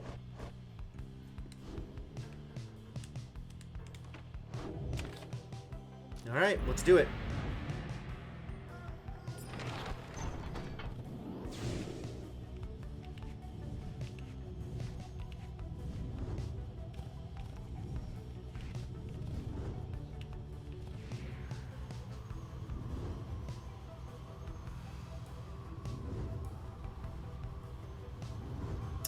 Oh, holding boost makes you go across the transitions faster, for sure.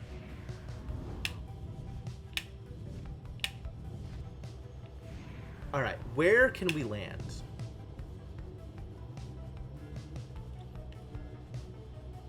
You sense Pamitha shall gain favor from the scribes if you land here. What does that mean? I still don't know what that means. I don't know if that's good. Sir Gilman shall gain favor from the scribes if you land here. No idea what that means. Alright, let's have Pamitha gain favor from the scribes then. It's gotta be someone. Let's give it to Pamitha. Let's see if it's a temporary thing or not. Yeah, right? You make landing on the sacred Mount Elodial, upon whose summit the next liberation rite shall soon take place. You wonder who among you may regain his or her freedom this time. Volfred finds you after the post-flight inspection. We shall have to take the rest of the trip to Fall of Solium by land, and may we soon liberate another of our own there. That should raise the chances that our plan shall ultimately succeed. The Beyonder Crystal seeks Pamitha. It's time, ladies and gentlemen. Also, there's more mushrooms. You called for me, lovely reader? Are you willing to talk to me again? Nope. I thought I told you to be gone. She is pushing you away as she did before. Perhaps I ought to cease my services to you if you insist on disrespecting my wishes thus. Would that sound good to you, O reader?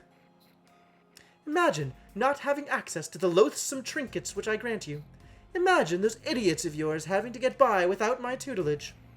I can imagine it just fine myself. I was once a weapon used to kill an emperor. Attempt to kill him anyway.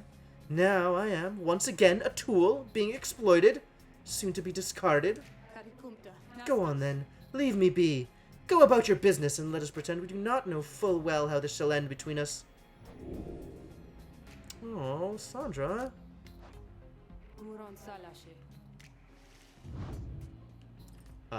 Definitely not the contract. I don't know what we'd give her instead. Probably the Twilight Shard.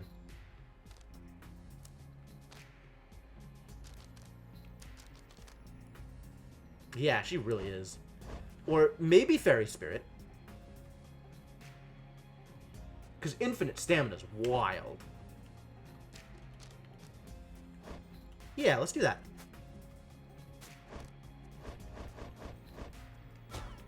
And new abilities are can dash rapidly for less stamina, and while flying, moves faster.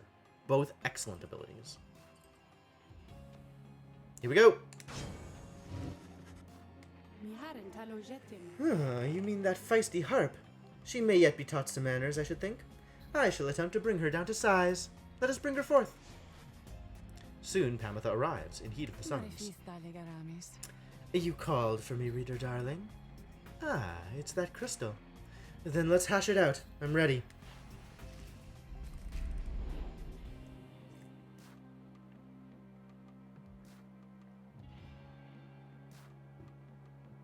Fly clear over their adversaries. I'm planning on it.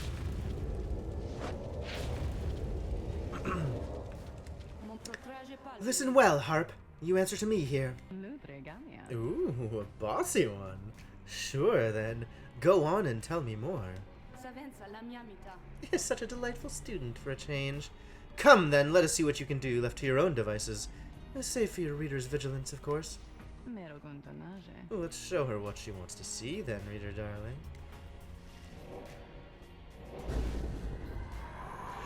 We've got a nomad, a savage, and... Whoa. That didn't work out. Ah! She flew. She flew over my thing.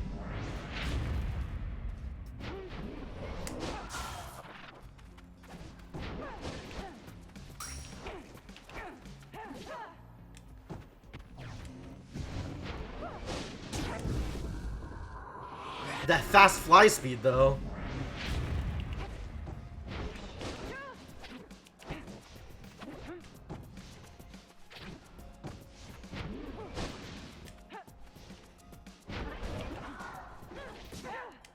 That didn't work out.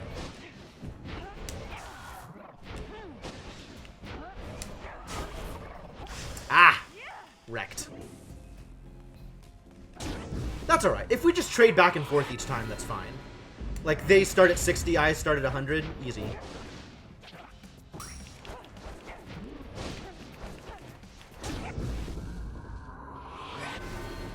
Also, those moonstones are crazy. Ah, I landed in the thing. That's bad news. Ah!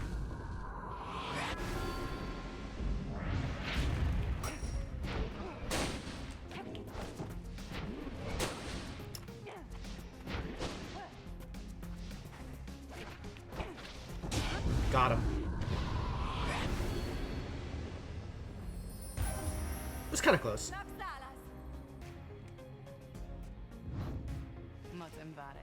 There now. Is everybody happy? Oh, how as happy as can be, my doubtless pretty heart. So good of you to ask. On top of that, your performance was sufficient, and you passed my test. You have my congratulations, both to you and to your lovely reader. Now be gone from here, before I have any second thoughts. Oh. We knew not everyone could leave who wanted. Seldom would the opportunity arise. So what do we get out of this? My, that Sandra sure could use a massage or something. So angry, isn't she? Say, what's that you have there, darling? Triesta's plume. Yeah. While flying, after dousing the adversary's pyre, Pamitha may instantly return and deals +3. She could no longer fly, yet her tears she shed for her assailants, for they could cry no longer. Wow.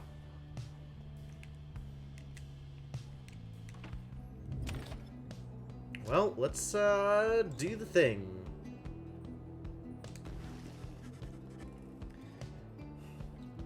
Later that day, you accompany Pamitha into the splendors of Emperor's Ascent, where a monument to Triesta Tithys awaits you. 5th of the 8 scribes. Yeah, it seems really good.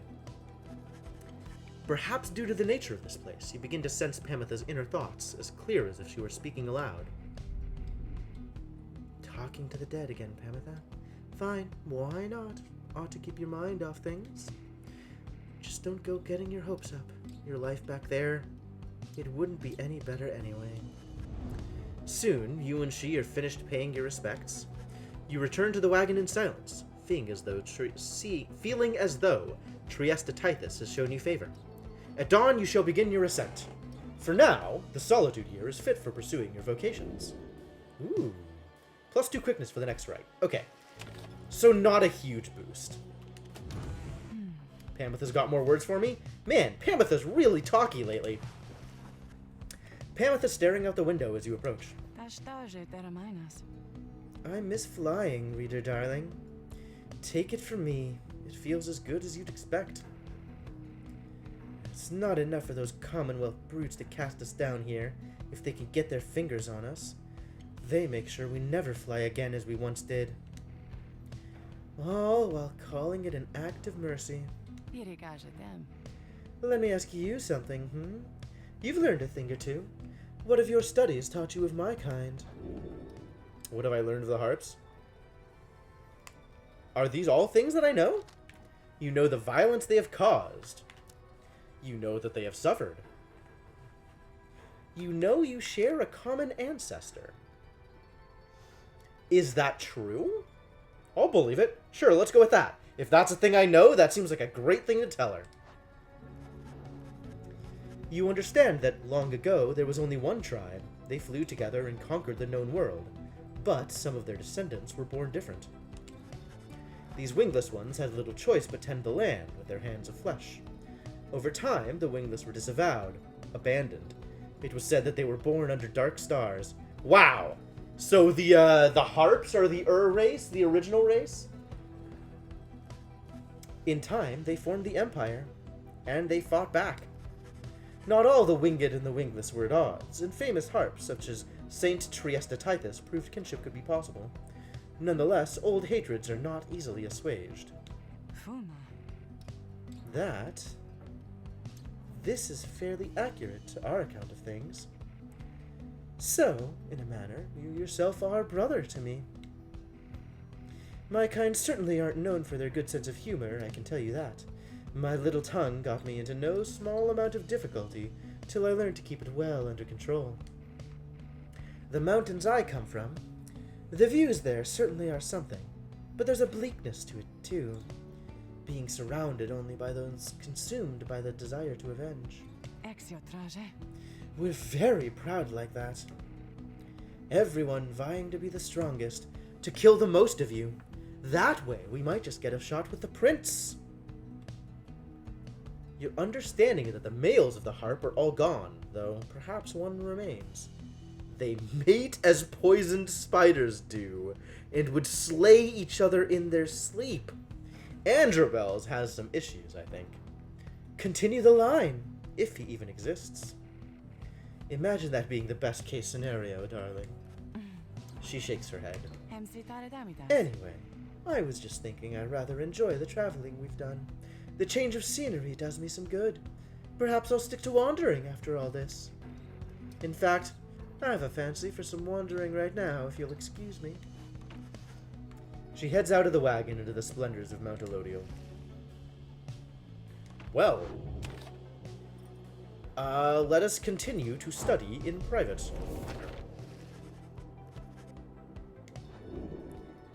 We have +1 quickness already, so let's get +1 hope. And then next time, we'll know whether or not we can get a glory. Let's go! Let's go!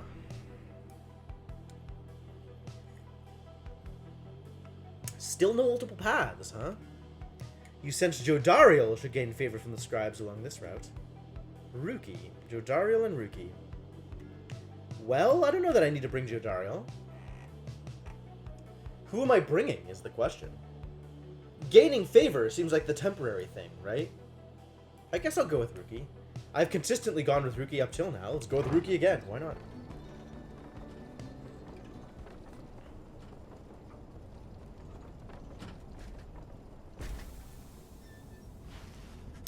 On the way to the summit, you pass a monument to Luce Glorian, and Ruki happens to take notice.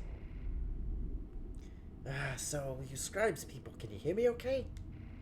If you can, then do me a solid and let me get out of here already. My family can't do nothing without me. They've been waiting for a while now. He says little after paying his respects. However, as you prepare to continue your ascent, you sense that Luce Glorian has shown you favor. +2 present.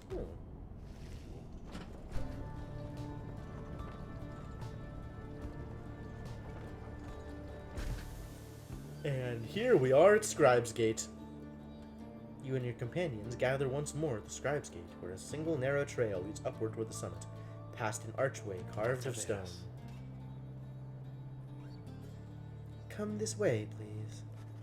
The minstrel leads you toward the archway, where his counterpart awaits. The exiles of the Nightwings have returned. They have. Greetings, Celeste. She all but ignores him and motions to the rest of you. Now then, each of you in turn, Please state your name and what it is that you seek while crossing Scribe's Gate. Please, just do as she says. Everyone steps forth, one after another, much like before. Ruki passes through the gate. Pamitha passes through the gate. Jodariel passes through the gate. Sir Gilman, ta-da!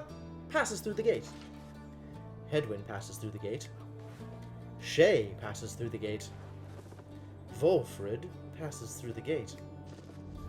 No one is left to go but you. You step forth and declare yourself as you did before. The guardian of Scribe's Gate regards you with a still expression. Then she addresses all of you in her formal manner. The 8 scribes bid the Nightwings welcome. Go forth with glory. The lone minstrel glances up at the gate guardian. Salutium, Celeste. You have our gratitude, Celeste. But she pays him no heed. Oh, you're never gonna get her. She's over you. If she was ever not over you to begin with. As you gain the top of Mount Elodio, from which the downside sprawls before you, you wonder whether one among you soon shall follow Tizo from this place. Page revealed, the fall of Solium. Oh, hey, guys. You know, it's real awful cold up here. Sometimes waiting for customers, so come on in, okay? And good luck in that big battle thing you got. That's where you're going, isn't it? I heard it's gonna be exciting for my friends. Here, have a black cap. What is this? After bearer banishes an adversary by aura casting, an aura burst may occur. Cannot be used by harps or saps. So we're still gonna gain a sap then. Right? Like, otherwise, the only way that's relevant is if we're gonna get a sap in our party?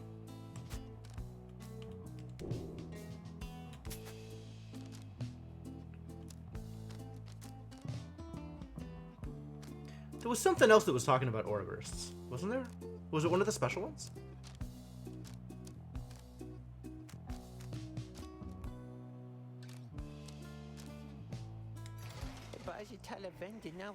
See you guys again sometime soon, maybe. Okay? Because I gotta say, you are my favorite customers I had all week. I suspect this is because he hasn't had any other customers all week. So we got 2 new pages to look at.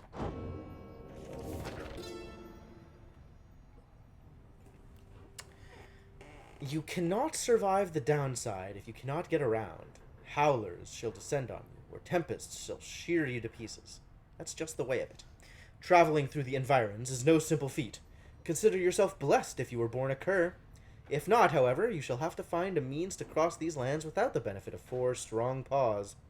Luce Glorian believes this untamed land can be traversed through means unnatural. I thought at first that he meant sorcery, but he suggests invention. He speculates that carriages could cross this land by harnessing its fury. A wild thought. In my case, my paws shall suffice. And here, from the top of Mount Elodio, the downside may be seen in its entirety, or at least felt, since so much of the land is shrouded. But that is hardly all. Through a wondrous miracle, there lies upon this highest mountain an inverted fall, whose waters crash not toward the sea, but rush toward the heavens. We speculate these are the very waters which delivered us, but now bend backward, seeking their return, as do we all. In this phenomenon can freedom be achieved, but only for the chosen when the time is right. There is a path to freedom we cannot traverse, but shall leave open for you, so that you may strive for it. So the more soul we spend, the more living in exile we see. Which means we need more soul so that we can spend more soul. That's important, you guys. Now I have an even better reason to try and fight for bounties. Alright, let's commence the liberation rite. I think I'm ready. The time has come for your second liberation rite to commence. You observe the lone minstrel in Volfred speaking in hushed tones, but cannot sense the topic or the tone. Then Volfred looks up at you. I trust that you are feeling as prepared as possible, my boy.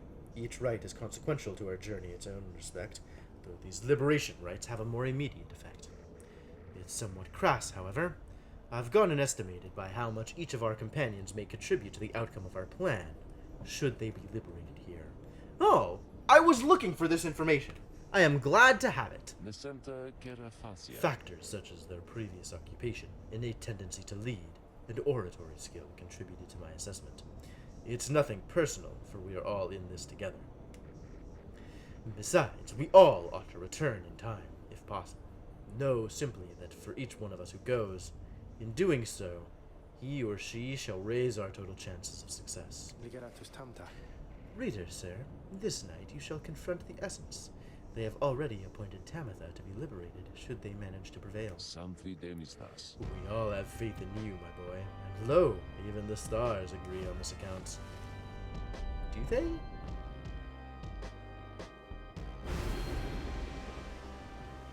Nope. Archbeast Sungrease. The start of this rite, your adversary's Pyre shall automatically gain 30 points. This is, maybe greedy? Let's bump it down to 6% enlightenment. We'll gain a 6% boost here.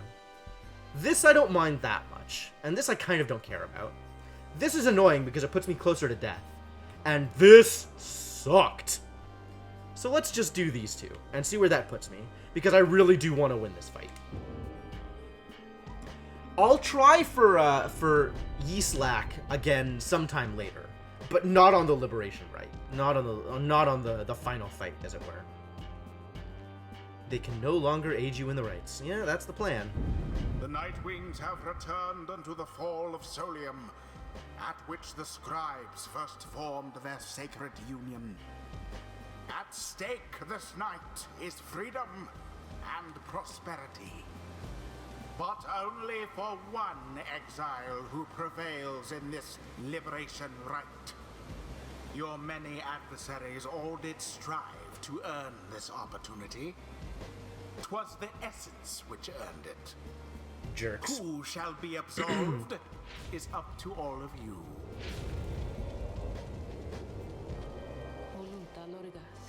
The pyres burn, and each of the triumvirates is present and prepared. I concur. The pyres burn, and each of the triumvirates is present and prepared.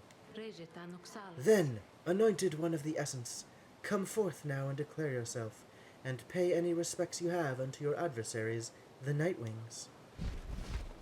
Tamitha swoops down from somewhere and unfastens her mask. I am known as Tamitha Thane.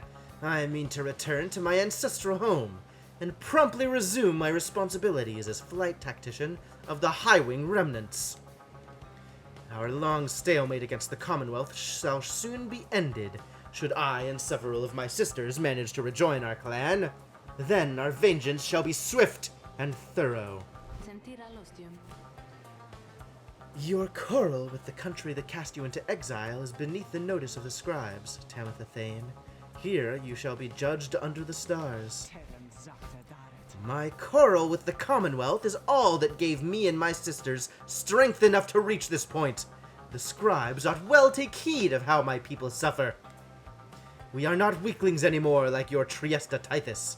We shall not fall in line with flightless fools in their naked attempts to subsume our heritage, our culture. You know, talk like that is not going to make you more favored by the scribes.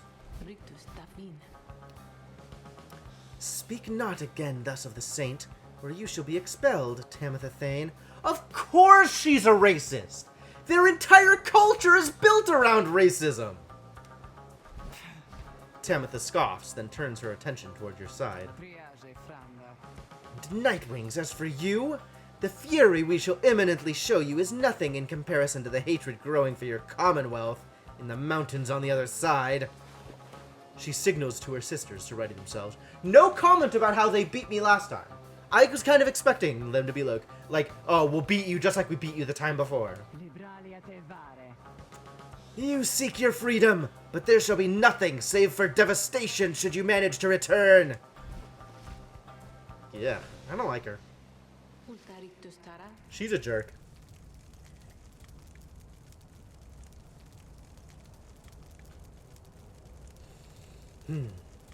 Now then, have the Nightwings reached a decision on whose behalf they shall conduct the liberation rites? Reader, I am bound to tell you once more. The first companion whom you choose shall go free this very night, if you prevail. Only the enlightened may be thus anointed. Not all among you may yet be ready. The other two chosen for the triumvirate shall lend their aid. Nightwings, make your decision! Who would you set free? Well, as expected, the choice is now Hedwyn, who has Goal's Brazier, which is cool. Jodariel, and Sir Gilman. Well, we decided on Hedwyn, right? Let's make sure that he has the thing equipped that we want to equip him with. What do we want him to be equipped with? What is Hedwyn's role in this fight?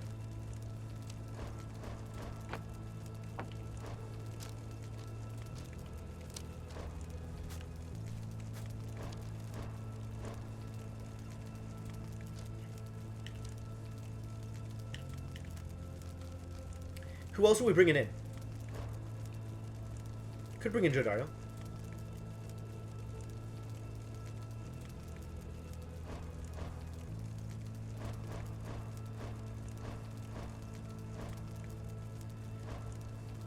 Ruki, Shay, Gilman, Pamitha. I'm inclined to bring in Ruki and Shay because they both have inspiration. And they're both really good at scoring points. So maybe Hedwyn is our contract killer?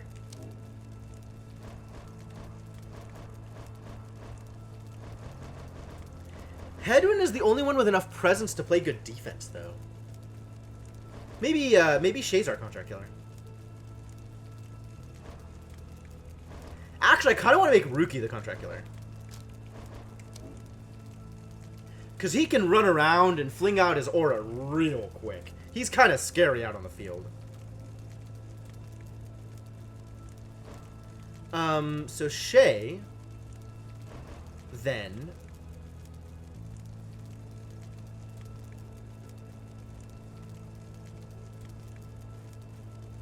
Whoa! Here is where Kael'mer Ropecollar is actually referenced! Yeah, so Kael'mer is Ropecollar. Ooh, and Kael'mer Ropecollar is definitely associated with the Savages. Also called the Moon-Touched, they proved overly resistant to the principles of lawful society. Fascinating. Maybe we don't bring in Shay. Shay is kind of scary to use sometimes. I don't know.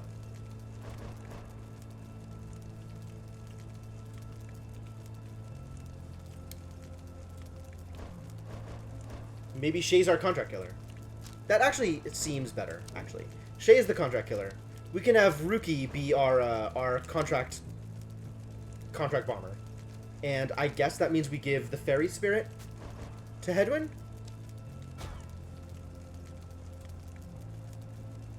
I think that's fair. Unless I want to give him the bracer, which I kind of don't care that much about, to be honest. Power casts easier and gains infinite stamina on hit, though. I don't know. I really like having the moon drops. I'm going to do it this way. Edwin. This is my shot to go free. But I can't just leave the rest of you. Who shall strive for him? Ruki. Don't have to ask me twice. Not after everything Hetty and I have been through.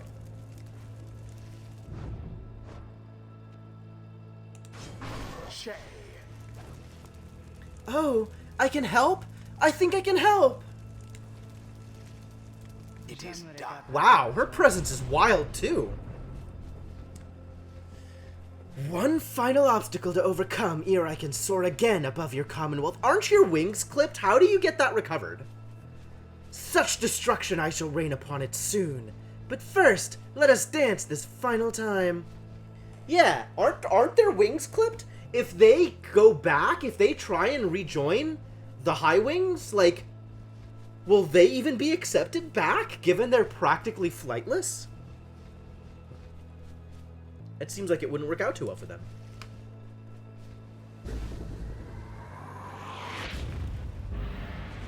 Commence.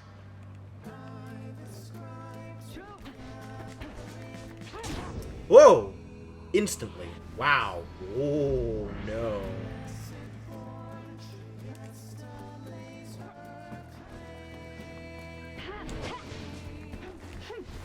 Jeez! Jeez! What is this power? Okay, I guess we just have to win. As the Liberation Rite continues, you sense Pamitha reaching out to you. Or perhaps just reaching out to anyone at all. Yeah, but she's like landing and pushing me back almost at the same time. Just bullying her way through. That's wild. Reader, someone, please, let her prevail. Let her prevail.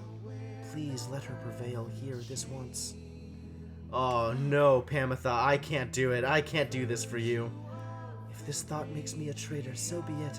But please let Tamitha prevail. For she is here, wrapped up in all of this because of me.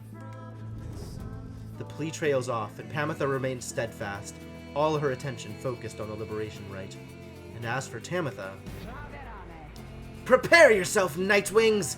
And as for you, Pamitha, I await the outcome of this night, for it shall soon ensure that I may never have to see your smirking countenance again.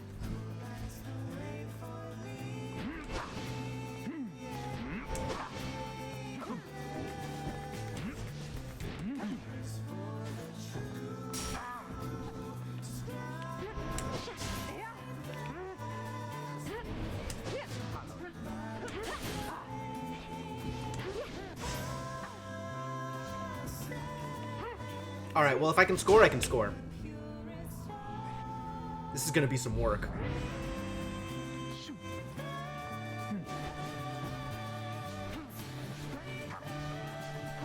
Ah!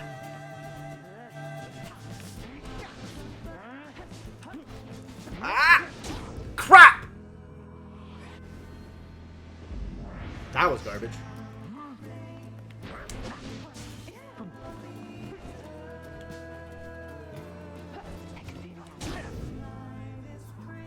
Whatever. Just score. Just score points.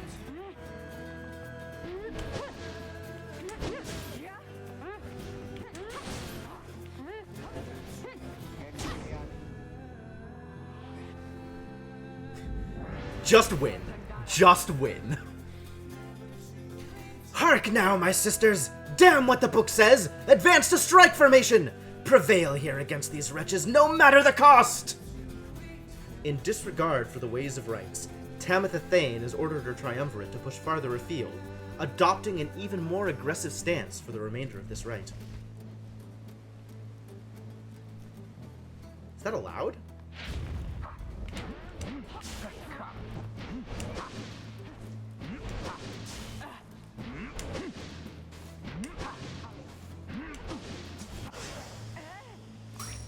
Now to the flame.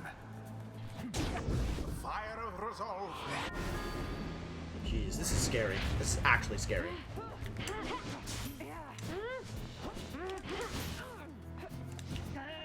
Yes. Well, if they're gonna be out front, then I'm just gonna score. That makes it easier. Into their fire.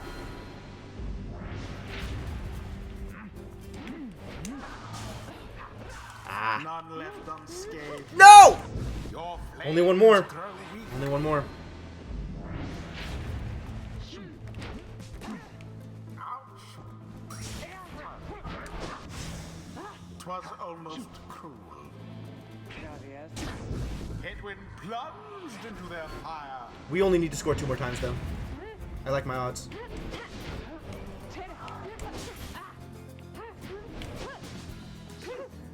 Oof. No mercy shown. As per the sacred law. Alright, Rookie, you can do it. end the ceremony. No. No! Who?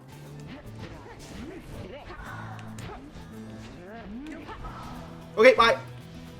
And there it is. Holy hell! The Night Wings proved their worth. Woo! That was a lot, you guys. That was a lot. Adversaries in the end. That was really risky. Oh, that whole fight was really risky. Thus ends the liberation rite. And thus, the scribes have chosen. The exile appointed by the Night Wings shall be free. Get on up there, Hedwyn. Absolved of Do all the thing. misdeeds. Return to glory in the Commonwealth. Yeah, I didn't make full bounty on either of them. But it did And okay. all others shall remain to carry out their rightful sentences. Screw you, Vincent. Nothing is rightful about these sentences. Damn you for this, Pamitha. All of this because of you. I would like to point out, I think I got like $6 off of Shay, and I got like $10 off of Ruki. And I got the win, and I got the 6% enlightenment boost. So I am perfectly happy with these results. And I don't feel like my greed punished us.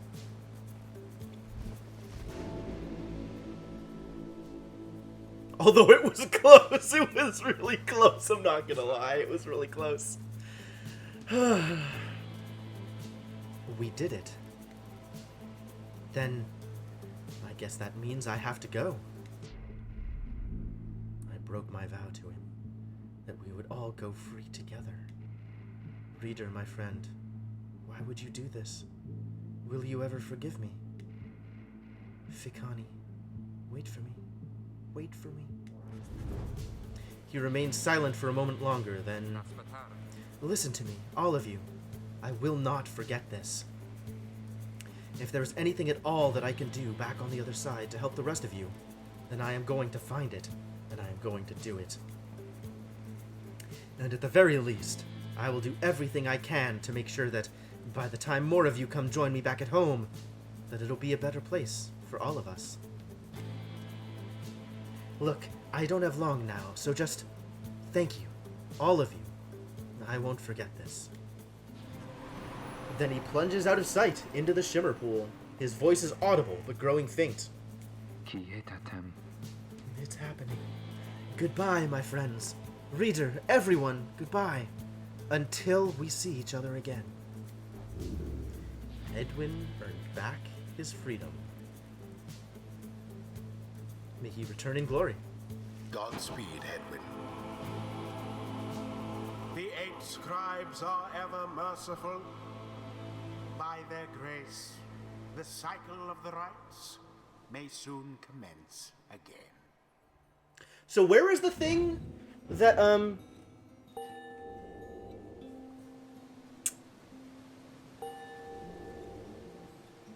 Hang on. Waiting for this. The 8 scribes gave their right. freedom so that we may yet have ours. You done talking? Okay, cool. So, where was the thing that Wolfred mentioned that tells how much each person is going to contribute to the plan? I think Jordariel did get inspiration, didn't she? I'll double check. Maybe she has enough enlightenment that she doesn't get inspiration anymore. I don't know. It's possible. Well, Pamitha, truly did you get the best of me again. Know that your actions put our sisters on the other side in even greater peril. Not that you care, of course. Yet I am certain that they shall someday prevail, with or without my aid. To think that I was born to share blood with someone such as you.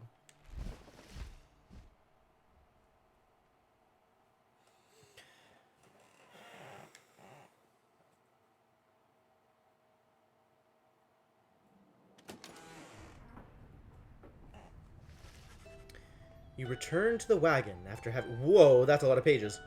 You return to the wagon after having prevailed against the essence in the liberation rite. Wow, more? Cool. Not too shabby, people! Do you think Hedwyn is already home? You succeeded in liberating Hedwyn. His was the first friendly face you encountered in the downside, who returned to the Commonwealth in glory. We did what we could. With each liberation rite, we strive to advance our plan.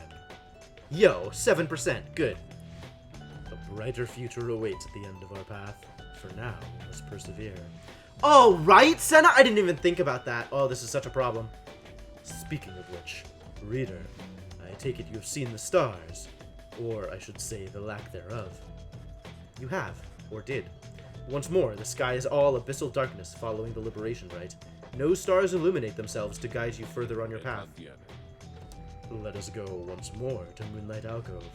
I have an errand I must run, besides, once we arrive. Best we recover now, and make our way southward at first light. So, ton of reading to do. Wolfrid appears to want to talk to me. Where do I look to see people's odds of odds of improving? Odds of making the thing better. Huh. No favor for the essence. They lost at the end. It seems we are to wait once more until the stars would shine for us again.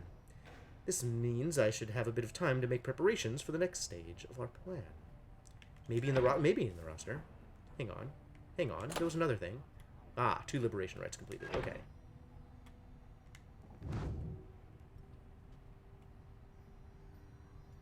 Where in the roster would it be, though?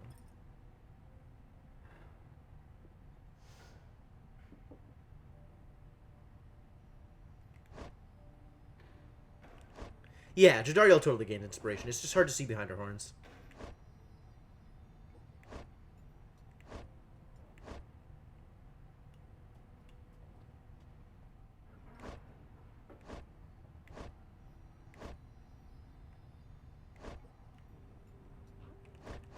Alright, so for lore reasons, I think my next ascension should be somebody whose information I've discovered, and somebody who's completed their scribe trial. Yeah, it would be nice if it was here, but I'm not seeing it here, which is annoying. I thought it might be here, like there might be extra information here or something, but I'm not seeing it here either. Can't believe we got a loss against the Essence. Terrible. This doesn't tell me anything. Maybe it only showed up during the liberation rite, and I just didn't notice? Following Hedwyn's liberation, you find Wolfrid smoking at his pipe, his eyes averted. He looks up and smiles as you approach. Hello, my boy. Excellent work back there. Thank you for your perseverance. Though, I was just reflecting on how very fortunate I've been in all of this. Not just me, but really all of us who had a chance to stand with Hedwyn there. Ours is, admittedly, a somewhat desperate plan. It was vital to me, should the Nightwings rise again, that it be under proper care and guidance. I was just thinking how well Hedwyn served in that capacity. Whatever is to be the outcome of all this, no doubt his presence shall be missed. My agents and I, we were unsure of him at first. A common boy like that, completely unacquainted with the rites. But, in the end, I felt that he was worth a shot. Someone like him, sincere, determined, with loyal friends, and desperate to get home. Those qualities spoke volumes. Then he falls silent for a time. I have every faith that he shall strive on our behalf now in the Commonwealth, and yet it is my hope that he yet finds the one he sought. I hope so, too. You and Wolfrid speak little more of Hedwyn for now. You are left wondering what shall become of him in the Commonwealth. So much to read, though.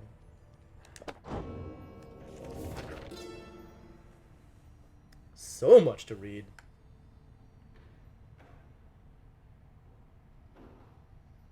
Visit places. Prevail under the Titan stars to reveal more pages. Okay. So every time we win with Titans, we get more words of Under King Oris. That's cool. Prevail over your adversaries to reveal more pages. And conduct liberation rites to reveal more pages. Okay, that's all expected stuff. So here we are. The stars shine strange beneath the sea.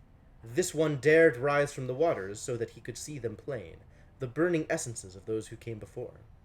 Our lives are but a quest to join the stars. This one longed to be the brightest, but in the downside, this one met those whose own stars shall doubtless burn at least as hot. Yes, I can check for new dots. Together we achieved great deeds. You may have seen some evidence of it, the remains of the greater Titans, which once darkened the Dark Land. But, in our kinship... See, this is what I'm talking about. But, comma, in our kinship... No, this is actually fine. Never mind. Never mind. Take it back. But, in our kinship was the strength to conquer them. It is this one's humble charge to chronicle those deeds, and may the Titan stars never stain the sky during your time. Yeah, it's not actually missing the comma. I thought it was going to be like, but in our kinship we found the strength, but it's in our kinship was the strength. There shouldn't be one after kinship. Because was the strength to conquer them would be a fragment.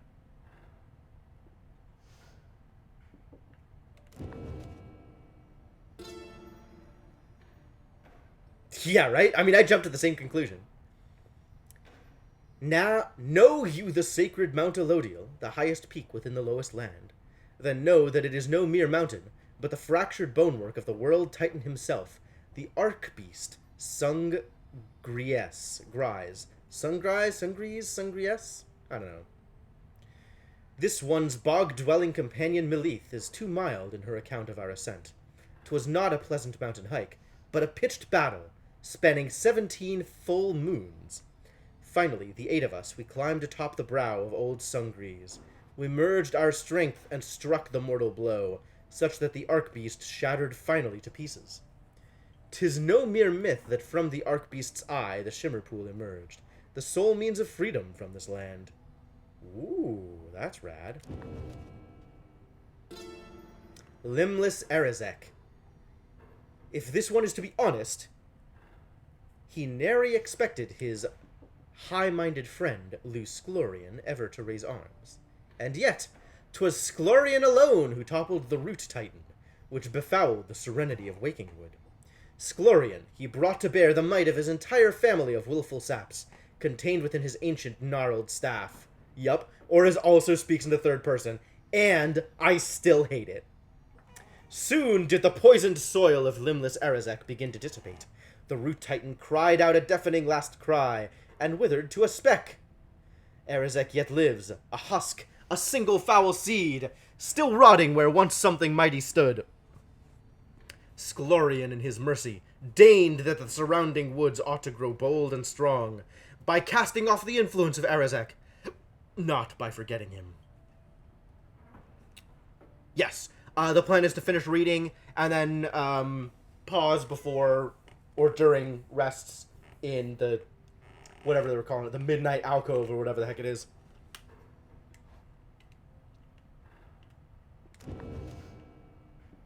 The Essence. The winged members of the Essence, each chosen by the matriarch, Triesta Tithys, are living exemplars of liberty and piety.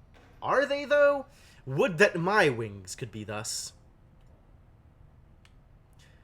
Once, you of course must know, we all had wings. It is said the people of the Empire relinquished theirs, drawn in by earthly matters as they were.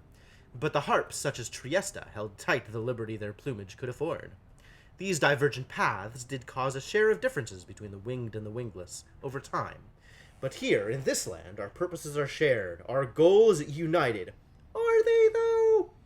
That, then, is the Essence. That is who they are, and what, and why. Who wrote this? Ah, Ha'ub. Okay.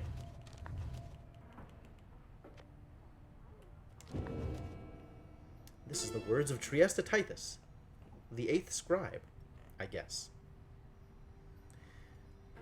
Mercy is the beating heart of a truly free society. Mercy, even for the perpetrators of the darkest deeds. As our liege, Solium Mur, drifted in an ocean of regret, he found their mercy, or rather, it found him, and it saved his life. Mercy! Freedom! They are intertwined. A society which raises a clenched fist against its own shall follow the doomed path of the Empire of Sar. Ours shall be a merciful society. May the perpetrators of the darkest deeds be sent to join us here, where they may learn as we have. Mercy shall engender union among all our different kind. We shall stand shoulder to shoulder, equals in the same society. Oh.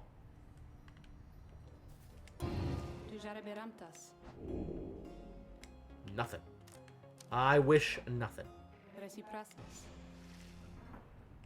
I still want there to be more information here, and there's just not. Whoa, whoa, whoa, something happened here.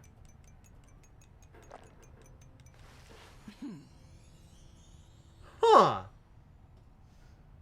Huh. Pamitha notices you with her bottle of moonshine. Drink up, by all means, darling. Nice to find a boy after my own heart. She moves in close and lowers her voice. She sure does. Let me tell you a little secret. That bottle there, it's enchanted.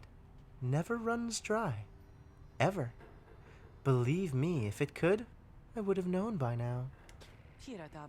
Apparently, it was some spurned old bog crone that once tried and tried to make a never-ending poison, but kept failing utterly, till she threw away her life's work in disgust.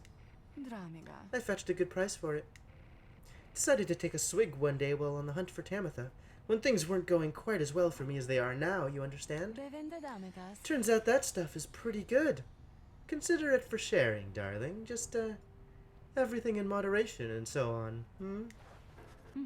She takes a drink herself as she brushes by you. Oh!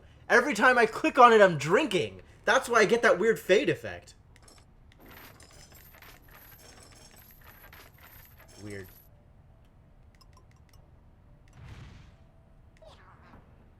Oh, it toggles! Yeah, let's have that off for now, shall we?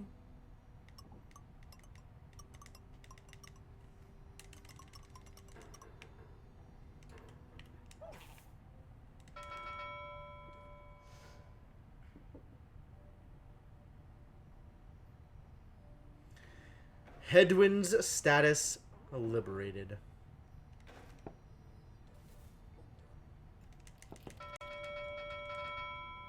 Alright. Good enough.